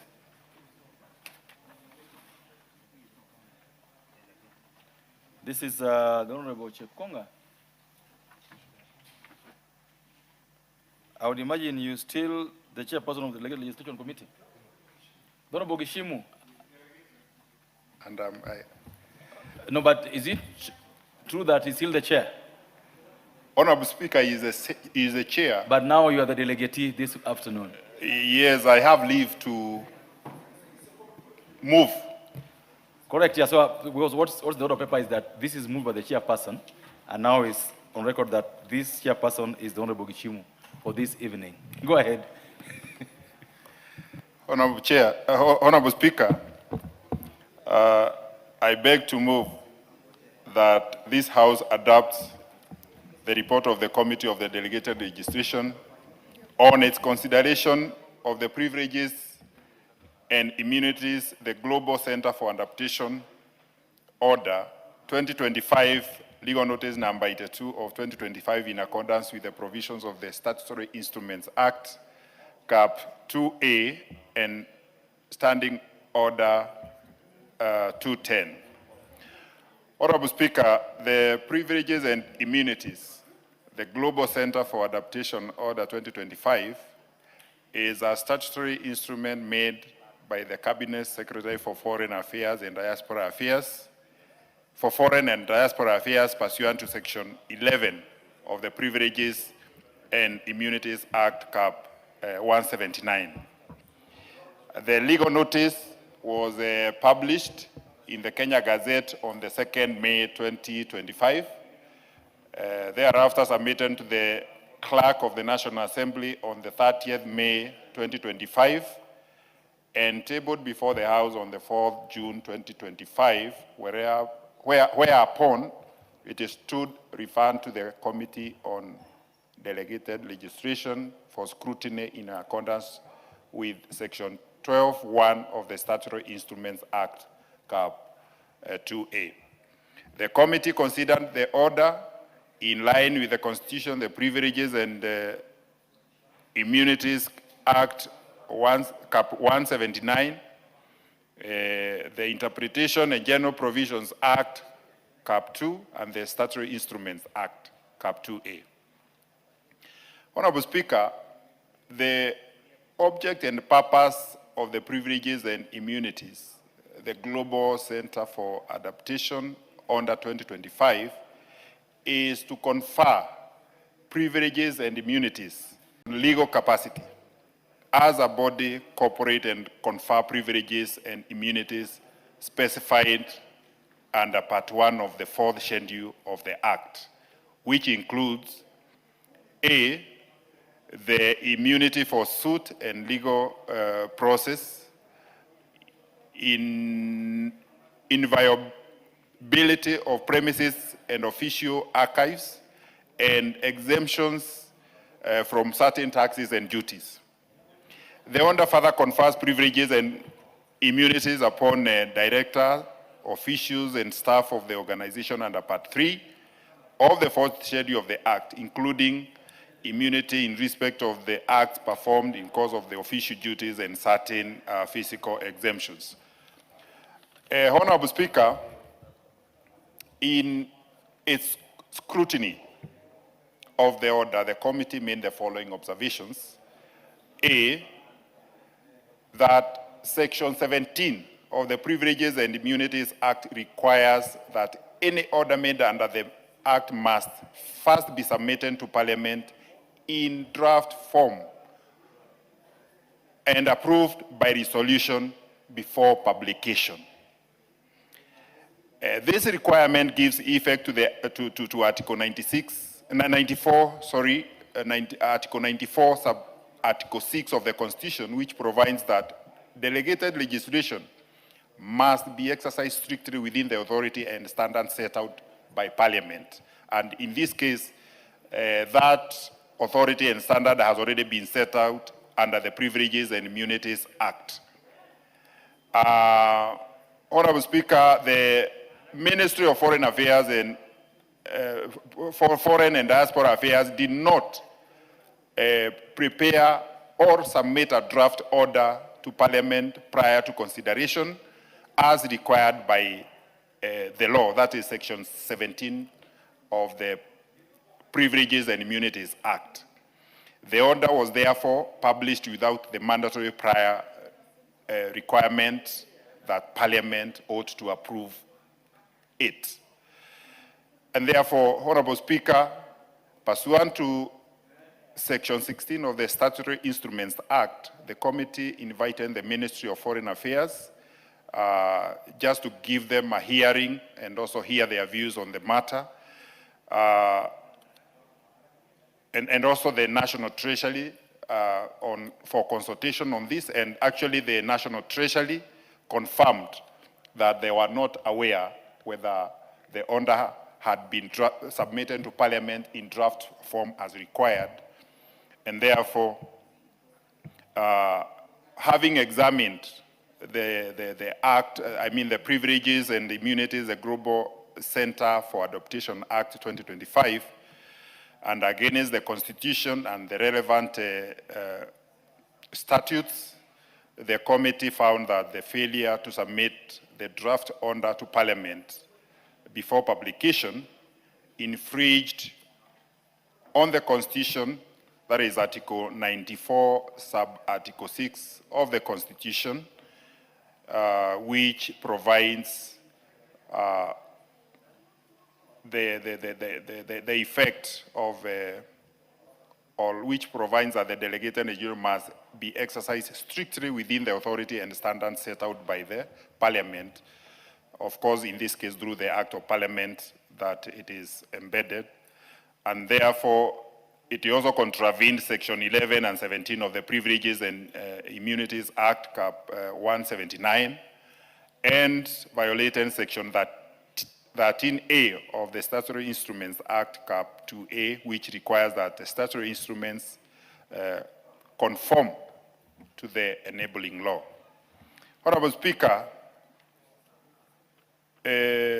accordingly, the committee had no option other than to recommend that this House declares the Privileges and Immunities, the Global Center for Adaptation under 2025 Legal Notice number 82 of 2025, a nullity for failure to comply with the Constitution and the applicable statutory requirements governing the delegated legislation.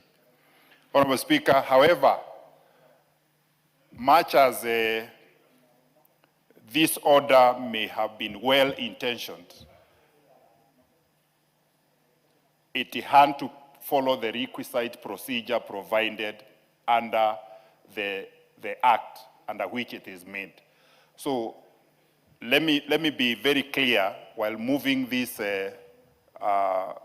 and seeking the House to agree with the Committee on Delegated Legislation in annulling this order, that the committee has no or did not dwell into the nitty-gritties of this order, having considered that the requisite procedure was not followed, then it was not necessary now to move into the other issues of whether public participation was conducted, whether all the other requisite conditions for delegated or regulations were made. So we found that the law was not followed, as I've already explained, and I beg to move, Honorable Speaker, and I now call upon Honorable Member for Mbonchari, Honorable Onchoke, to second. Grace in the House. Go ahead. Thank you, Speaker. Today I'm sitting here. I've been promoted. I raise, Honorable Speaker, to second the motion that this House considers to nullify the order of the privileges and immunities for the Global Center for Adaptation, Order number 2025. On the face of it, about 3 or 4 laws were breached. They were never followed. So the committee didn't even have to go into the merits of this order and the purpose for this order. And the committee... The Honorable Francis, that was Francis Kimani Kuria. You can't do that, and you know it. And the committee, Honorable Speaker, the committee has noted that a number of these statutory instrument-making bodies have developed a habit of not bringing or following the law, not bringing the orders, the instruments to the House for consideration and approval. I therefore stand here to second this motion. I thank you. Honorable Member, moving and seconding of that motion, I therefore propose the question, which is that this House adopt the report of the Committee on Delegated Legislation on the consideration of the privileges and immunities, the Global Center for Adaptation Order, published as legal notice number 82 of 2025, and laid on the table of the House on Thursday, 4th December 2025, and declares that the privileges and immunities, the Global Center of Adaptation Order, legal notice number 82 of 2025, a nullity for failing to comply with Section 17 of the Privileges and Immunities Act, Cap 179, that requires the regulating authority, regulation making authority, to submit the draft order for approval by Parliament before publication of the order, and infringing Article 94(6) of the Constitution, relating to the principles and Section 13A of the Statutory Instruments Act, Cap 2A.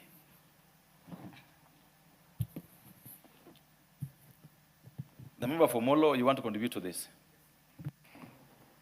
So, Honorable Speaker, I really want to applaud this nullification of this particular instrument, Honorable Speaker. And I think this is also a call for this Honorable House to be very careful about the laws that we enact. Because looking at some of the provisions that were contained in this particular act, Honorable Speaker, one of them was providing immunity from suit and legal processes for acts, omissions in official duties for these particular diplomats. They were being given exemptions from direct taxes or salaries emoluments. They were being given immunity from national service. They were given immigration and registration exemptions. They were being given exchange control privileges and repatriation facilities. They were being allowed, Honorable Speaker, free importation of anything, duty-free importation of furniture, personal effects, household goods on first arrival. Honorable Speaker, all these privileges, in as much as we accept Kenya has become a hub of diplomatic missions, Global Honorable Speaker. And as we welcome even the decision by the UN to really set up a substantial office here in Nairobi, that does not mean that we need to advantage foreigners over Kenyan citizens, Honorable Speaker. And of late, you've seen some of these privileges that are given to these foreigners, Honorable Speaker. They end up abusing them. Honorable Speaker, just the other day you saw the Russian guy coming to this country and doing all manner of things, including breaching our data protection laws. We know the allegations, and the Honorable John Kagiri keeps talking about, Jane Kagiri talks about the intricacies being done to the people of Nanyuki by the British army people who are training there, Honorable Speaker. And therefore, it's very important in as much as we become very welcoming, and we really welcome all these foreigners to come and invest in our country, to come and live here, to come and set up the offices What here. is this Russian thing? But, so, Honorable Speaker, there is a Russian who ameshikanisha inchi a few weeks ago. Some Russian guy, he came, he was wearing these sunglasses that has cameras. He was picking up women all over the place and doing all manner of unimaginable things with them and recording them, and later releasing them. And some of them are very embarrassing, Honorable Speaker, and has really degraded, even though some of the actions by those women may not be upheld as good, Honorable Speaker, but recording them, some of them are mothers, some of them, it has broken quite a number of marriages, Honorable Speaker, because some of them were admitting they are married, but they were really willing to do anything to go with that white man, Honorable Speaker. And perhaps we have a discussion with some of my friends, and this is some of the what do you call it? When growing up, all the soap operas that are fed to our children and to our girls, now people imagine that the only romantic men are white people, or the people that are not black. And many women also believe that if you get acquainted with someone who is white, or then utatoka block, you will get out of poverty. And therefore, they are willing to really go out and do anything possible, Honorable Speaker, as a way of trying to safeguard their fortunes, Honorable Speaker. So that is the story of the Russian guy. So it's very important, Honorable Speaker, that as we saw again last year, some Chinese employer, Honorable Speaker, slapping and beating up his employees. And I think we need to be, in as much as we need to be welcoming, this particular foreigners cannot operate outside the laws of our land. Whether it is our employment laws, whether it was the data protection laws, whether it is all those things that are criminal, those that are not, and we must safeguard our interests. Selfish, Honorable Speaker. If any of us goes and commits some of the crimes that these foreigners commit in this country, and we commit those crimes in their countries, Honorable Speaker, you will rot in jail in their countries. And it's a high time that as a country, we also take note of this. And those foreigners that break the lands of our land, they should be repatriated. We should ask them to be repatriated back to this country to face the full force of law, and they should be imprisoned here in committee, not taken back to their countries for imprisonment. Because like when Kenyans commit crimes in those other countries, some of them are thrown to jail.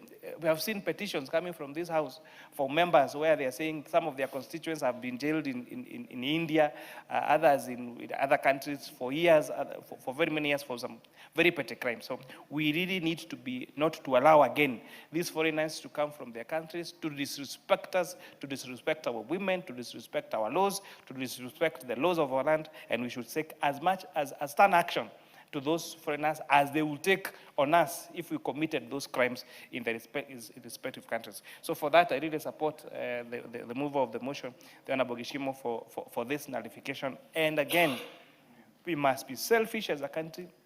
And as much as we're opening our doors to foreigners to come in our country, it does not mean they come and demean us. It does not mean they come and take us as their slaves. They must come and follow the laws of our land. The same way, when you go to their land, we strictly adhere to their laws. And the same way they are strict on us if you break the laws of their land when they visit their land, the same way we should be strict on them when they come and break the laws of our land. I beg to support, Honorable Speaker. Member for Jomvu, you want to speak on this?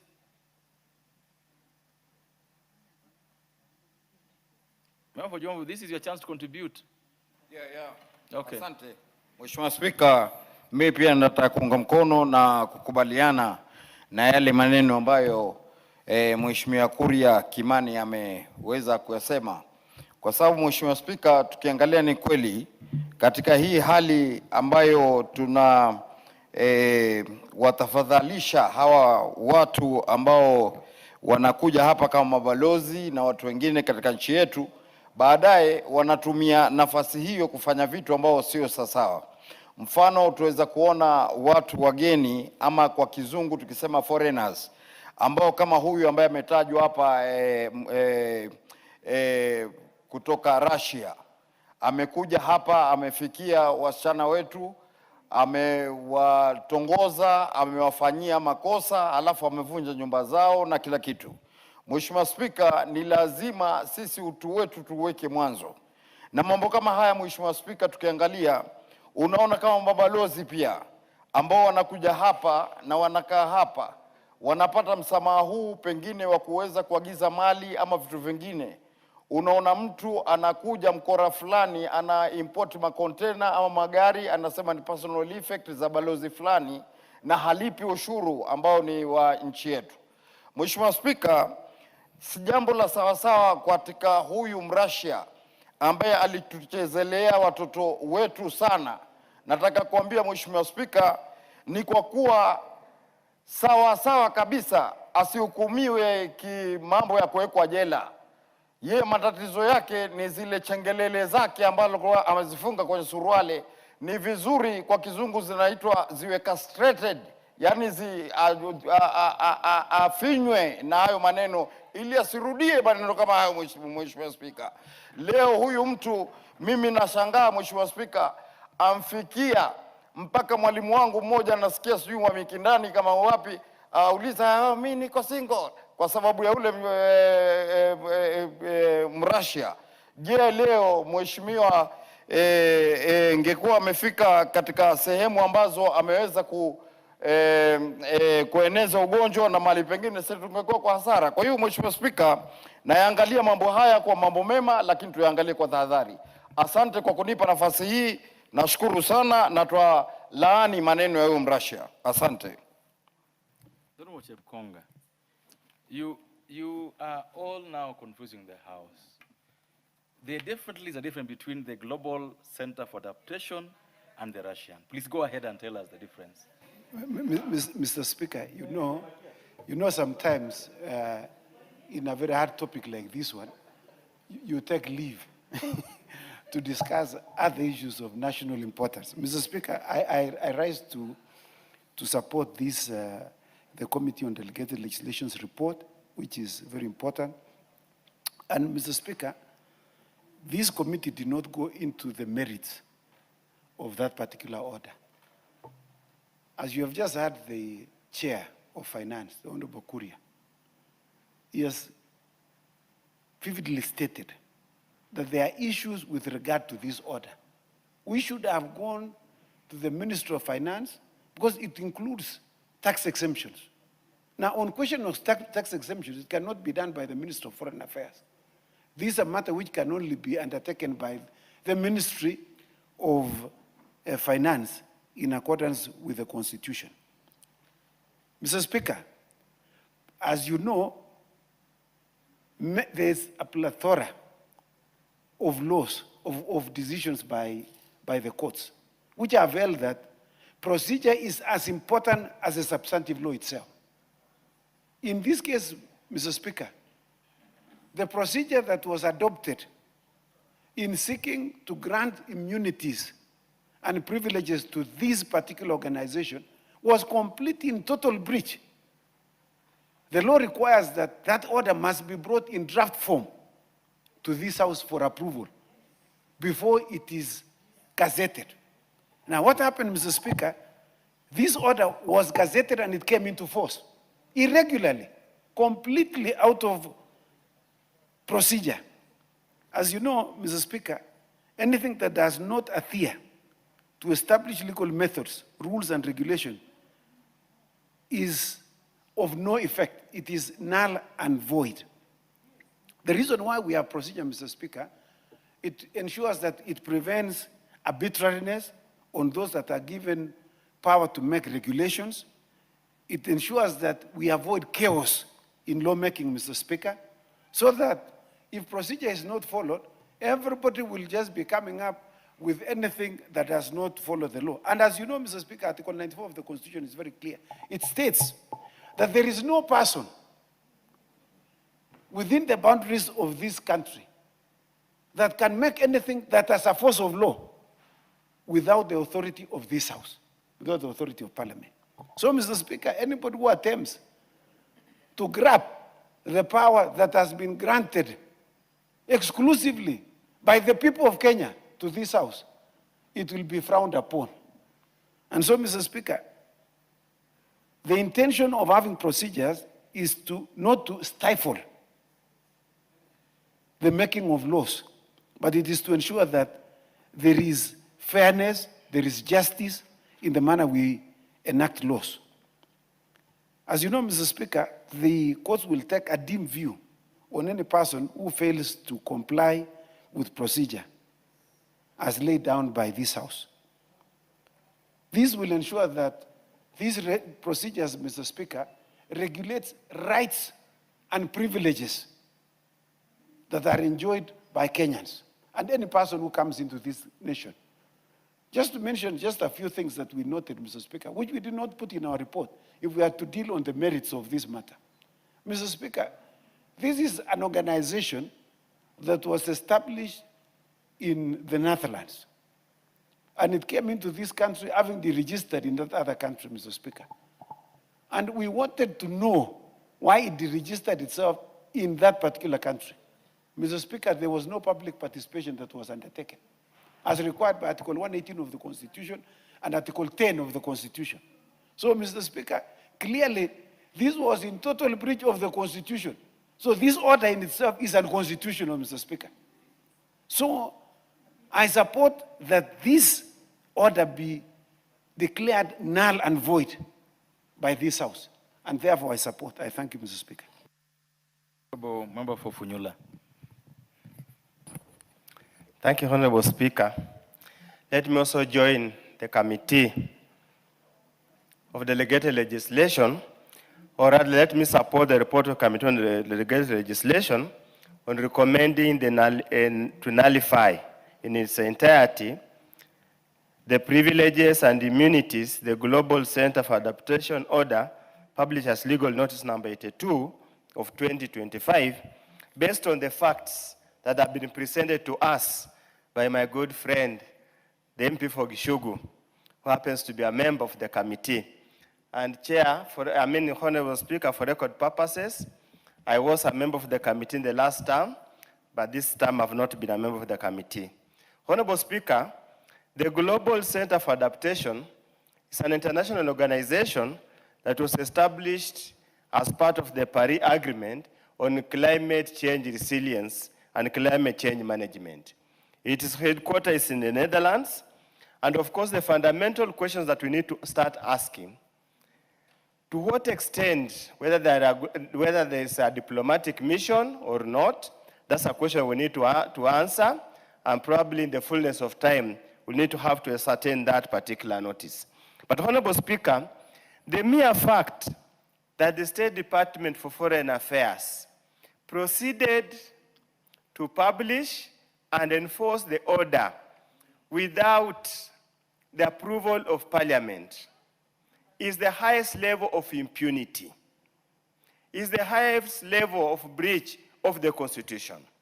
Honorable Speaker, truth be told then, whoever appended his signature or her signature in getting the order published breached the Constitution, acted unconstitutionally, and therefore, Honorable Speaker, is liable for a sanction probably under the various articles of the Constitution of Kenya, because you cannot purport to be a public servant who have sworn to uphold the Constitution, and you are the very first person to disregard the provisions of the Constitution and proceed to publish the order and get it enforced.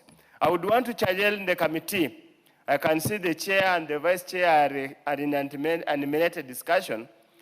You need to ask whoever signed and published the order to really come and account for that unconstitutional edict.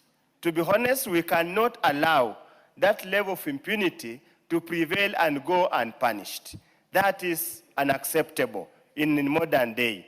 Honorable Speaker, we tend to favor these diplomatic missions even beyond what we do to our own people, who slug out day and night to get things moving. And I want to commend the committee for having stood up. I'm sure there must have been a lot of pressure from the executive or other corners to get it passed. But at least for the very first time, your side had the courage to say no and to uphold the constitutional provisions. Honorable Speaker, we even ask Kenyans, when we go out of this country, for either to work or not, I've been to very many missions, talking to diplomats there, and they're very clear in their views. They say they have to comply with the laws of the country. The diplomatic immunities that are accorded is only for the mainstream diplomatic missions that are truly and purely accredited by that country. And whichever way, there are some things that are no-goes on. Things about taxation, things about having immunity against criminal action is something that is beyond. This cannot be entertained in those countries. Why us here in Kenya, we allow that kind of a thing to happen and then let these foreigners go scot-free is baffling. It's just a continuous act of dereliction of duty for those people charged with those offenses. Honorable Speaker, there are very many times foreigners commit offenses, they're scripted away at night, so that by the time they have to answer for those offenses, you are told they're no longer in the country. As I stand here today, Honorable Speaker, the man who was being beaten in Eldoret by the Chinese comes from my constituency. I asked a question here, they have never received an answer. The gentleman was badly injured. Nobody has ever bothered to attend to them. In this disguised view that we want foreigners to invest in our own country. As Baba Mo used to say, nobody will come from anywhere to develop this country. We have to do it ourselves. And if we have to do it ourselves, we must be extremely hard on these foreign investors who come with nothing most important to invest and get us done, get moving. As I conclude, Honorable Speaker, I want to urge the committee to remain courageous in view of the intimidation you normally have to receive. Remain courageous, and God will forever remember that you existed and probably saved this country from one of these funny things that is going to happen. Thank you, Honorable Speaker. The member for Marsabit.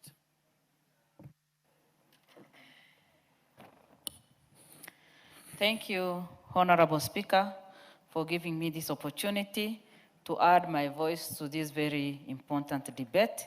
And from the onset, I support this motion. And Honorable Speaker, I support it because of the experience that we are having in this country of late, and even in the past, because many of our citizens have suffered in the hands of foreigners. And I support this because the committee has made the right observation. And I like what they have said. Number 4, having examined the Privileges and Immunities Global Center for Adaptation, Order 2025, Legal Notice number 82 of 2025, in accordance with the Constitution, the Interpretation and General Provision Act Cap 2, the Statutory Instrument Act Cap 22A, and the Privileges and Immunity Act Cap 179. The committee recommends that the House declares Privileges and Immunities Global Center for Adaptation, Order 2025, Legal Notice number 82 of 2025, nullity for failure to adhere to Section 17 of the Privileges and Immunities Act. This, Honorable Speaker, is a serious gap that the committee members have observed. And I want to congratulate the members of this committee for standing in the gap and salvaging the situation. Honorable Speaker, if we cannot nullify this today, many Kenyans will suffer in the hands of foreigners who come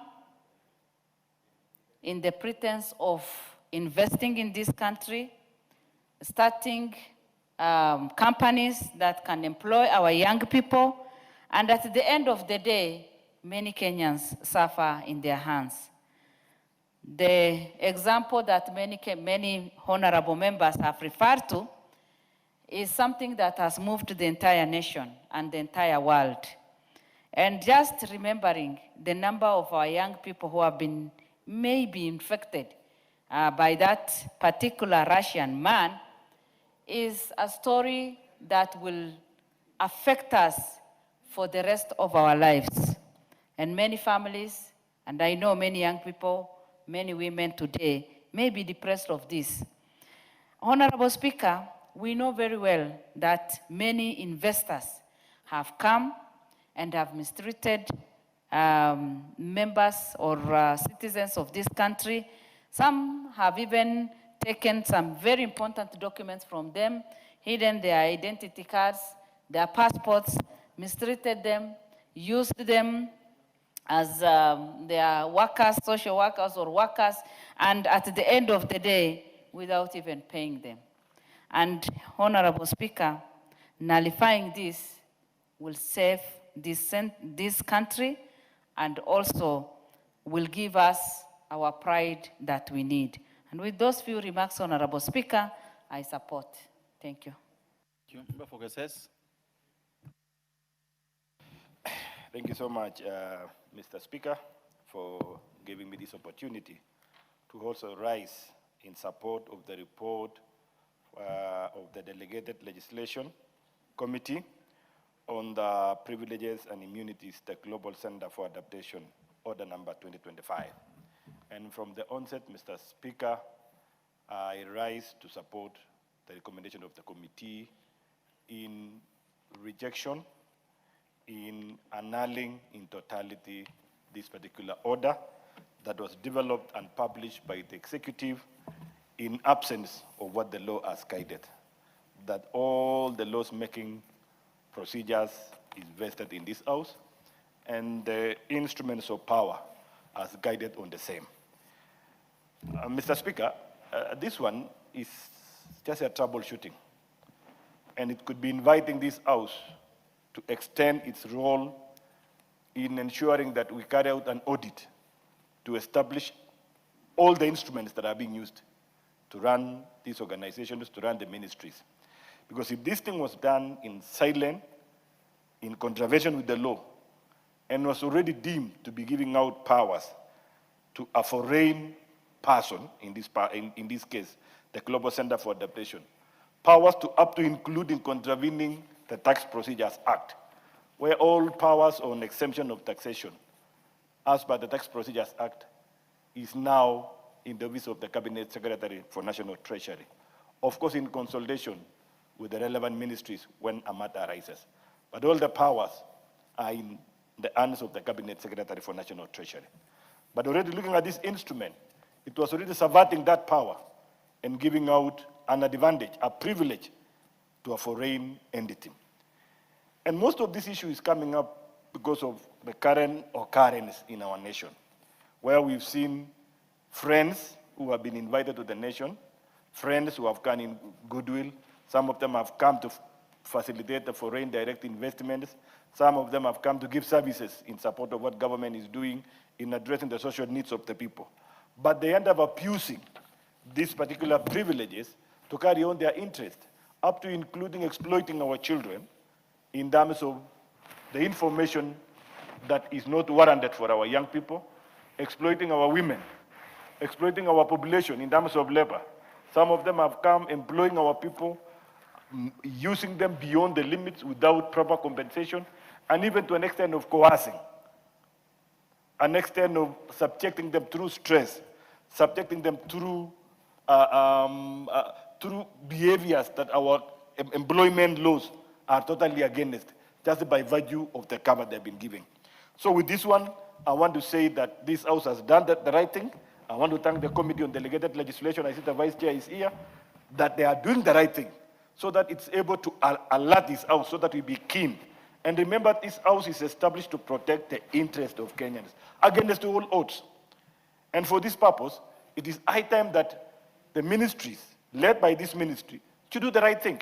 Invoke this house, because it's only this house guided by Article 118 that they can undertake proper public participation and public sensitization, stakeholder engagement, so that we're able to balance and don't cede out the privileges for our people at the expense of foreigners. So I want to support this particular motion and to say this serves as an example. We need to go further beyond here so that we safeguard the interests of Kenyans. Thank you so much, Mr. Speaker.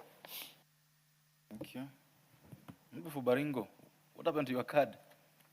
Go ahead. Thank you, Mr. Speaker, and sorry for not having my card ready for this time.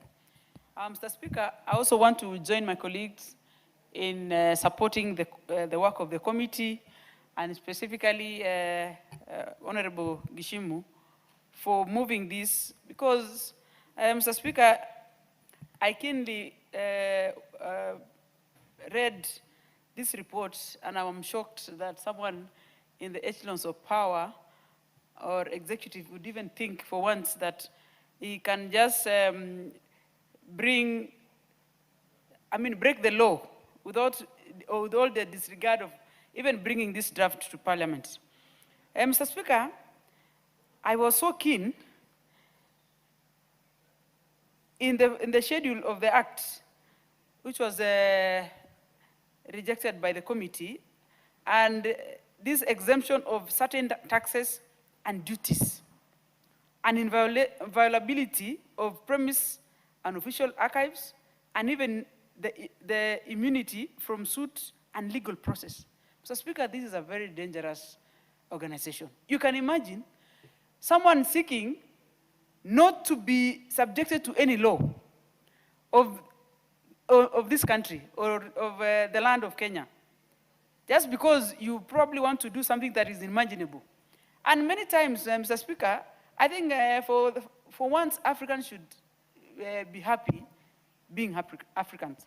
We don't have to hate, we don't have to look forward to be associating so much ourselves to these whites and imagining that they can do a lot of better things than us. And if you read history, you realize the industrialization and civilization of the world actually started in Africa. So I think I want to thank the committee for once because of refusing to be coerced and standing and protecting Kenyans by refusing this order to go through. Mr. Speaker, in previous times, I come from Baringo, and there was this runaway acceptance of global climate solution, sort of, where someone, I think it was from Canada or Brazil or wherever, decided that during Moi's time to come and help people of Baringo from mitigating desertification. And they brought this wild plant called madenge, which was accepted probably those days. But the adverse problems is being felt by the people who are not there and who did not make the decisions. So when someone makes a decision today, it doesn't affect them probably now. But when you're out of office, it is going to affect people who are very innocent. And it is very important for us as a member of parliament to continue protecting the people of Kenya and allowing things that can actually progress through the law. And also, I want to also thank the committee because the section of the privilege and immunities must pass through parliament. As long as this draft or this order did not pass parliament, it should not be allowed. And I hope the executive are not going to sneak this as a part of the privileges they have also, because they are feeling that their offices are important. Mr. Speaker, other issues, just like the way members have been complaining about the Russia and this Russia guy or this Russia man, I can't imagine the impact that he left. The terror that went through people's houses, the emotions that created through these young women or these exposed women, the problems that they are facing now in the society, the judgmentals and all those kind of things. Just because we allowed someone to run around, take photos, and up to this point, we have never seen a proper actionable, reasons or someone to take up and give us reasons why this guy, how did he even land in Kenya and what was he doing? And so that we are able to protect ourselves. Mr. Speaker, if you look at the way Africans generally behave, we are so welcoming and we always attract such kind of characters. And this is one of the reasons I want to thank the committee for studying firm and with finality nullifying this order to proceed. Thank you, Mr. Speaker, and I support the committee. For Mungi Central, want to contribute to this?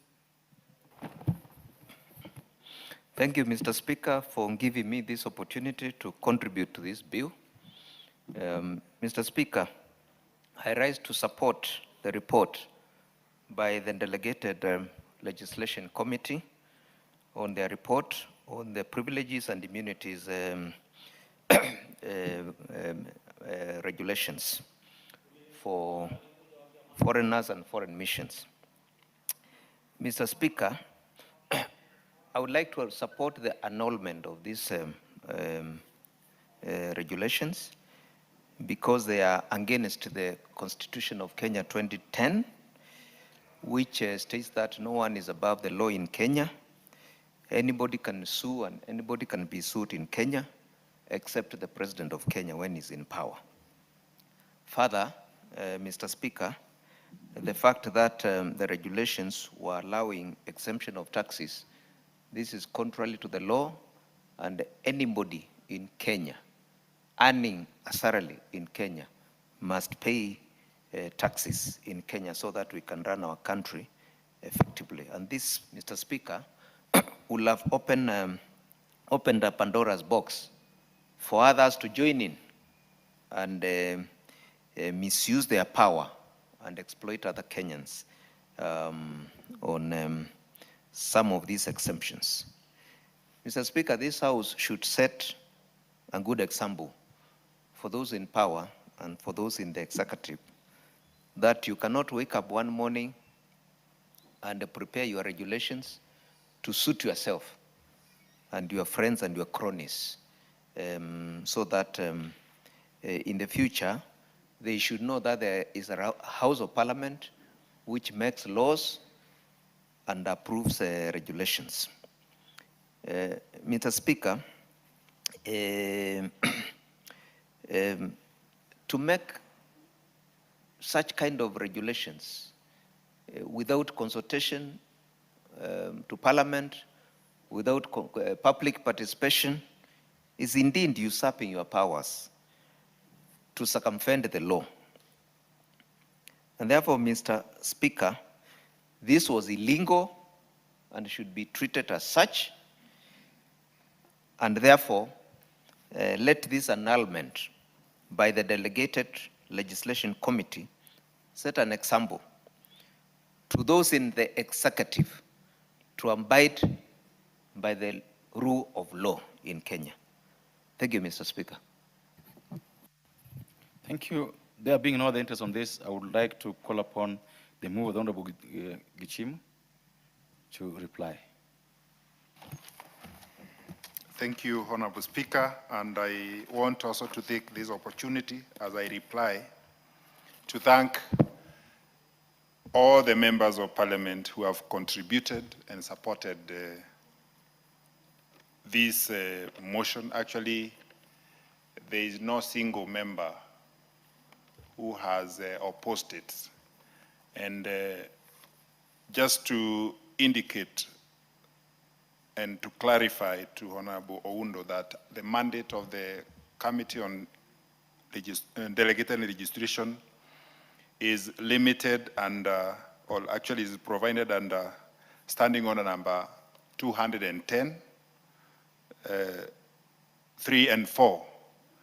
And the best that this committee can do is, after scrutinizing the statutory instruments is to recommend approval where compliance to the law and the requisite procedures has been met or have been met, and to recommend an annulment by this House, which we have done, whereby the requisite law, the Constitution, and the standing orders have not been followed. So that is the limit of our mandate, and actually we've done what has been provided for under the standing orders.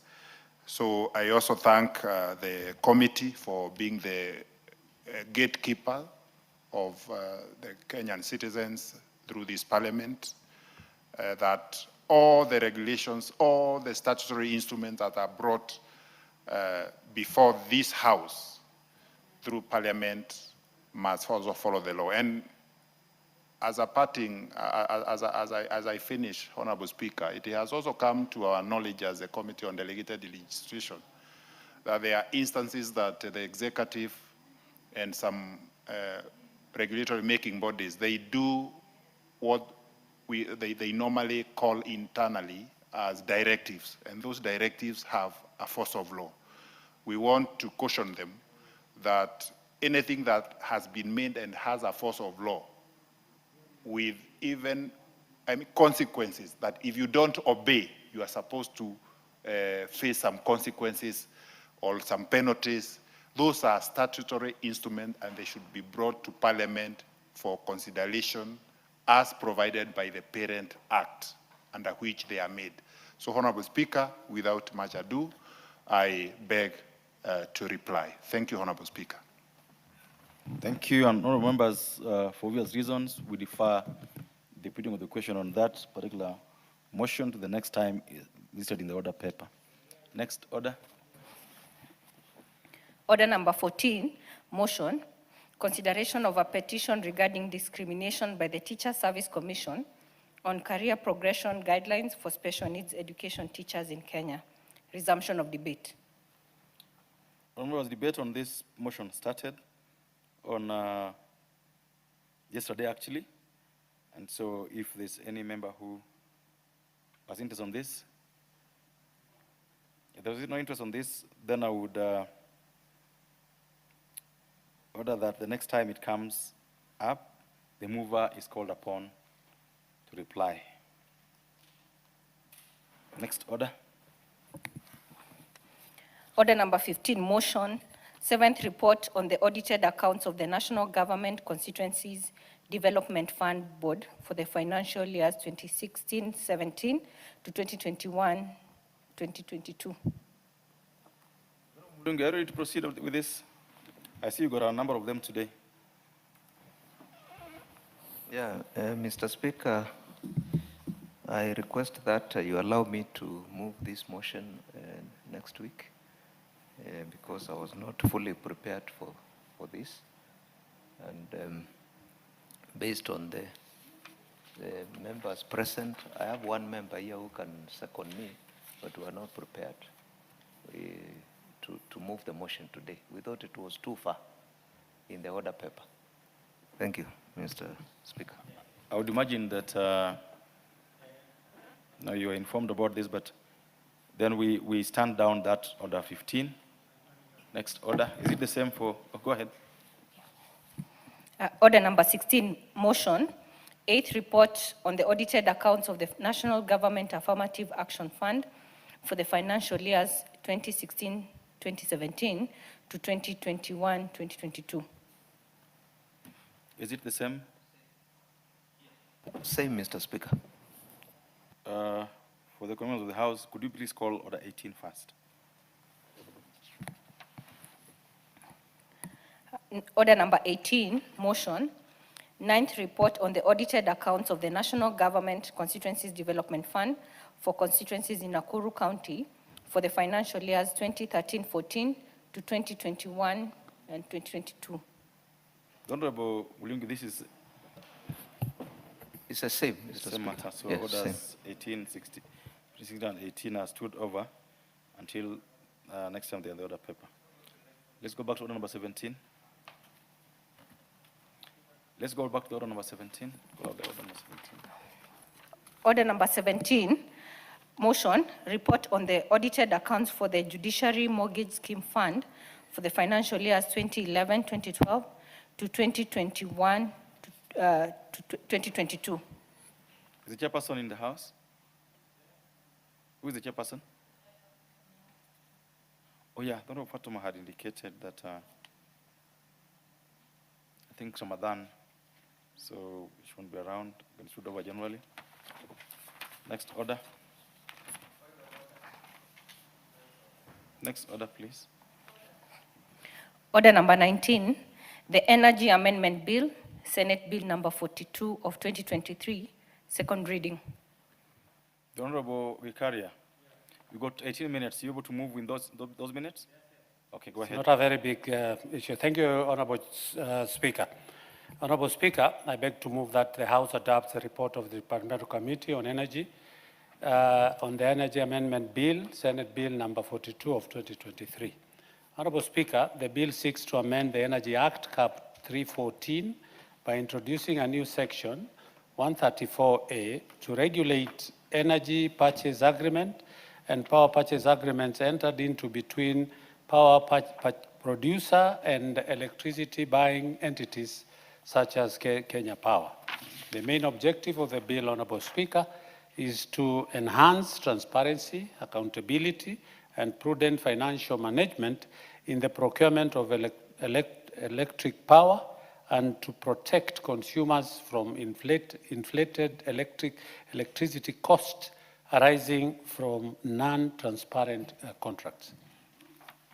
Honorable Speaker, the bill was published on the 30th October 2023 and read for the first time on the 24th April 2025. It was thereafter committed to the Departmental Committee pursuant to Standing Order number 127. In compliance with Article 118, Honorable Speaker, of the Constitution, the committee invited public participation and received submissions from the Ministry of Energy and Petroleum and stakeholders in the energy sector.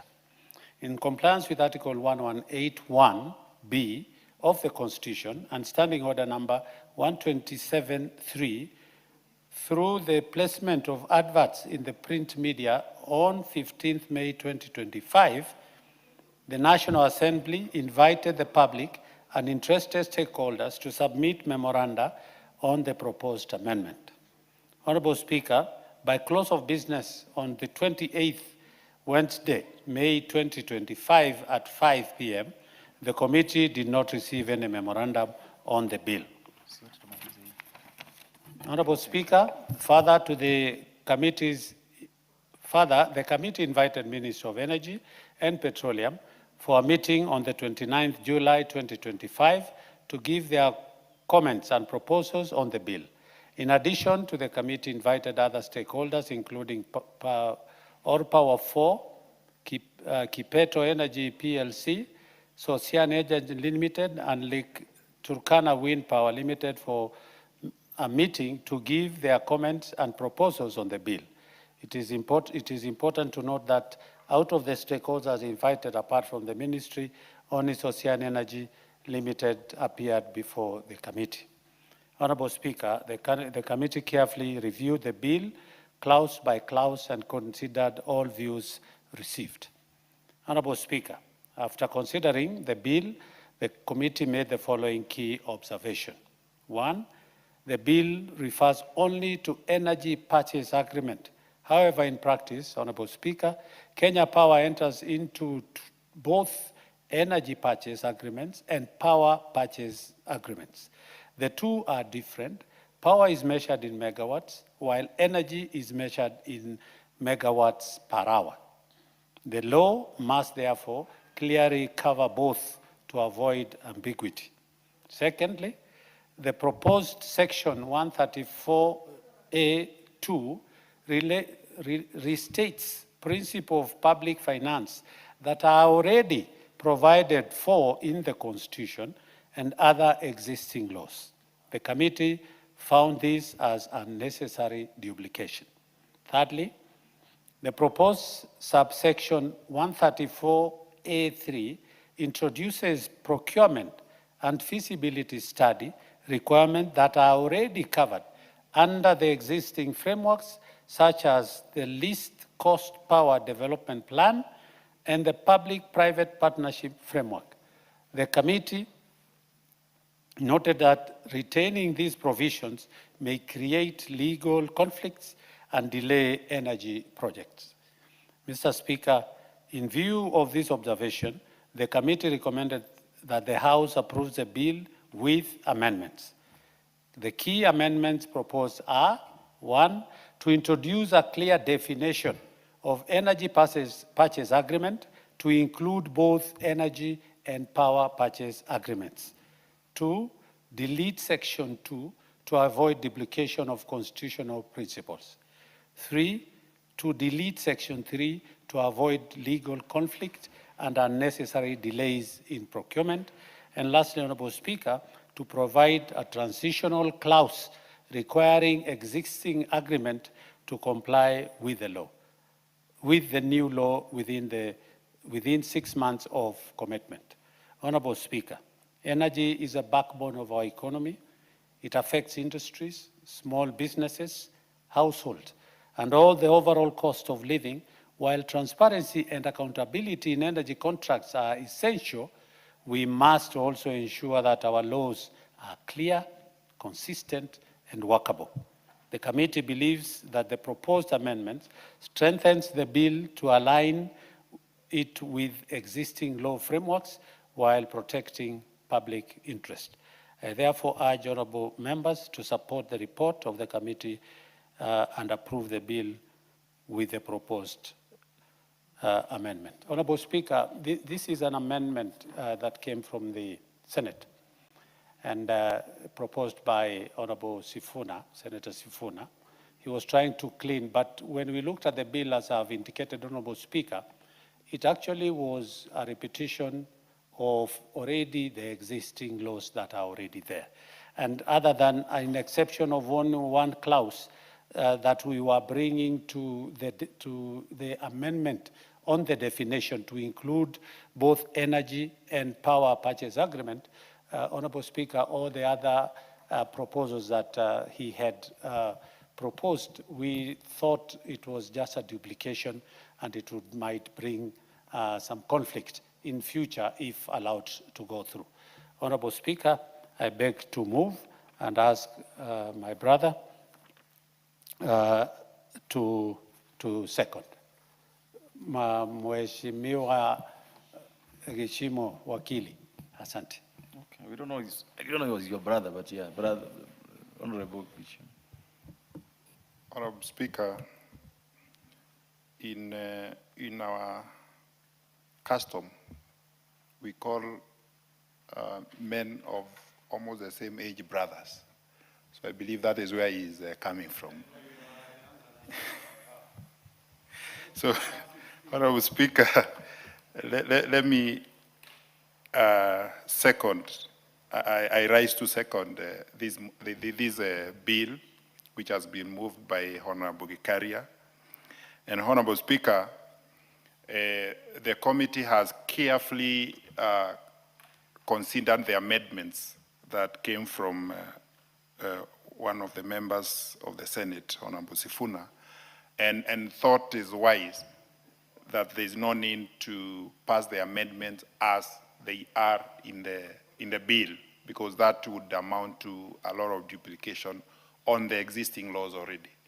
And Honorable Speaker, the part that requires definition, which has been creating confusion and probably jeopardizing and compromising the consumers in terms of the power which is built.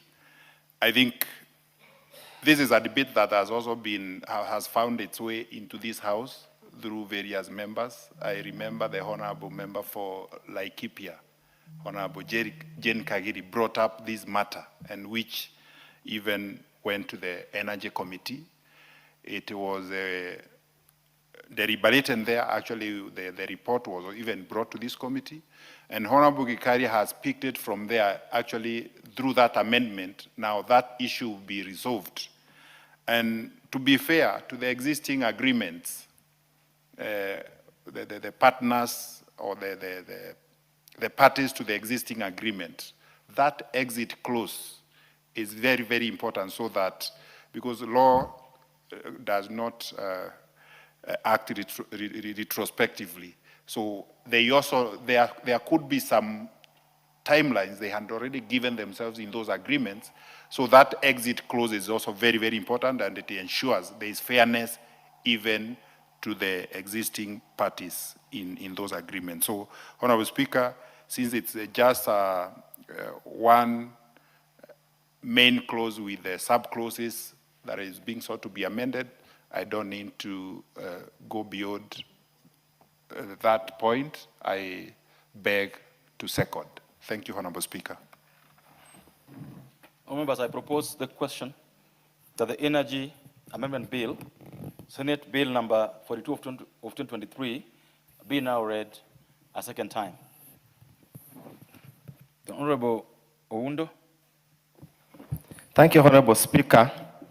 Let me also join my colleague in supporting the Energy Amendment Bill, Senate Bill number 45 of 2023, and as moved with the proposed amendments. And let me also commend the Secretary General of the biggest party, Edwin Sifuna, for having thought through it so that it comes through this bill that has found its way here. Honorable Speaker, and today I was in an engagement with the Cabinet Secretary in charge of industry, and one of the questions that we rose and we discussed with him was the cost of energy. And probably, Honorable Gikari, you need to educate the uneducated. I've never known the difference between energy and power. I thought the words can be used interchangeably. But you have said the difference is only the units of measurement where the difference is. As I go to take a cup of uji with our lab president Uhuru Kenyatta told us, I'll ask the engineers to explain for me the difference, because I know you're not an engineer in that line. You are a Catholic like me. So, Honorable Speaker, the issue of cost of power. Catholic engineers and non-Catholic engineers. Yes, you might not understand, but we met somewhere, and the environment was very tense. Then, those good days.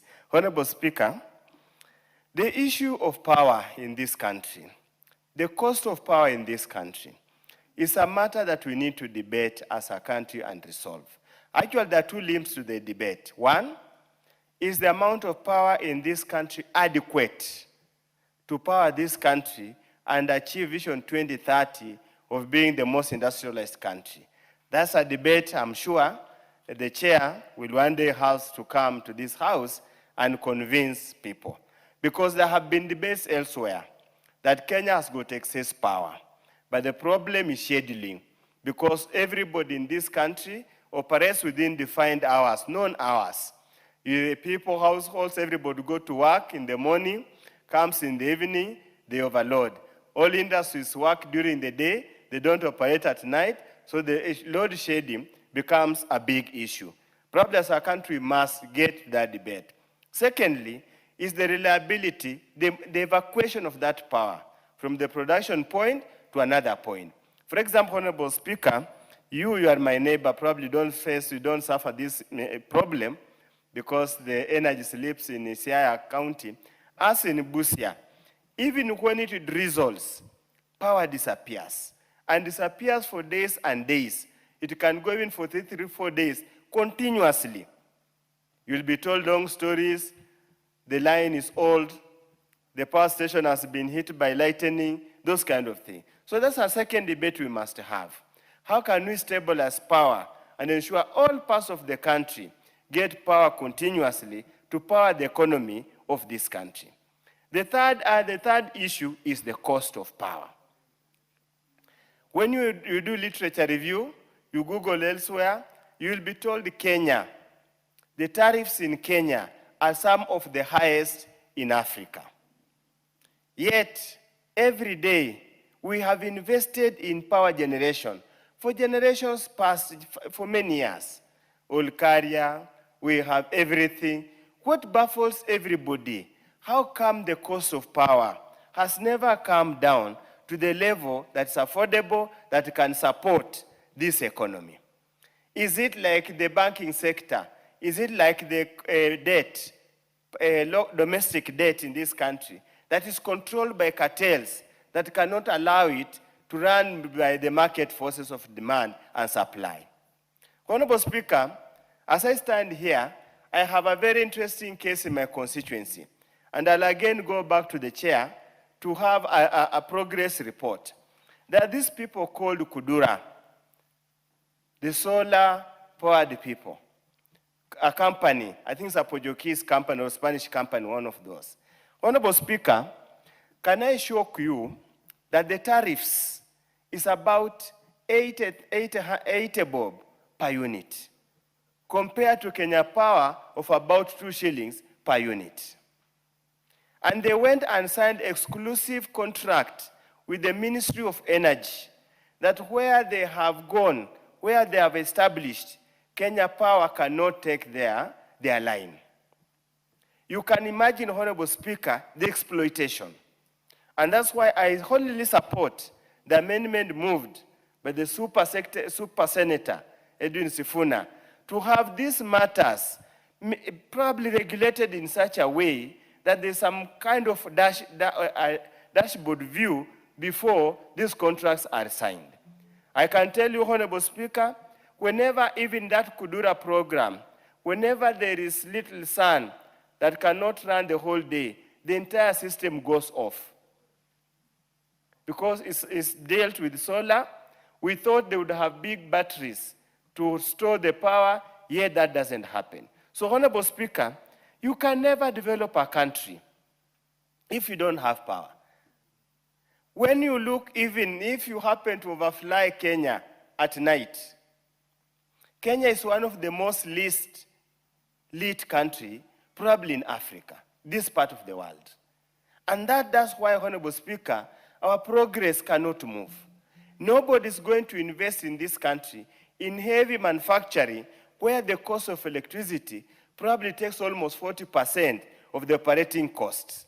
So that's why I live with you, the chair. We have had this discussion that there are very many initiatives ongoing. I remember the president somewhere made some remarks how they intend to bring a massive amount of power, and I think when the analyst sat down, they put him off, and the story just died that way. I hope, Honorable Speaker, Chair, the story is not dead, it's still alive, and I hope at one time or another, these grandiose ideas that we keep on banding around whenever we have a microphone in our hands come to fruition. They should not just become empty rhetoric to massage and excite the audience to be seen how well we can speak in English. Honorable Speaker, this country requires further and serious discussion so that we move forward to the next level, we avoid rhetoric and move forward to the next level. Honorable Speaker, as we move, Honorable Speaker and the Chairman, I want your support here. Some years back, in 2024, there was this last mile connectivity program, that the contract, the funding was renewed. Honorable Speaker, from 2024, the many schemes, even the President himself came to launch in Busia, none of them have ever taken off. The long stories continues. Honorable Speaker, Chair, we have now been branded liars. People who go and tell lies, yet we know very well nothing will happen. Can we get these programs running so that we get the people, wherever they are, they get power? Honorable Speaker, with those very few remarks, because time has run out, I beg to support the bill. I beg to support the committee's proposed recommendations for amendments, and we will do it, the committee of the whole House. Thank you, Honorable Speaker. Thank you, all members. Debate on this bill will continue next time. Time is up. It is in the order paper. Order. What's out of order? Time has lapsed. Go ahead. What is out of order, Honorable Gikaria? before we rise? Honorable Speaker, to be honest, it's only that I know Mheshimiwa Odo is always permanently in the House, but how I wish I would be able to give him an update. Of course, you know you'll get a but chance to but reply. I will do that once because, as he has said, to be Order. honest, okay. You know very well that you had a chance to reply because you're the mover of the bill. So just ensure the day you are replying, your friend, and you call him your brother, who is in the House, so that he can listen to your reply. Oh, members, time now being 7:01 p.m., this House stands adjourned until Tuesday, the 24th of February 2026 at 2:30 p.m.